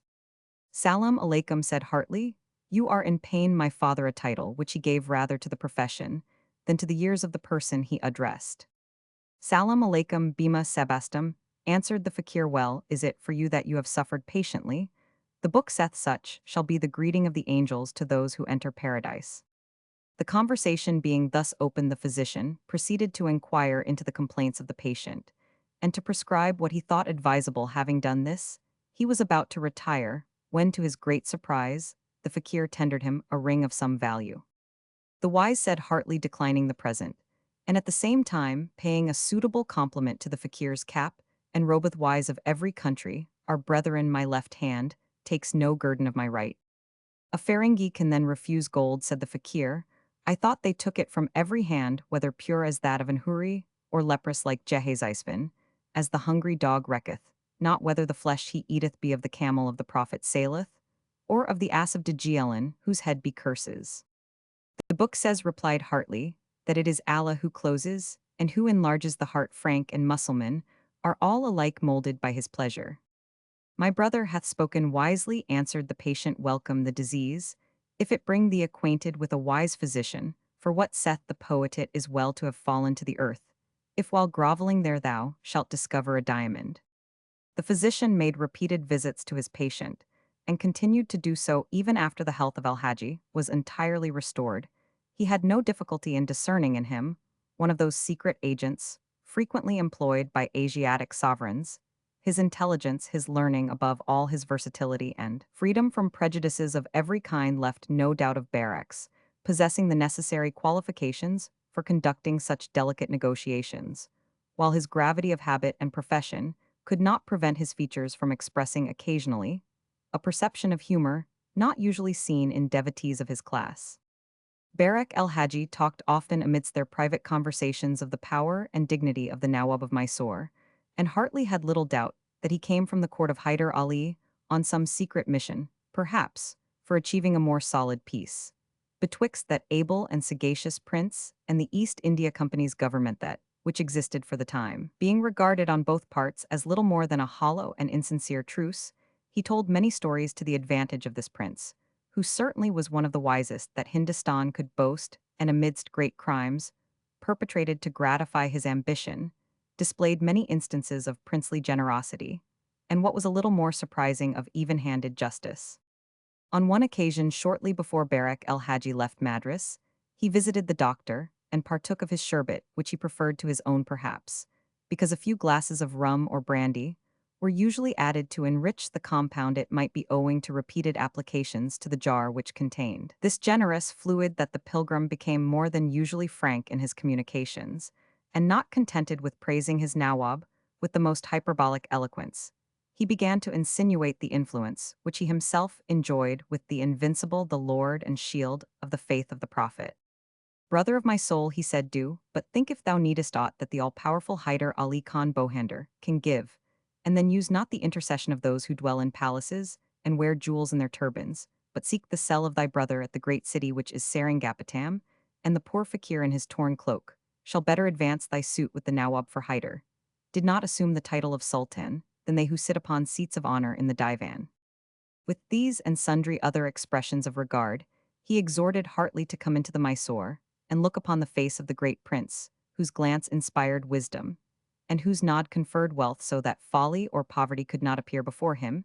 He offered at the same time to requite the kindness which Hartley had evinced to him, by showing him whatever was worthy the attention of a sage in the land of Mysore. Hartley was not reluctant to promise to undertake the proposed journey, if the continuance of good understanding betwixt their governments should render it practicable, and in reality looked forward to the possibility of such an event with a good deal of interest. The friends parted with mutual good wishes, after exchanging in the Oriental fashion such gifts as became sages to whom knowledge was to be supposed dearer than wealth. Barak el-Haji presented Hartley with a small quantity of the balsam of Mecca, very hard to be procured in an unadulterated form, and gave him at the same time a passport in a peculiar character, which he assured him would be respected by every officer of the Nawab. Should his friend be disposed to accomplish his visit to the Mysore, the head of him who should disrespect this safe conduct, he said, shall not be more safe than that of the barley stalk, which the reaper has grasped in his hand. Hartley requited these civilities by the present of a few medicines little used in the East, but such as he thought might, with suitable directions, be safely entrusted to a man so intelligent as his Moslem friend. It was several months after Barak had returned to the interior of India that Hartley was astonished by an unexpected rencounter. The ships from Europe had but lately arrived, and had brought over their usual cargo of boys, longing to be commanders, and young women, without any purpose of being married, but whom a pious duty to some brother, some uncle or other male relative, brought to India to keep his house, until they should find themselves unexpectedly in one of their own. Doctor Hartley happened to attend a public breakfast, given on this occasion by a gentleman high in the service. The roof of his friend had been recently enriched by a consignment of 3 nieces, whom the old gentleman, justly attached to his quiet hookah, and it was said to a pretty girl of color, desired to offer to the public that he might have the fairest chance to get rid of his new guests as soon as possible. Hartley, who was thought a fish worth casting a fly for, was contemplating this fair investment with very little interest, when he heard one of the company say to another in a low voice, "Angels and ministers, there is our old acquaintance, the Queen of Sheba, returned upon our hands like unsaleable goods.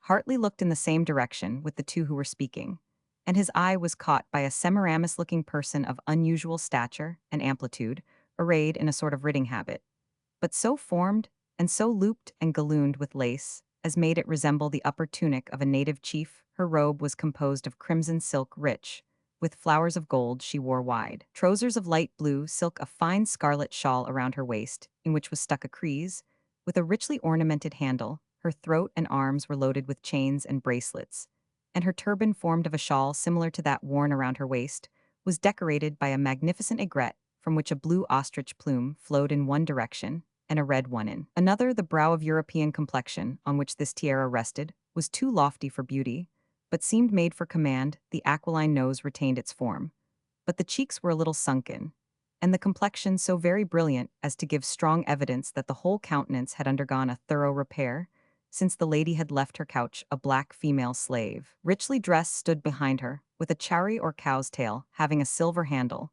which she used to keep off the flies. From the mode in which she was addressed by those who spoke to her, this lady appeared a person of too much importance to be affronted or neglected, and yet one with whom none desired further communication than the occasion seemed in propriety to demand. She did not, however, stand in need of attention. The well-known captain of an East Indian vessel, lately arrived from Britain, was sedulously polite to her, and two or three gentlemen whom Hartley knew to be engaged in trade tended upon her, as they would have done upon the safety of a rich argosy. "For heaven's sake, what is that for a Zenobia?" said Hartley to the gentleman, whose whisper had first attracted his attention to this lofty dame. "Is it possible you do not know the Queen of Sheba?" said the person of whom he inquired, no way both to communicate the information demanded. "You must know, then, that she is the daughter of a Scotch emigrant, who lived and died at Pondicherry, a sergeant in Lally's regiment. She managed to marry a partisan officer, named Monterville, a Swiss or Frenchman. I cannot tell which, after the surrender of Pondicherry, this hero and heroine. But hey, what the devil are you thinking of? If you stare at her that way you will make a scene, for she will think nothing of scolding you across the table." But without attending to his friend's remonstrances, Hartley bolted from the table at which he sat, and made his way with something less than the decorum which the rules of society enjoined towards the place where the lady in question was seated. "The doctor is surely mad this morning," said his friend Major Mercer to old Quartermaster Calder. Indeed, Hartley was not perhaps strictly in his senses for looking at the Queen of Sheba. As he listened to Major Mercer, his eye fell on a light female form beside her, so placed, as if she desired to be eclipsed by the bulky form and flowing robes we have described. And to his extreme astonishment, he recognized the friend of his childhood, the love of his youth, Minnie Gray herself. To see her in India was in itself astonishing. To see her, apparently under such strange patronage, greatly increased his surprise. To make his way to her and address her seemed the natural and direct mode of satisfying the feelings which her appearance excited. His impetuosity was, however, checked when advancing close upon Miss Gray and her companion. He observed that the former, though she looked at him, exhibited not the slightest token of recognition, unless he could interpret as such that she slightly touched her upper lip with her forefinger, which, if it happened otherwise than by mere accident, might be construed to mean, "Do not speak to me just now." Hartley, adopting such an interpretation, stood stock still, blushing deeply, for he was aware that he made for the moment but a silly figure. He was the rather convinced of this when, with a voice which in the force of its accents corresponded with her commanding air, Mrs. Montraville addressed him in English which savored slightly of a Swiss patois. "You have come to us very fast, sir, to say nothing at all. Are you sure you did not get your tongue stolen by Dewey?" "I thought I had seen an old friend in that lady, madam," stammered Hartley, "but it seems I am mistaken. The good people do tell me that you are one Doctor's Hartley, sir, now my friend, and I do not know Doctor's Hartley at all. I have not the presumption to pretend to your acquaintance, madam, but him." Here many repeated the sign in such a manner that, though it was only momentary, Hartley could not misunderstand its purpose. He therefore changed the end of his sentence, and added, "But I have only to make my bow and ask pardon for my mistake." He retired back accordingly among the company, unable to quit the room and inquiring at those whom he considered as the best newsmongers for such information, as who is that stately-looking woman, Mr. Butler?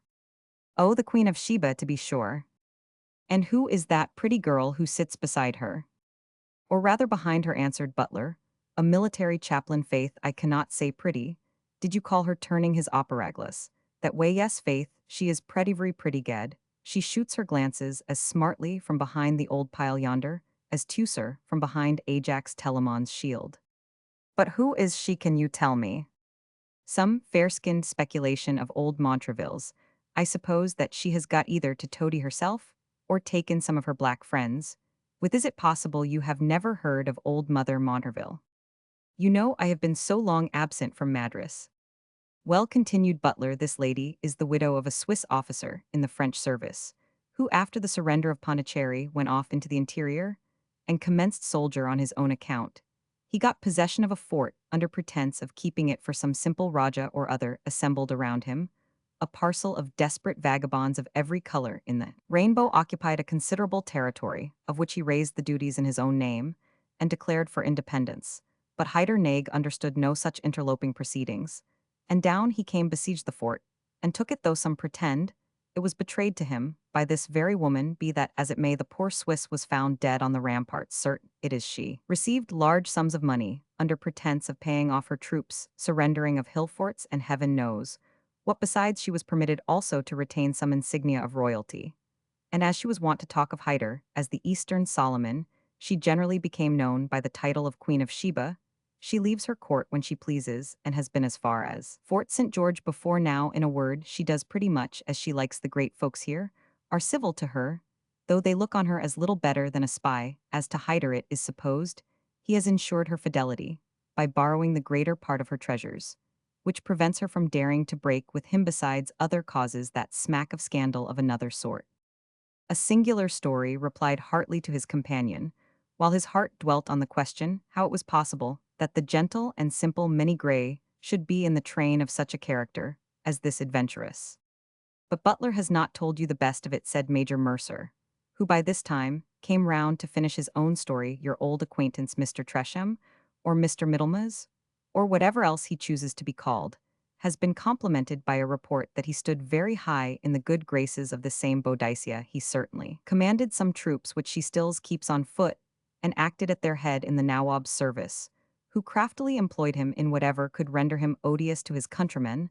The British prisoners were entrusted to his charge, and to judge by what I felt myself, the devil might take a lesson from him in severity. And was he attached to, or connected with this woman? So Mrs. Rumor told us in our dungeon. Poor Jack Ward had the bastinado for celebrating their merits in a parody on the Playhouse song. Sure, such a pair were never seen, so aptly formed to meet by nature. Hartley could listen no longer. The fate of Minnie Gray connected with such a man and such a woman rushed on his fancy in the most horrid colors, and he was struggling through the throng to get to some place where he might collect his ideas and consider what could be done for her protection, when a black attendant touched his arm, and at the same time slipped a card into his hand. It bore Miss Gray, Mrs. Montreville's, at the house of Ram Singh Kata, in the Black Town. On the reverse was written with a pencil, 8 in the morning. This intimation of her residence implied, of course, a permission, nay, an invitation to wait upon her at the hour specified. Hartley's heart beat at the idea of seeing her once more, and still more highly at the thought of being able to serve her. At least he thought, if there is danger near her, as is much to be suspected, she shall not want a counselor, or if necessary a protector. Yet at the same time he felt the necessity of making himself better acquainted with the circumstances of her case, and the persons with whom she seemed connected. Butler and Mercer had both spoke to their disparagement, but Butler was a little of a coxcomb, and Mercer a great deal of a gossip. While he was considering what credit was due to their testimony, he was unexpectedly encountered by a gentleman of his own profession, a military surgeon, who had had the misfortune to have been in Hyder's prison till set at freedom by the late pacification. Mr. Esdale, for so he was called, was generally esteemed a rising man, calm, steady, and deliberate in forming his opinions. Hartley found it easy to turn the subject on the Queen of Sheba, by asking whether Her Majesty was not somewhat of an adventuress. On my word, I cannot say, answered Esdale, smiling. We are all upon the adventure in India, more or less. But I do not see that the Begum Montreville is more so than the rest. Why, that Amazonian dress and manner, said Hartley, savor a little of the picaresque. You must not, said Esdale, expect a woman who has commanded soldiers and may again to dress and look entirely like an ordinary person. But I assure you that even at this time of day, if she wished to marry, she might easily find a respectable match. Why, I heard that she had betrayed her husband's fort to hide her. Aye, that is a specimen of Madras gossip. The fact is that she defended the place, long after her husband fell, and afterwards surrendered it by capitulation. Hyder, who piques himself on observing the rules of justice, would not otherwise have admitted her to such intimacy. Yes, I have heard, replied Hartley, that their intimacy was rather of the closest. Another calumny, if you mean any scandal, answered Esdale Hyder, is too zealous a Mahomedan to entertain a Christian mistress. And besides, to enjoy the sort of rank which is yielded to a woman in her condition, she must refrain in appearance at least from all correspondence in the way of gallantry. Just so they said that the poor woman had a connection with poor Middlemas of the regiment. And was that also a false report, said Hartley, in breathless anxiety. On my soul, I believe it was, answered Mr. Esdale. They were friends Europeans in an Indian court, and therefore intimate. But I believe nothing more. By the by, though I believe there was some quarrel between Middlemas, poor fellow, and you, yet I am sure that you will be glad to hear there is a chance of his affair being made up. Indeed was again the only word which Hartley could utter. I indeed, answered Esdale, the duel is an old story now, and it must be allowed that poor Middlemas, though he was rash in that business, had provocation.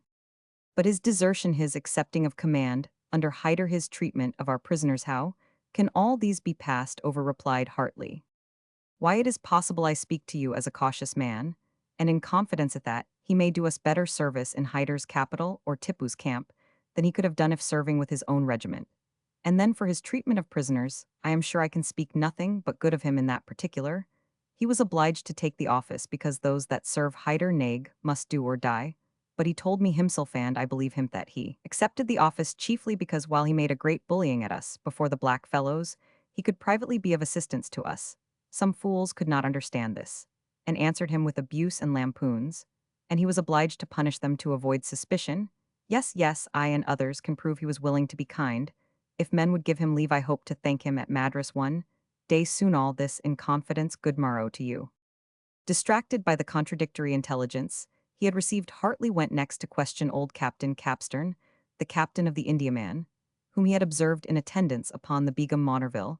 On inquiring after that commander's female passengers, he heard a pretty long catalogue of names, in which that he was so much interested in did not occur. On closer inquiry, Capstern recollected that Minnie Gray, a young Scotchwoman, had come out under charge of Mrs. Duffer, the master's wife, a good decent girl, Capstern said, and kept the mates and guinea pigs at a respectable distance.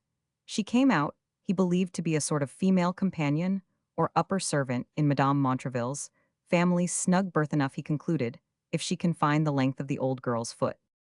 This was all that could be made of Capstern, so Hartley was compelled to remain in a state of uncertainty until the next morning, when an explanation might be expected with Minnie Gray in person. Chapter the 11th. The exact hour assigned found Hartley at the door of the rich native merchant, who, having some reasons for wishing to oblige the Begum Montraville, had relinquished for her accommodation, and that of her numerous retinue, almost the whole of his large and sumptuous residence in the black town of Madras, as that district of the city is called which the natives occupy. A domestic at the first summons ushered the visitor into an apartment where he expected to be joined by Miss Gray. The room opened on one side into a small garden or parterre, filled with the brilliant-colored flowers of eastern climates, in the midst of which the waters of a fountain rose upwards in a sparkling jet, and fell back again into a white marble cistern. A thousand dizzy recollections thronged on the mind of Hartley, whose early feelings towards the companion of his youth, if they had slumbered during distance, and the various casualties of a busy life, were revived, when he found himself placed so near her, and in circumstances which interested from their unexpected occurrence and mysterious character. A step was heard, the door open, at a female appeared, but it was the portly form of Madame de Montraville. "What are you pleased to want, sir?" said the lady. "That is, if you have found your tongue this morning, which you had lost yesterday." "I proposed myself the honor of waiting upon the young person whom I saw in your Excellency's company yesterday morning," answered Hartley, with assumed respect. "I have had long the honor of being known to her in Europe, and I desire to offer my services to her in India." Much obliged, but Miss Gray is gone out, and does not return for 1 or 2 days, you may leave your commands with me. Pardon me, madam, replied Hartley, but I have some reason to hope you may be mistaken in this matter, and here comes the lady herself. How is this, my dear, said Mrs. Monerville, with unruffled front to many as she entered. Are you not gone out for 2 or 3 days? As I tell this gentleman my cest egalit, is all one thing you will say how die do and goodbye to monsieur, who is so polite as to come to ask after our healths, and as he sees us both very well he will go away home again. I believe, madam, said Miss Grey, with appearance of effort, that I must speak with this gentleman for a few minutes in private, if you will permit me. That is to say, get you gone, but I do not allow that. I do not like private conversation between young man and pretty young woman sell a nest.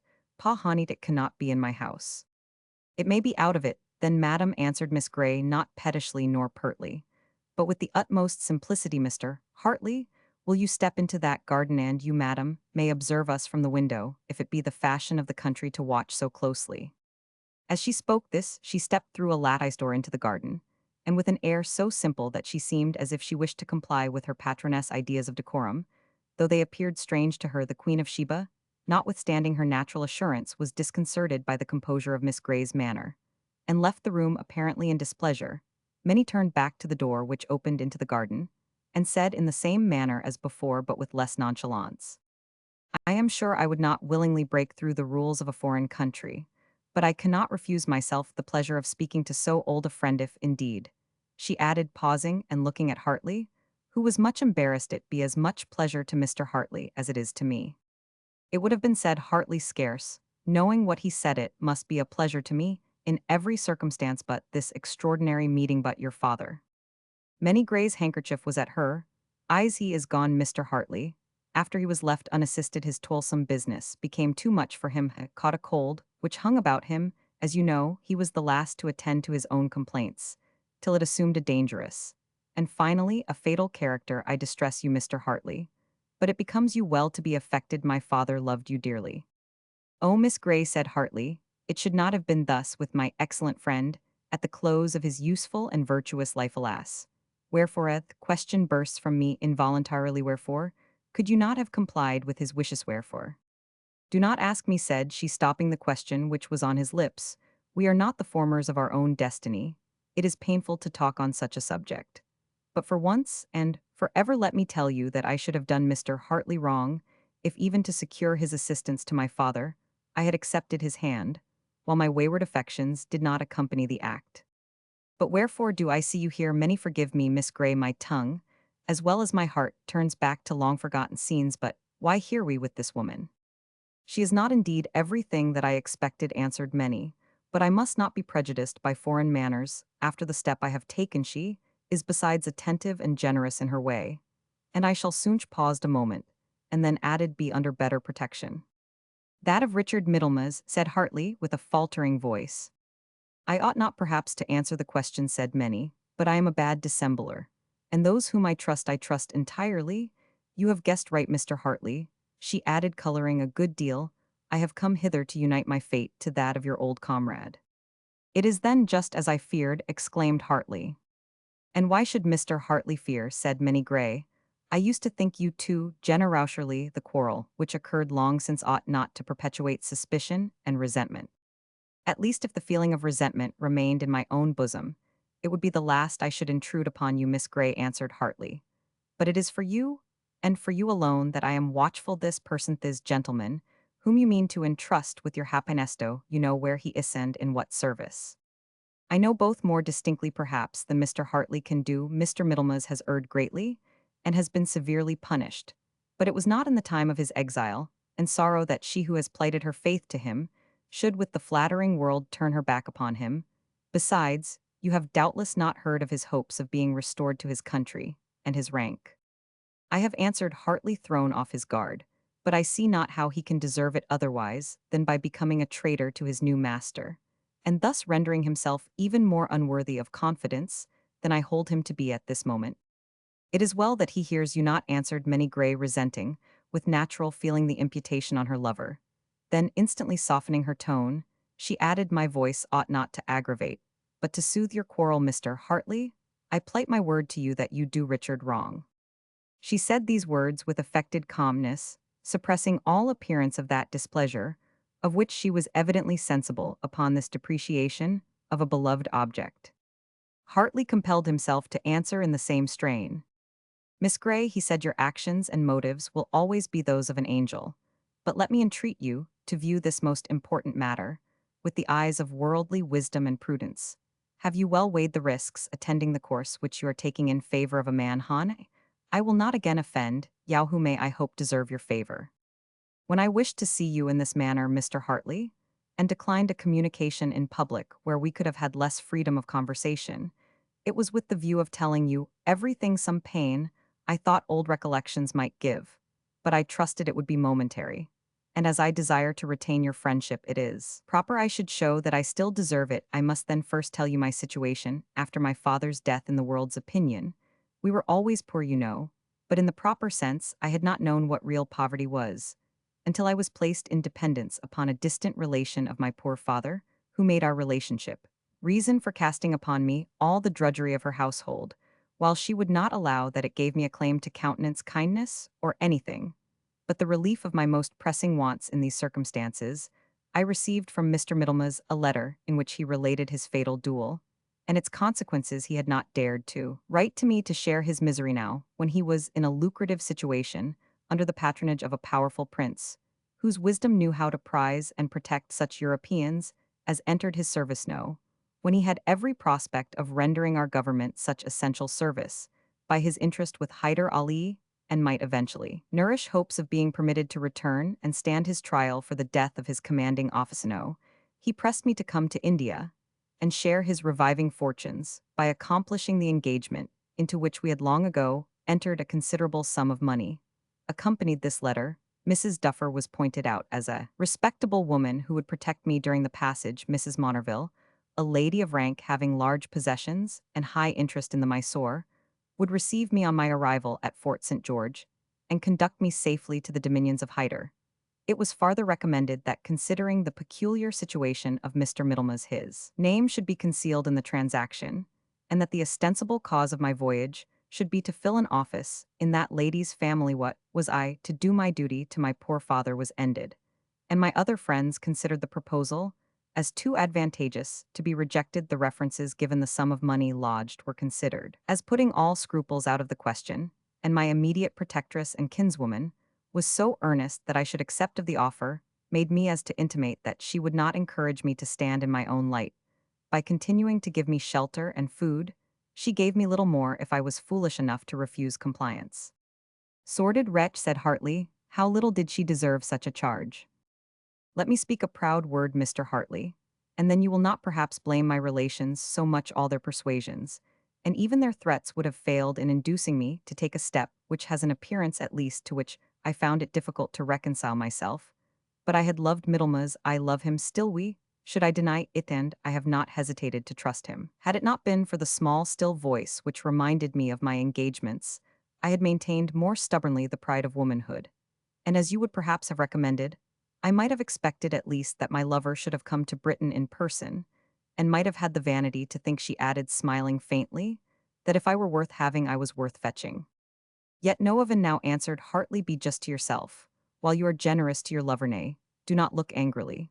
But hear me, I doubt the propriety of your being under the charge of this unsexed woman, who can no longer be termed a European. I have interest enough with females of the highest rank in the settlement. This climate is that of generosity and hospitality. Thither is not one of them who, knowing your character and history, will not desire to have you in her society and under her protection, until your lover shall be able to vindicate his title to your hand in the face of the world. I myself will be no cause of suspicion to him, or of inconvenience to you. Many let me but have your consent to the arrangement I propose, and the same moment that sees you under honorable and unsuspected protection, I will leave Madras, not to return till your destiny is in one way or other permanently fixed. No, Hartley, said Miss Gray, it must be friendly in you thus to advise me, but it would be most base in me to advance my own affairs at the expense of your prospects. Besides, what would this be but taking the chance of contingencies, with the view of sharing poor Middlemas' fortunes, should they prove prosperous, and casting him off should they be otherwise? Tell me only, do you, of your own positive knowledge, Aver that you consider this woman as an unworthy and unfit protectress for so young a person as I am. Of my own knowledge, I can say nothing, nay, I must own that reports differ even concerning Mrs. Montraville's character, but surely the mere suspicion, Mr. Hartley, can have no weight with me considering that I can oppose to it the testimony of the man with whom I am willing to share my future fortunes. You acknowledge the question is but doubtful, and should not the assertion of him of whom I think so highly decide my belief in a doubtful matter? What indeed must he be should this Madame Montraville be other than he represented her? What must he be indeed thought Hartley internally? But his lips uttered not the words he looked down in a deep reverie, and at length started from it at the words of Miss Grey. It is time to remind you, Mr. Hartley, that we must needs part. God bless and preserve you. And you, dearest Minnie, exclaimed Hartley, as he sunk on one knee, and pressed to his lips the hand which she held out to him. God bless you, must deserve blessing. God protect you, must need protection. Oh, should things prove different from what you hope, send for me instantly. And if man can aid you, Adam Hartley will. He placed in her hand a card containing his address. He then rushed from the apartment in the hall. He met the lady of the mansion, who made him a haughty reverence in token of adieu, while a native servant of the upper class by whom she was attended made a low and reverential salam. Hartley hastened from the Black Town, more satisfied than before that some deceit was about to be practiced towards Minnie Grey, more determined than ever to exert himself for her preservation, yet more completely perplexed when he began to consider the doubtful character of the danger to which she might be exposed, and the scanty means of protection which she had to oppose to it. Chapter the 12th. As Hartley left the apartment in the house of Ram Singh Kata, by one mode of exit, Miss Grey retired by another to an apartment destined for her private use. She too had reason for secret and anxious reflection, since all her love for Middlemas and her full confidence in his honor could not entirely conquer her doubts concerning the character of the person whom he had chosen for her temporary protectress. And yet she could not rest these doubts upon anything distinctly conclusive. It was rather a dislike of her patroness' general manners, and a disgust at her masculine notions and expressions, that displeased her than anything else. Meantime, Madame Montraville, followed by her black domestic, entered the apartment where Hartley and Minnie had just parted. It appeared from the conversation, which follows, that they had from some place of concealment overheard the dialogue we have narrated in the former chapter. It is good luck, Sadoc, said the lady, that there is in this world the great fool. And the great villain, answered Sadoc in good English, but in a most sullen tone. This woman, now continued the lady, is what in Frangistan you call an angel. And I have seen those in Hindustan you may well call devil. I am sure that this you call him Hartley is a meddling devil, for what has he to do? She will not have any of him. What is his business? Who has her? I wish we were well up the gouts again, my dear Sadoc. For my part, answered the slave, I am half determined never to ascend the gouts more. Hark you, Adela, I begin to sicken of the plan. We have laid this creature's confiding puritical her angel or woman, as you will, makes my practices appear too vile even in my own eyes. I feel myself unfit to be your companion farther in the daring paths, which you pursue. Let us part and part friends. Amen, coward, but the woman remains with me, answered the Queen of Sheba. Footnote, in order to maintain uninjured the tone of passion throughout this dialogue, it has been judged expedient to discard in the language of the Begum the patois of Madame Montraville. With thee, replied the seeming black, never, no, Adela, she is under the shadow of the British flag, and she shall experience its protection. Yes, and what protection will it afford to you yourself? Retorted the Amazon. What if I should clap my hands and command a score of my black servants to bind you like a sheep, and then send word to the governor of the presidency that one Richard Middlemas, who had been guilty of mutiny, murder, desertion, and serving of the enemy against his countrymen, is here at Ram Singh Kata's house, in the disguise of a black servant. Middlemas covered his face with his hands, while Madame Montraville proceeded to load him with reproaches. Yes, she said, slave and son of a slave, since you wear the dress of my household, you shall obey me as fully as the rest of them, otherwise whips, fetters, scaffold, renegadeth, gallows, murderer. Dost thou dare to reflect on the abyss of misery, from which I raised thee to share my wealth and my affections? Dost thou not remember that the picture of this pale, cold, unimpassioned girl was then so indifferent to thee that thou didst sacrifice it as a tribute due to the benevolence of her, who relieved thee, to the affection of her, Who wretch as thou art condescended to love thee? Yes, fell woman, answered Middlemas.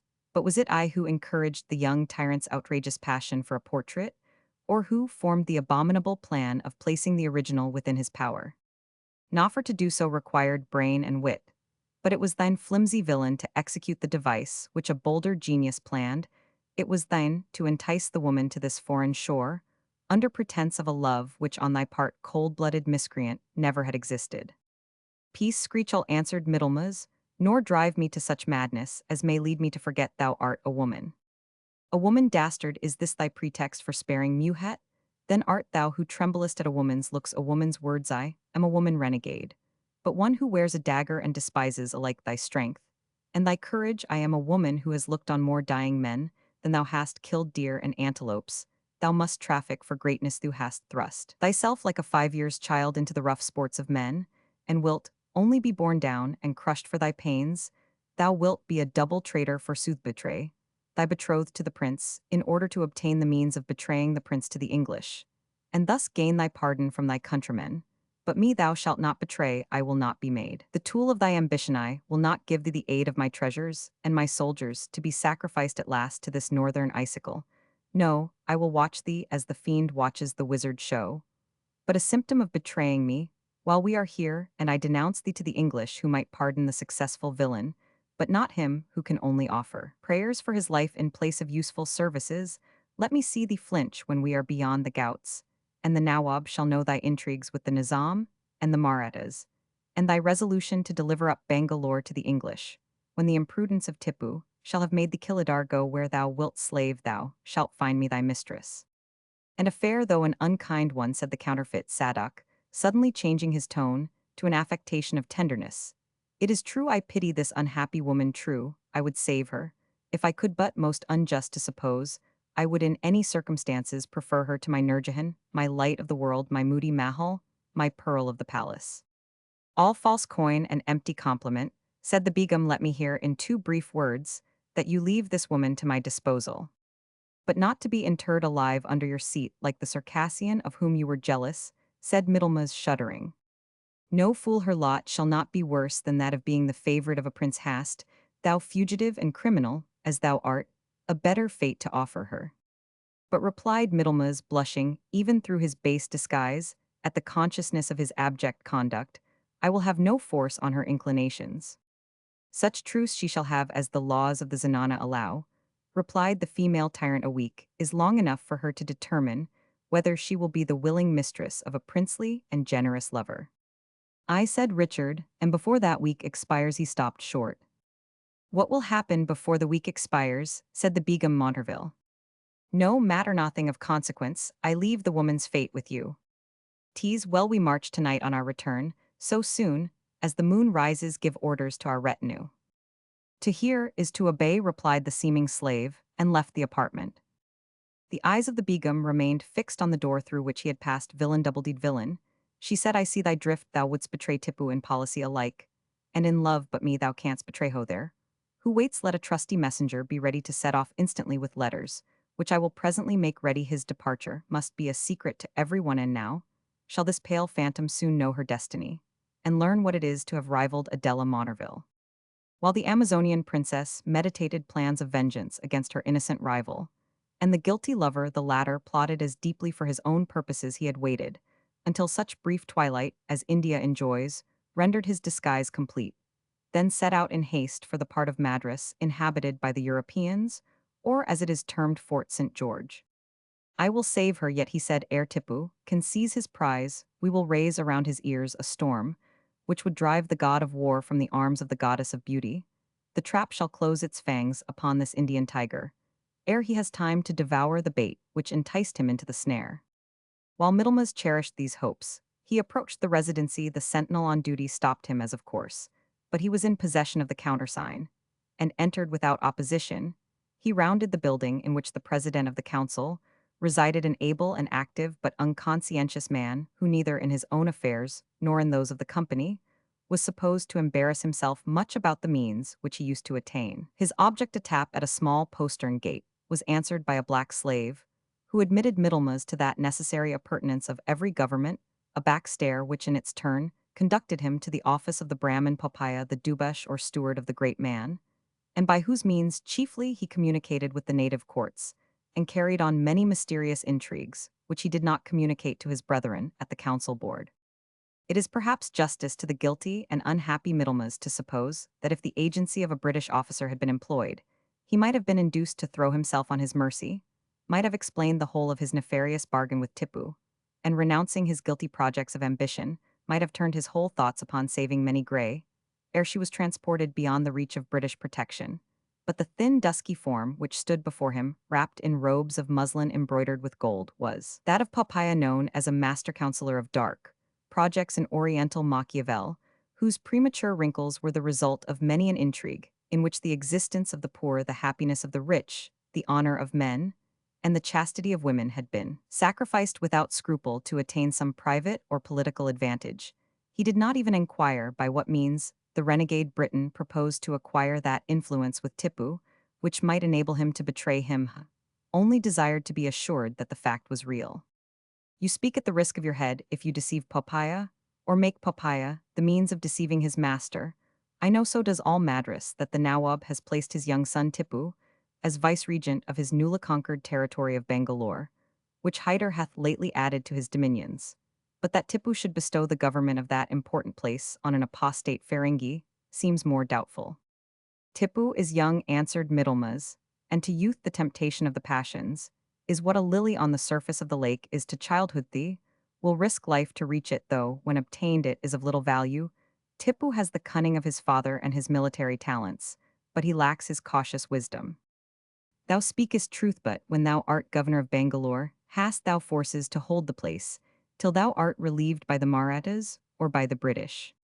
Doubt it not, the soldiers of the Begum Moody Mahal, whom the Europeans call Monterville, are less hers than mine. I am myself her Bakshi general, and her Sirdars are at my devotion. With these I could keep Bangalore for 2 months, and the British army may be before it in a week. What do you risk by advancing General Smith's army nearer to the frontier? We risk a settled peace with Hyder, answered Popaya, for which he has made advantageous offers. Yet I say not but thy plan may be most advantageous. Thou sayest Tipu's treasures are in the fort. His treasures and his zanana, I may even be able to secure his person. That were a goodly pledge, answered the Hindu minister. And you consent that the treasures shall be divided to the last rupee, as in the scroll. The share of Popaya's master is too small, said the Brahmin, and the name of Popaya is unnoticed. The share of the Begum may be divided between Popaya and his master, answered Middlemas. But the Begum will expect her proportion, replied Popaya.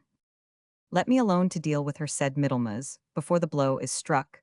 She shall not know of our private treaty, and afterwards her disappointment will be of little consequence.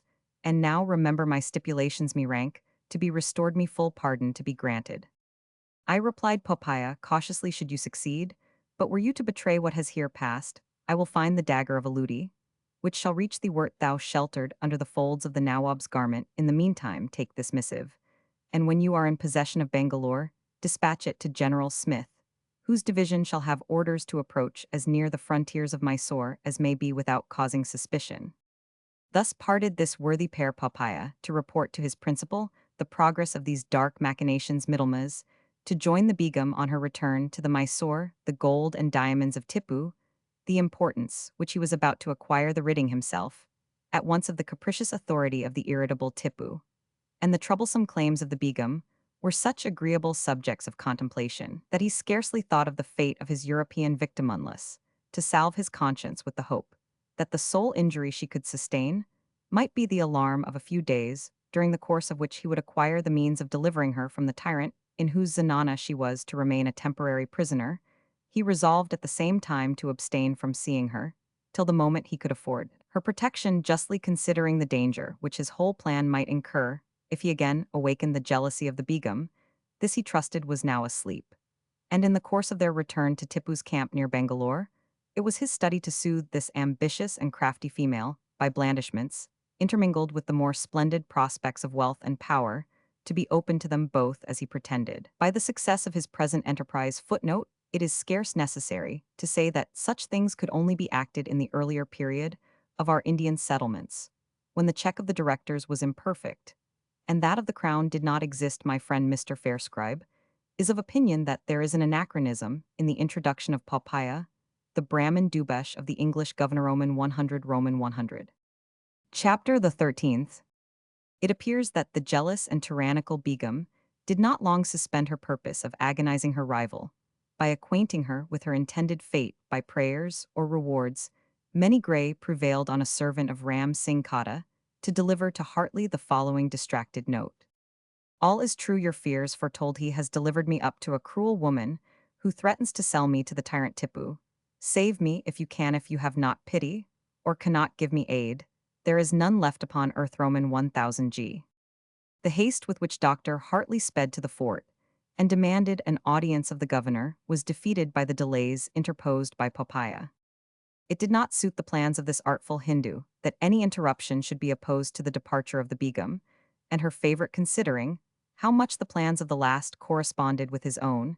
He affected incredulity on the charge, when Hartley complained of an Englishwoman being detained in the train of the Begum against her consent, treated the complaint of Miss Gray as the result of some female quarrel unworthy of particular attention, and when at length he took some steps for examining further into the matter, he contrived they should be so tardy that the Begum and her retinue were far beyond the reach of interruption.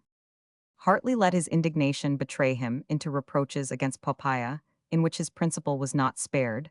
This only served to give the impassible Brahmin a pretext for excluding him from the residency, with a hint that if his language continued to be of such an imprudent character, he might expect to be removed from Madras and stationed at some hill fort or village among the mountains, where his medical knowledge would find full exercise in protecting himself and others from the unhealthiness of the climate.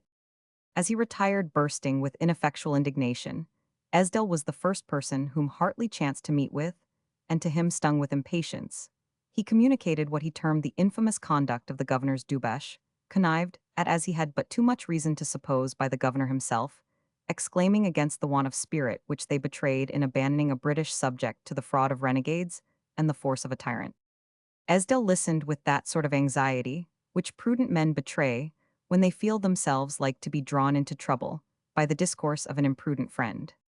If you desire to be personally righted in this matter, said he at length, you must apply to Leadenhall Street, where I suspect betwixt ourselves complaints are accumulating fast both against Poppaea and his master. I care for neither of them, said Hartley. I need no personal redress, I desire none, I only want succor from any Gray. In that case, said Esdale, you have only one resource, you must apply to Hyder himself. To Hyderto, the usurper, the tyrant. Yes, to this usurper and tyrant, answered Esdale, you must be contented to apply. His pride is to be thought a strict administrator of justice, and perhaps he may on this as on other occasions choose to display himself in the light of an impartial magistrate. Then I go to demand justice at his footstool, said Hartley. Not so fast, my dear, Hartley answered his friend. First consider the risk. Hyder is just by reflection and perhaps from political considerations, but by temperament his blood is as unruly as ever beat under a black skin, and if you do not find him in the vein of judging, he is likely enough to be in that of killing. Stakes and bowstrings are as frequently in his head as the adjustment of the scales of justice. No matter, I will instantly present myself at his durbar. The governor cannot, for very shame, refuse me letters of credence. Never think of asking them, said his more experienced friend. It would cost Poppaea little to have them so worded as to induce Hyder to rid our sable Dubesh at once. And for ever of the sturdy free-spoken doctor, Adam Hartley a Vakil, or messenger of government, sets out tomorrow for Seringapatam. Contrive to join him on the road. His passport will protect you both. Do you know none of the chiefs about Hyder's person? None, excepting his late emissary to this place, Barak el-Haji, answered Hartley. His support, said Esdale, although only a fakir, may be as effectual as that of persons of more essential consequence.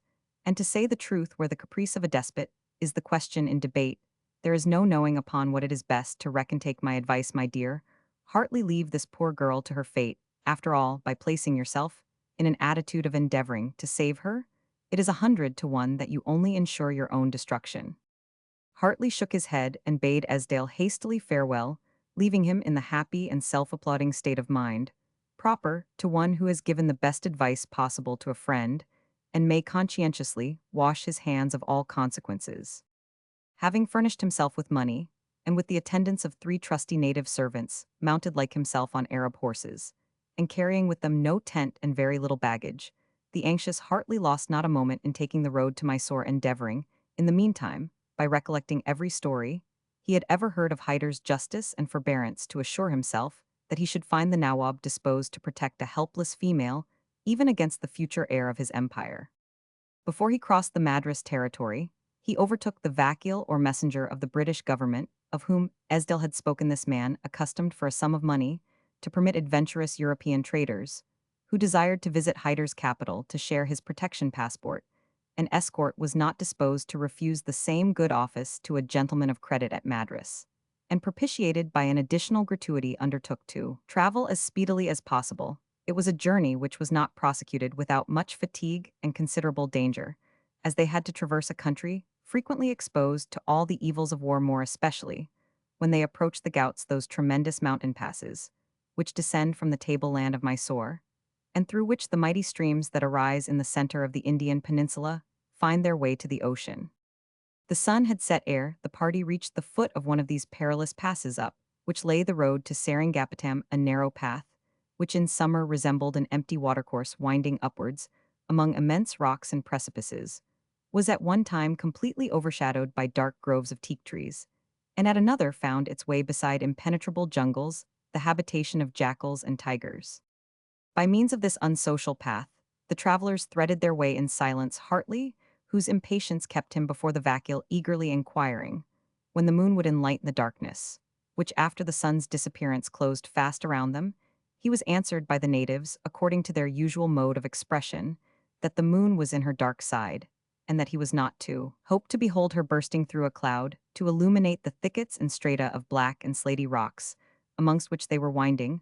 Hartley had therefore no resource save to keep his eye steadily fixed on the lighted match of the sowar or horseman who rode before him, which for sufficient reasons was always kept in readiness to be applied to the priming of the matchlock. The vidette on his part kept a watchful eye on the Dara, a guide supplied at the last village, who having got more than halfway from his own house, was much to be suspected of meditating how to escape the trouble of going further. Footnote: in every village, the Dara or guide is an official person upon the public establishment, and receives a portion of the harvest or other revenue, along with the smith, the sweeper, and the barber, as he gets nothing from the travelers whom it is his office to conduct. He never scruples to shorten his own journey and prolong theirs, by taking them to the nearest village, without reference to the most direct line of route, and sometimes deserts them entirely. If the regular Dara is sick or absent, no wealth can procure a substitute. The Dara, on the other hand, conscious of the lighted match and loaded gun behind him, hollowed from time to time to show that he was on his duty, and to accelerate the march of the travelers, his cries were answered by an occasional ejaculation of Allah from the black soldiers who closed the rear, and who were meditating on former adventures, the plundering of a kafila party of traveling merchants, or some such exploit, or perhaps reflecting that a tiger in the neighboring jungle might be watching patiently for the last of the party, in order to spring upon him, according to his usual practice. The sun, which appeared almost as suddenly as it had left them, served to light the travelers in the remainder of the ascent, and called forth from the Mahomedans belonging to the party the morning prayer of Allah Akbar, which resounded in long notes among the rocks and ravines, and they continued with better advantage their forced march, until the pass opened upon a boundless extent of jungle with a single high mud fort rising through the midst of it. Upon this plain rapine, and war had suspended the labors of industry, and the rich vegetation of the soil had in a few years converted a fertile champaign country into an almost impenetrable thicket. Accordingly, the banks of a small nullah or brook were covered with the footmarks of tigers and other animals of prey. Here the travelers stopped to drink and to refresh themselves and their horses, and it was near this spot that Hartley saw a sight which forced him to compare the subject, which engrossed his own thoughts, with the distress that had afflicted another. At a spot not far distant from the brook, the guide called their attention to a most wretched-looking man overgrown with hair, who was seated on the skin of a tiger. His body was covered with mud and ashes, his skin sunburnt, his dress a few wretched tatters. He appeared not to observe the approach of the strangers, neither moving nor speaking a word, but remaining with his eyes fixed on a small and rude tomb, formed of the black slate stones, which lay around, and exhibiting a small recess for a lamp. As they approached the man, and placed before him a rupee or two, and some rice they observed that a tiger's skull and bones lay beside him, with a saber almost consumed by rust. While they gazed on this miserable object, the guide acquainted them with his tragical history.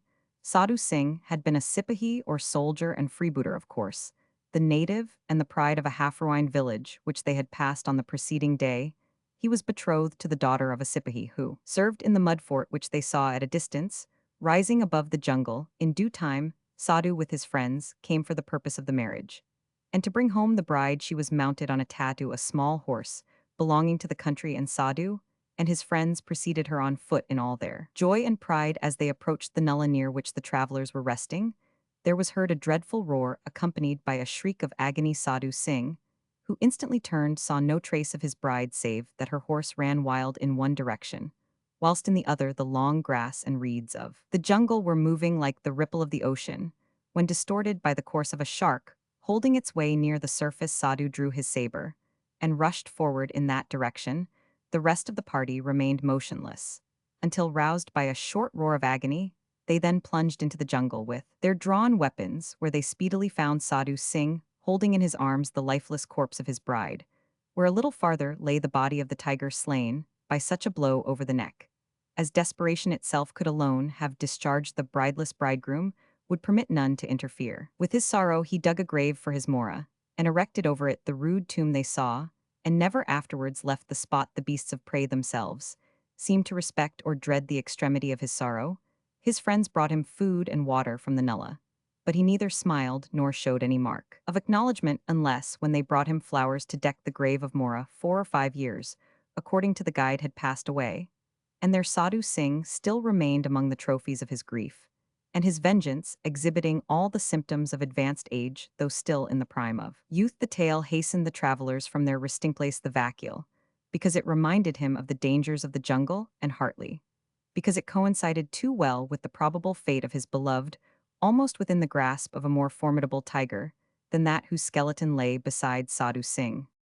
It was at the mud fort already mentioned that the travelers received the first accounts of the progress of the Begum and her party by a peon or foot soldier who had been in their company, but was now on his return to the coast. They had traveled, he said, with great speed, until they ascended the Ghauts, where they were joined by a party of the Begum's own forces, and he and others who had been brought from Madras as a temporary escort were paid and dismissed to their homes. After this, he understood, it was the purpose of the Begum Moody Mahal to proceed by slow marches and frequent halts to Bangalore, the vicinity of which place she did not desire to reach, until Prince Tipu, with whom she desired an interview, should have returned from an expedition towards Vandakota, in which he had lately been engaged.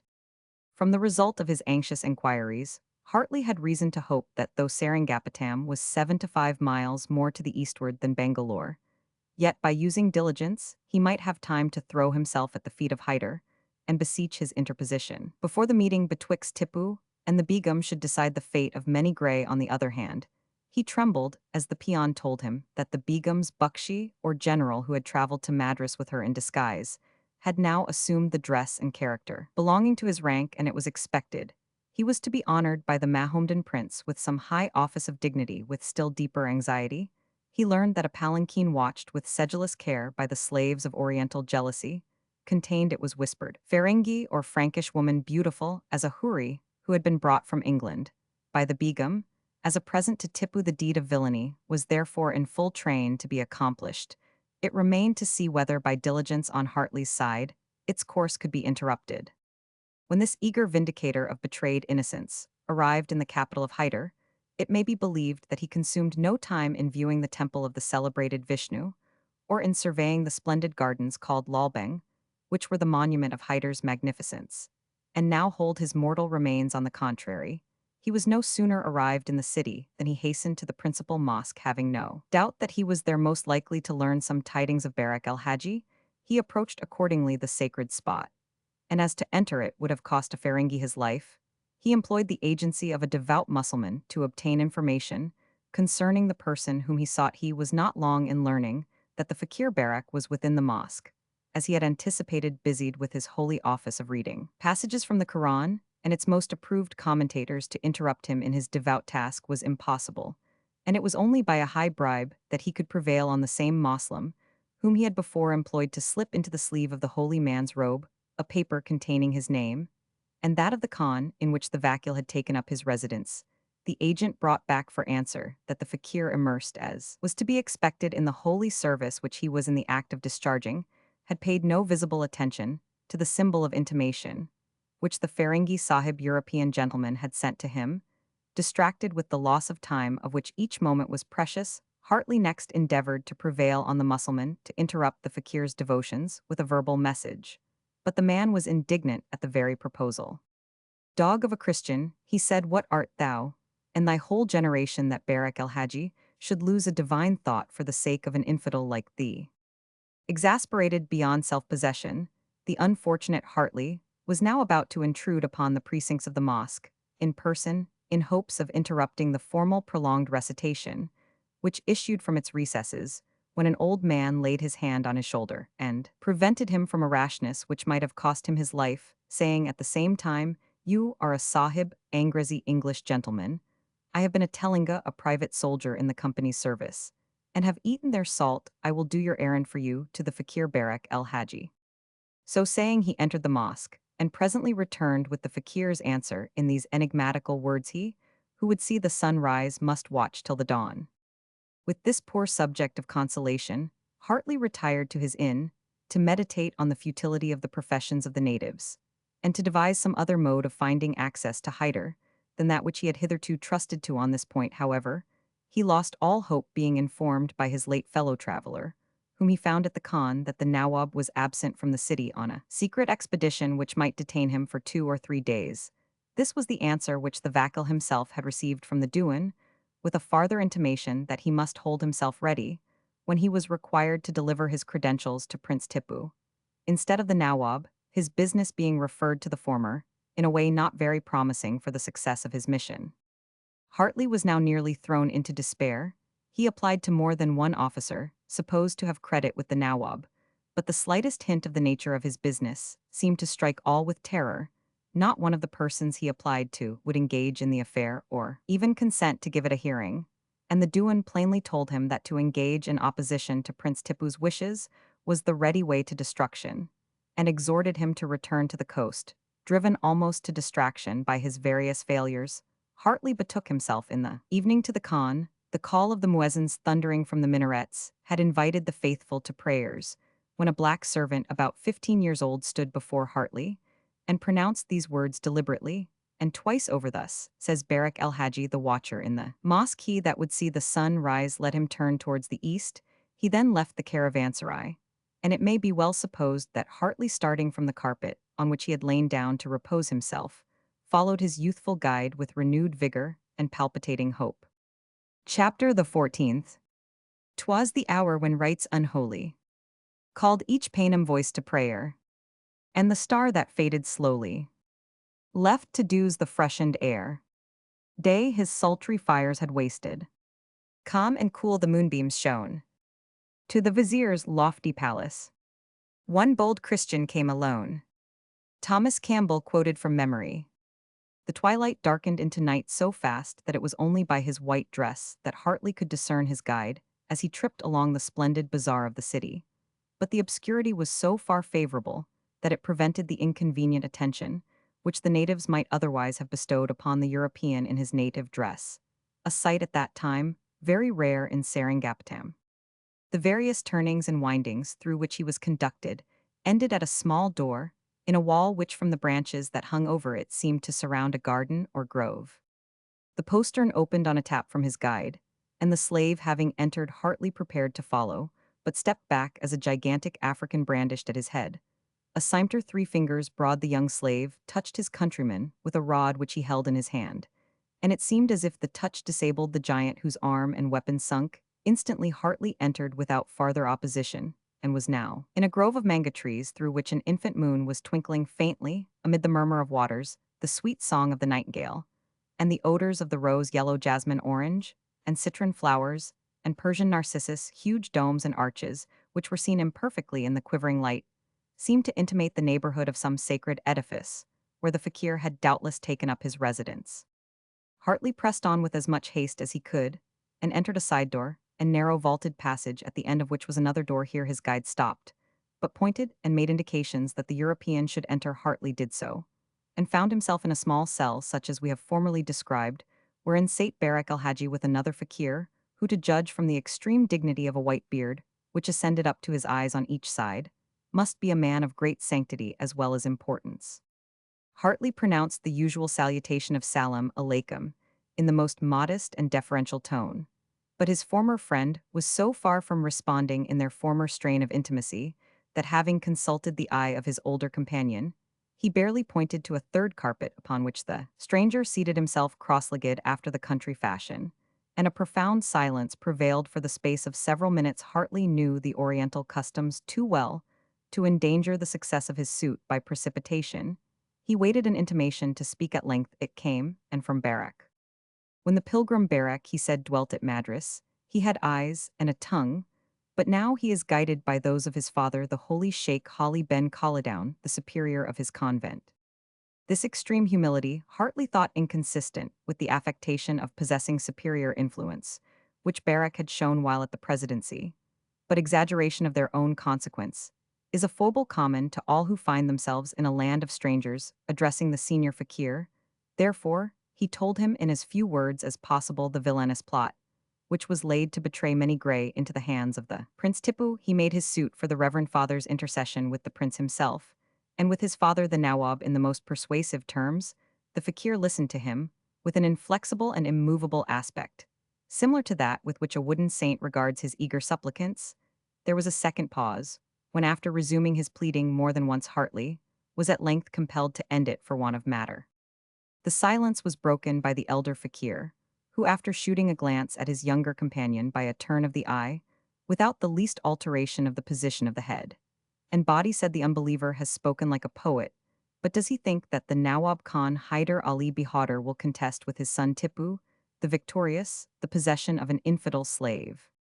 Hartley received at the same time a side glance from Barak, as if encouraging him to plead his own cause. He suffered a minute to elapse and then replied, the Nawab is in the place of the Prophet, a judge over the low as well as high. It is written that, when the Prophet decided a controversy between the two sparrows concerning a grain of rice, his wife Fatima said to him, doth the missionary of Allah well to bestow his time in distributing justice on a matter so slight? And between such despicable litigants no woman, answered the Prophet, that the sparrows and the grain of rice are the creation of Allah. They are not worth more than thou hast spoken, but justice is a treasure of inestimable price, and it must be imparted by him who holdeth power to all who require it at his hand.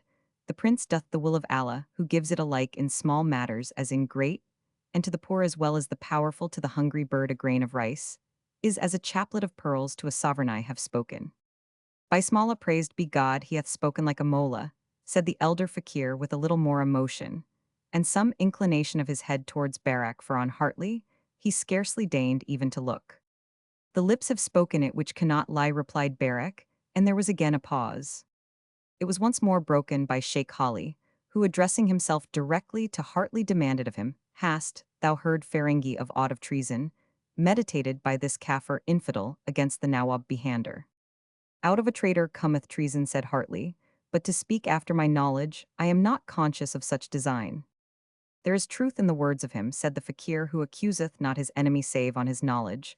The things thou hast spoken shall be laid before the Nawab, and as Allah and he will, so shall the issue be. Meantime return to thy Khan, and prepare to attend the vakil of thy government, who is to travel with dawn to Bangalore, the strong, the happy, the holy city. Peace be with thee, is it not so, my son? Barak, to whom this appeal was made, replied, even as my father hath spoken. Hartley had no alternative but to arise and take his leave with the usual phrase, Salam, God's peace be with you. His youthful guide, who waited his return, without conducted him once more to his Khan, through bypaths, which he could not have found out without pilotage. His thoughts were in the meantime strongly engaged on his late interview. He knew the Moslem men of religion were not implicitly to be trusted. The whole scene might be a scheme of Barak to get rid of the trouble of patronizing a European in a delicate affair, and he determined to be guided by what should seem to confirm or discredit the intimation which he had received. On his arrival at the Khan, he found the vakil of the British government in a great bustle, preparing to obey directions transmitted to him by the Nawab's Dewan or treasurer. directing him to depart the next morning, with break of day for Bangalore. He expressed great discontent at the order, and when Hartley intimated his purpose of accompanying him, seemed to think him a fool for his pains, hinting the probability that Hyder meant to get rid of them, both by means of the freebooters, through whose countries they were to pass with such a feeble escort. This fear gave way to another when the time of departure came, at which moment there rode up about 200 of the Nawab's native cavalry, the Sirdar who commanded. These troops behaved with civility, and stated that he was directed to attend upon the travelers, and to provide for their safety and convenience on the journey. But his manner was reserved and distant, and the Vakil insisted that the force was intended to prevent their escape, rather than for their protection under such unpleasant auspices. The journey between Seringapatam and Bangalore was accomplished in 2 days, and part of a third, the distance being nearly 80 miles. On arriving in view of this fine and populous city, they found an encampment already established within a mile of its walls. It occupied a tope or knoll covered with trees, and looked full on the gardens which Tipu had created in one quarter of the city.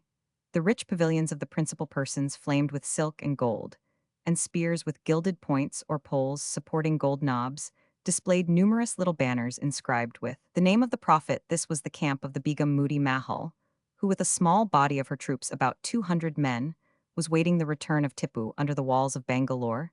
Their private motives for desiring a meeting the reader is acquainted with to the public. The visit of the Begum had only the appearance of an act of deference, frequently paid by inferior and subordinate princes to the patrons whom they depend upon. These facts ascertained, the Sirdar of the Nawab took up his own encampment within sight of that of the Begum, but at about half a mile's distance, dispatching to the city a messenger to announce to the Prince Tipu, as soon as he should arrive, that he had come hither with the English Vakil. The bustle of pitching a few tents was soon over, and Hartley, solitary and sad, was left to walk under the shade of 2 or 3 manga trees, and looking to the displayed streamers of the Begum's encampment, to reflect that amid these insignia of Mahomedanism, many grey remained destined by a profligate and treacherous lover to the fate of slavery. To a heathen tyrant, the consciousness of being in her vicinity added to the bitter pangs with which Hartley contemplated her situation, and reflected how little chance there appeared of his being able to rescue her from it by the mere force of reason and justice, which was all he could oppose to the selfish passions of a voluptuous tyrant. A lover of romance might have meditated some means of effecting her release by force or address, but Hartley, though a man of courage, had no spirit of adventure, and would have regarded as desperate any attempt of the kind. His sole gleam of comfort arose from the impression which he had apparently made upon the elder fakir, which he could not help hoping might be of some avail to him. But on one thing he was firmly resolved, and that was not to relinquish the cause he had engaged in. Whilst a grain of hope remained, he had seen in his own profession a quickening and a revival of life in the patient's eye, even when glazed apparently by the hand of death, and he was taught confidence amidst moral evil by his success in relieving that which was physical only.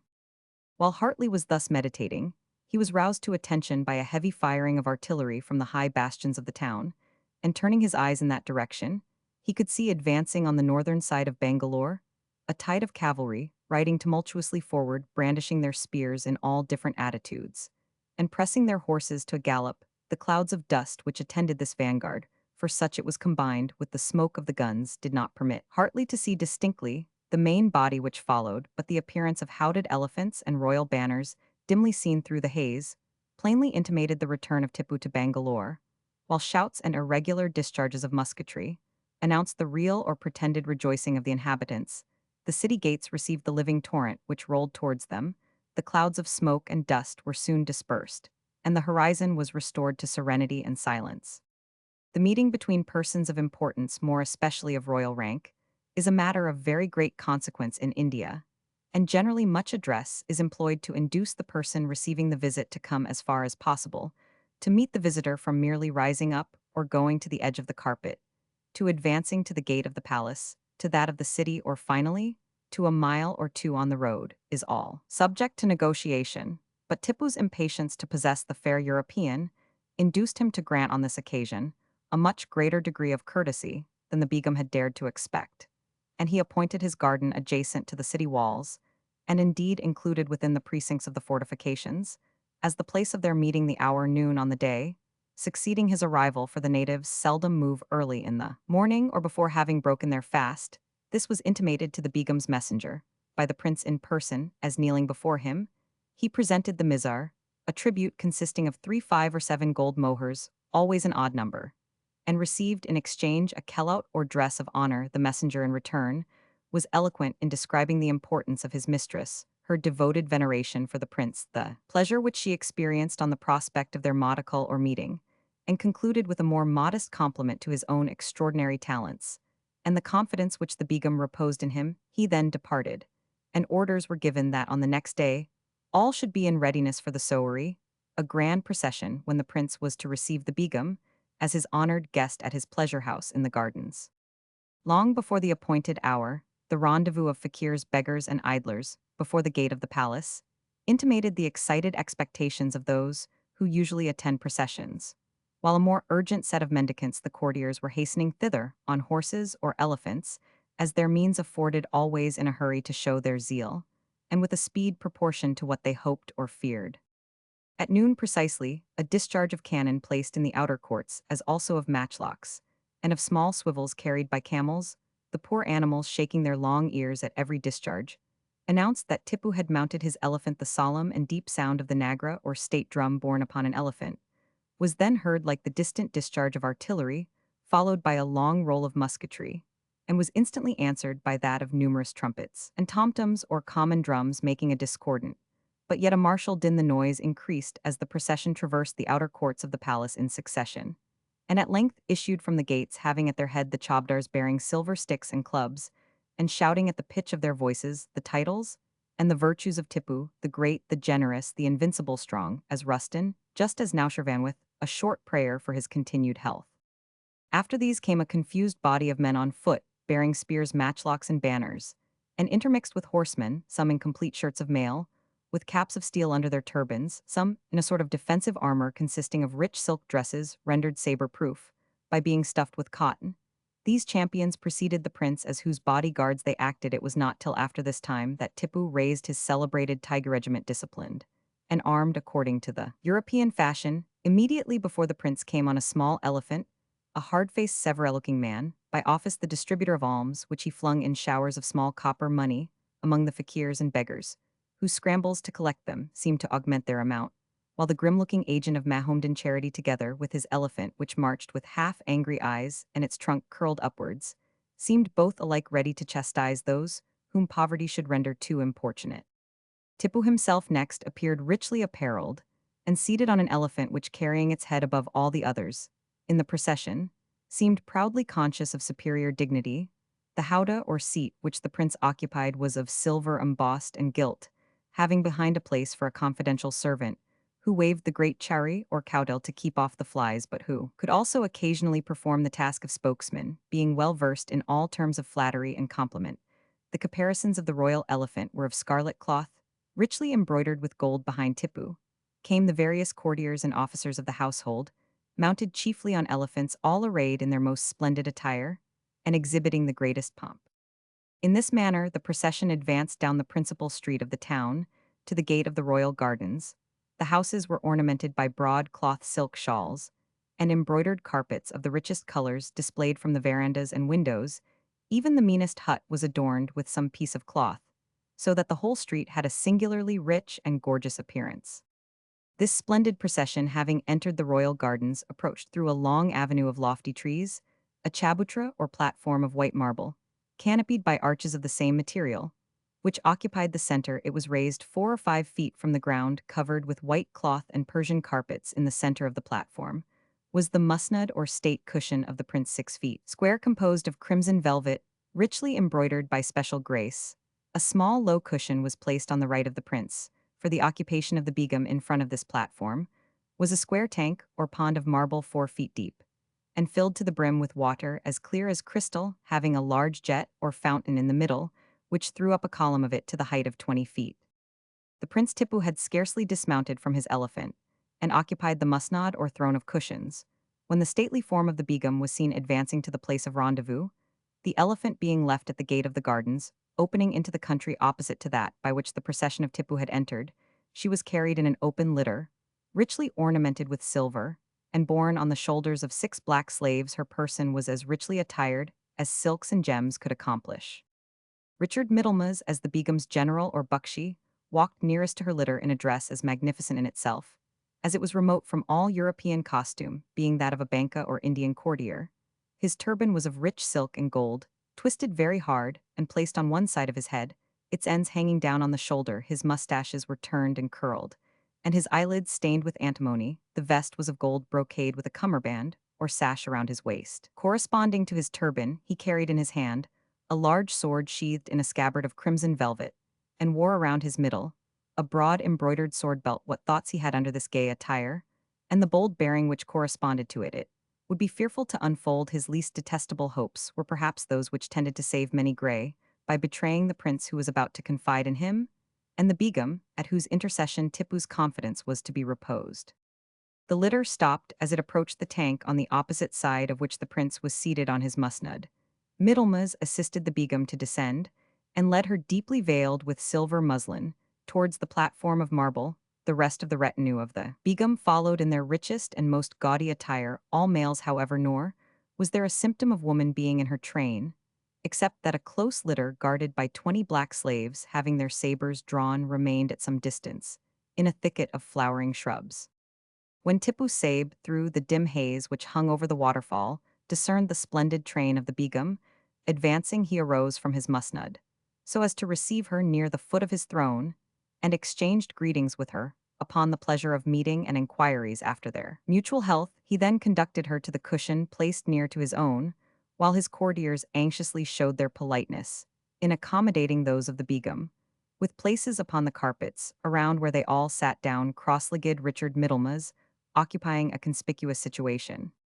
The people of inferior note stood behind, and amongst them was the Sirdar of Hyder Ali with Hartley, and the Madras Vakil. It would be impossible to describe the feelings with which Hartley recognized the apostate Middlemaz, and the Amazonian Mrs. Monerville. The sight of them worked up his resolution to make an appeal against them in full durbar to the justice, which Tipu was obliged to render to all who should complain of injuries. In the meanwhile, the prince who had hitherto spoken it, a low voice while acknowledging it, is to be supposed the service and the fidelity of the Begum now, gave the sign to his attendant, who said in an elevated tone, "Wherefore?"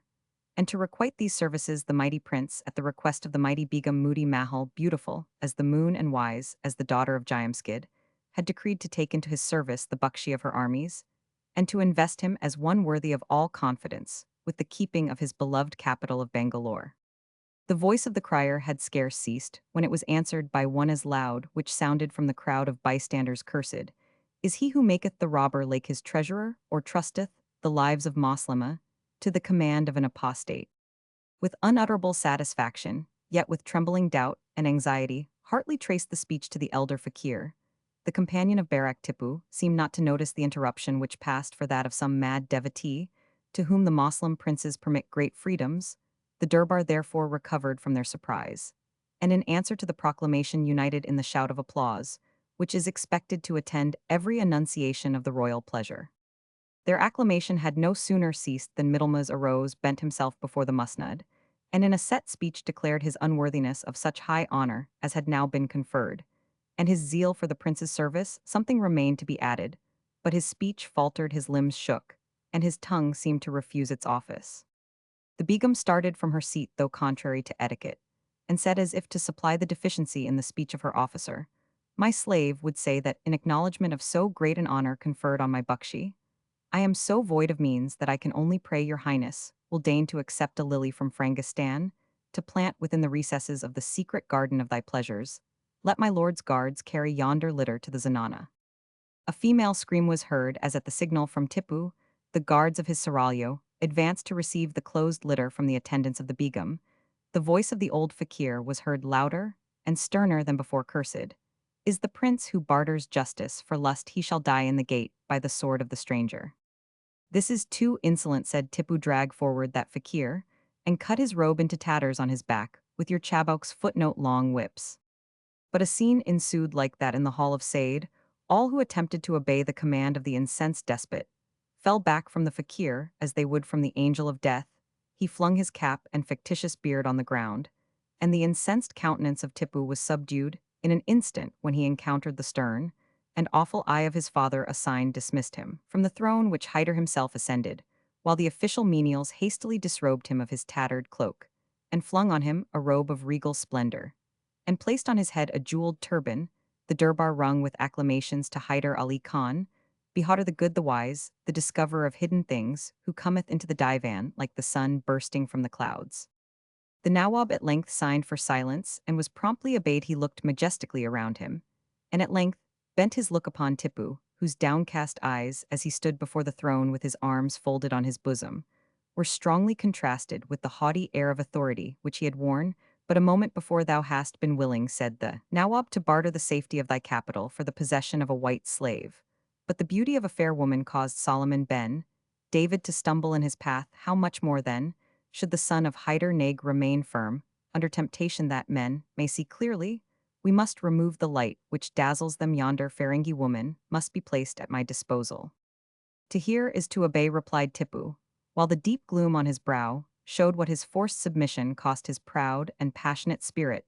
In the hearts of the courtiers present reigned the most eager curiosity to see the denouement of the scene, but not a trace of that wish was suffered to manifest itself. On features accustomed to conceal all internal sensations, the feelings of the Begum were hidden under her veil, while in spite of a bold attempt to conceal his alarm, the perspiration stood in large drops on the brow of Richard Middlemas. The next words of the Nawab sounded like music in the ear of Hartley. Carry the Ferengi woman to the tent of the Sirdar Balash, Qasim the chief to whom Hartley had been committed.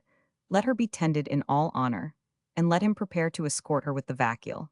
And the Hakim Hartley to the Pain, gout the country beneath the passes, answering for their safety with his head. The litter was on its road to the Sirdar's tents, ere the Nawab had done speaking for. The Tipu continued, Hyder, I am not come hither to deprive thee of authority, or to disgrace thee before the Durbar. Such things, as thou hast promised to this Ferengi, proceed, to make them good. The sun calleth, not back the splendor which he lends to the moon. And the Father obscures not the dignity which he has conferred on the Son. What thou hast promised, that do thou proceed to make good. The ceremony of investiture was therefore recommenced, by which the Prince Tipu conferred on Middlemas the important government of the city of Bangalore, probably with the internal resolution that, since he was himself deprived of the fair European, he would take an early opportunity to remove the new Kilidar from his charge. While Middlemas accepted it with the throbbing hope that he might yet outwit both father and son, the deed of investiture was read aloud.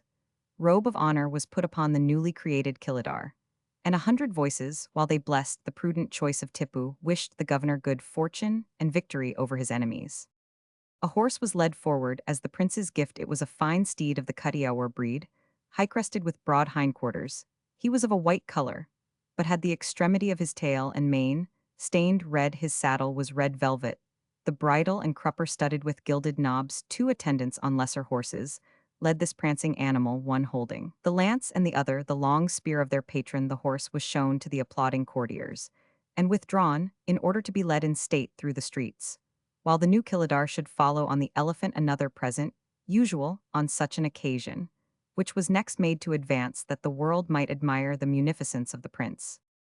The huge animal approached the platform, shaking his large wrinkled head, which he raised and sunk as if impatient, and curling upwards his trunk from time to time, as if to show the gulf of his tongueless mouth, gracefully retiring with the deepest obeisance. The Kilidar, well pleased the audience was finished, stood by the neck of the elephant, expecting the conductor of the animal would make him kneel down that he might ascend the gilded howdah which awaited his occupancy. Hold, Ferengi, said Hyder, thou hast received all that was promised thee by the bounty of Tipu, except now what is the fruit of the justice of Hyder. As he spoke he signed with his finger, and the driver of the elephant instantly conveyed to the animal the pleasure of the Nawab, curling his long trunk around the neck of the ill-fated European. The monster suddenly threw the wretch prostrate before him, and stamping his huge shapeless foot upon his breast put an end at once to his life, and to his crimes. The cry which the victim uttered was mimicked by the roar of the monster, and a sound like an hysterical laugh mingling with a scream which rung from under the veil of the Begum. The elephant once more raised his trunk aloft and gaped fearfully. The courtiers preserved a profound silence, but Tipu, upon whose muslin robe a part of the victim's blood had spurted, held it up to the Nawab, exclaiming in a sorrowful yet resentful tone, Father, father, was it thus my promise should have been kept?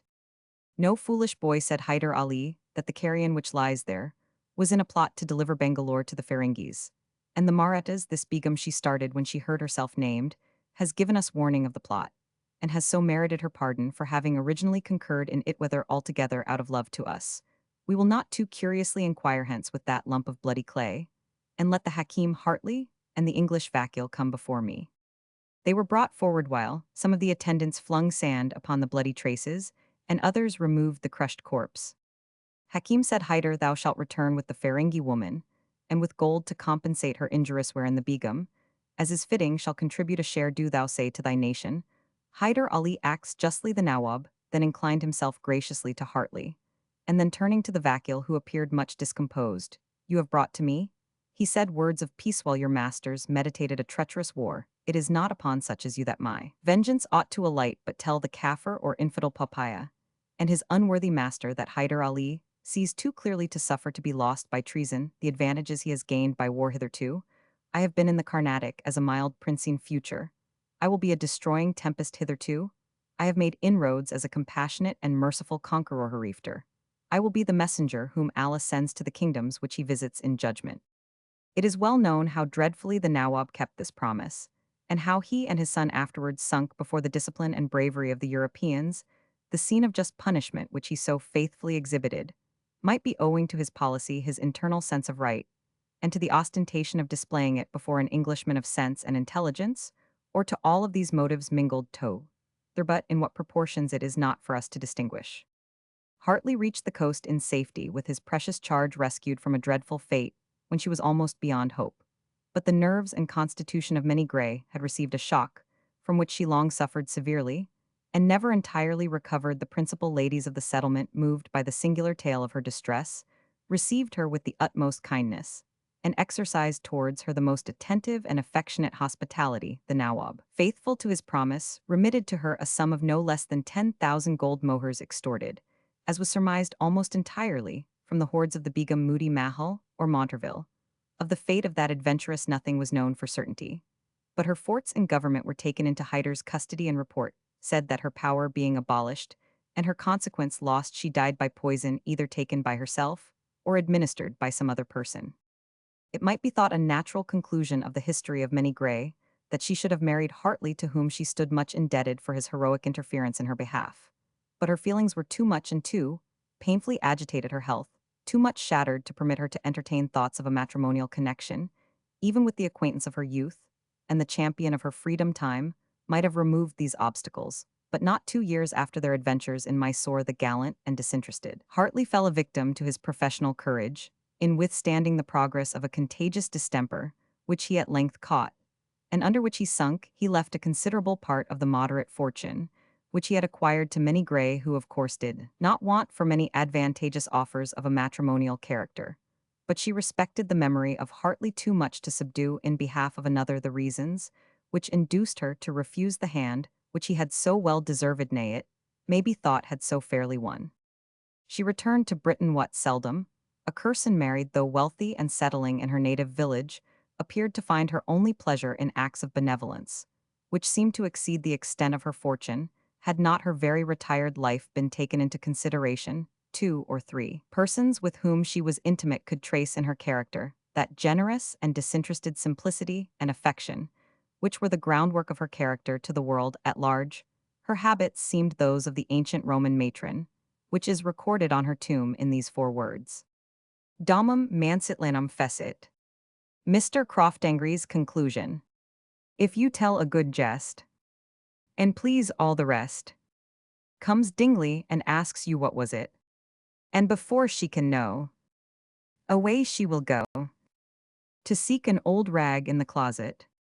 Dean Swift. While I was inditing the goodly matter which my readers have just perused, I might be said to go through a course of breaking in, to stand criticism, like a shooting penny, to stand fire, by some of those venial breaches of confidence, which always take place on the like occasions. My private flirtations with the muse of fiction became a matter whispered in Miss Fairskribe's circle, some ornaments of which were, I suppose, highly interested in the progress of the affair, while others really thought Mr. Crystal Croftangry might have had more wit at his time of day. Then came the sly intimation, the oblique remark, all that sugar-lipped raillery, which is fitted for the situation of a man about to do a foolish thing, whether it be to publish or to marry, and that accompanied with the discreet nods and winks of such friends as are in the secret, and the obliging eagerness of others to know all about it. At length the affair became so far public that I was induced to face a tea party with my manuscript in my pocket, looking as simple and modest as any gentleman of a certain age need to do upon such an occasion, when tea had been carried round handkerchiefs and smelling bottles prepared. I had the honor of reading The Surgeon's Daughter for the entertainment of the evening.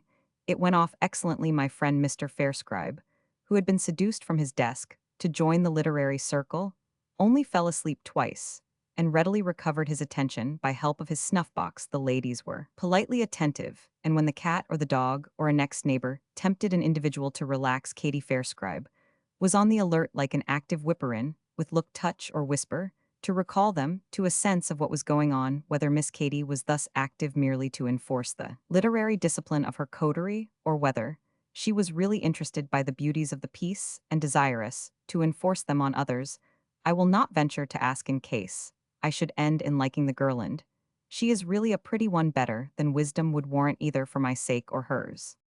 I must own my story here and there flagged a good deal. Perhaps there were faults in my reading, for while I should have been attending to nothing but how to give the words effect as they existed, I was feeling the chilling consciousness that they might have been and ought to have been a great deal better. However, we kindled up at last when we got to the East Indies, although on the mention of tigers, an old lady whose tongue had been impatient for an hour broke in with, "I wonder if Mr. Croftingry ever heard the story of Tiger Tullidiff," and had nearly inserted the whole narrative as an episode in my tale. She was however brought to reason, and the subsequent mention of shawls, diamonds, turbans, and cummerbands had their usual effect in awakening the imaginations of the fair auditors at the extinction of the faithless lover in a way so horribly new. I had, as indeed I expected, the good fortune to excite that expression of painful interest which is produced by drawing in the breath through the compressed lips.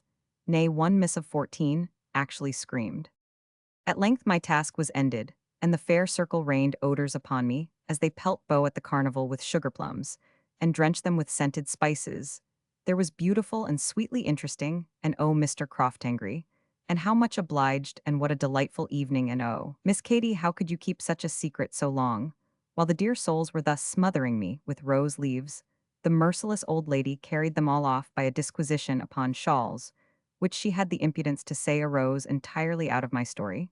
Miss Katie endeavored to stop the flow of her eloquence in vain. She threw all other topics out of the field, and from the genuine Indian, she made a digression to the imitation shawls, now made at Paisley out of real thibet, will not to be known from the actual country shawl, except by some inimitable cross-stitch. In the border, it is well said, the old lady wrapping herself up in a rich cashmere, that there is some way of knowing a thing that cost 50 guineas from an article that is sold for 5. But I venture to say, there are not one out of 10,000 that would understand the difference. The politeness of some of the fair ladies would now have brought back the conversation to the forgotten subject of our meeting. How could you, Mr. Croftingry, collect all these hard words about Indieu? Were never there? No, madam, I have not had that advantage, but like the imitative operatives of Paisley, I have composed my shawl by incorporating into the woof a little thibet wool, which my excellent friend and neighbor Colonel Macuris, one of the best fellows who ever trode a Highland moor or dived into an Indian jungle, had the goodness to supply me with. My rehearsal, however, though not absolutely and altogether to my taste, has prepared me in some measure for the less tempered and guarded sentence of the world. So a man must learn to encounter a foil before he confronts a sword, and to take up my original simile, a horse must be accustomed to a few de joie before you can ride him against a volley of balls. Well, Corporal Nim's philosophy is not the worst that has been preached. Things must be as they may. If my lucubrations give pleasure, I may again require the attention of the courteous reader. If not, here end the Chronicles of the Canongate,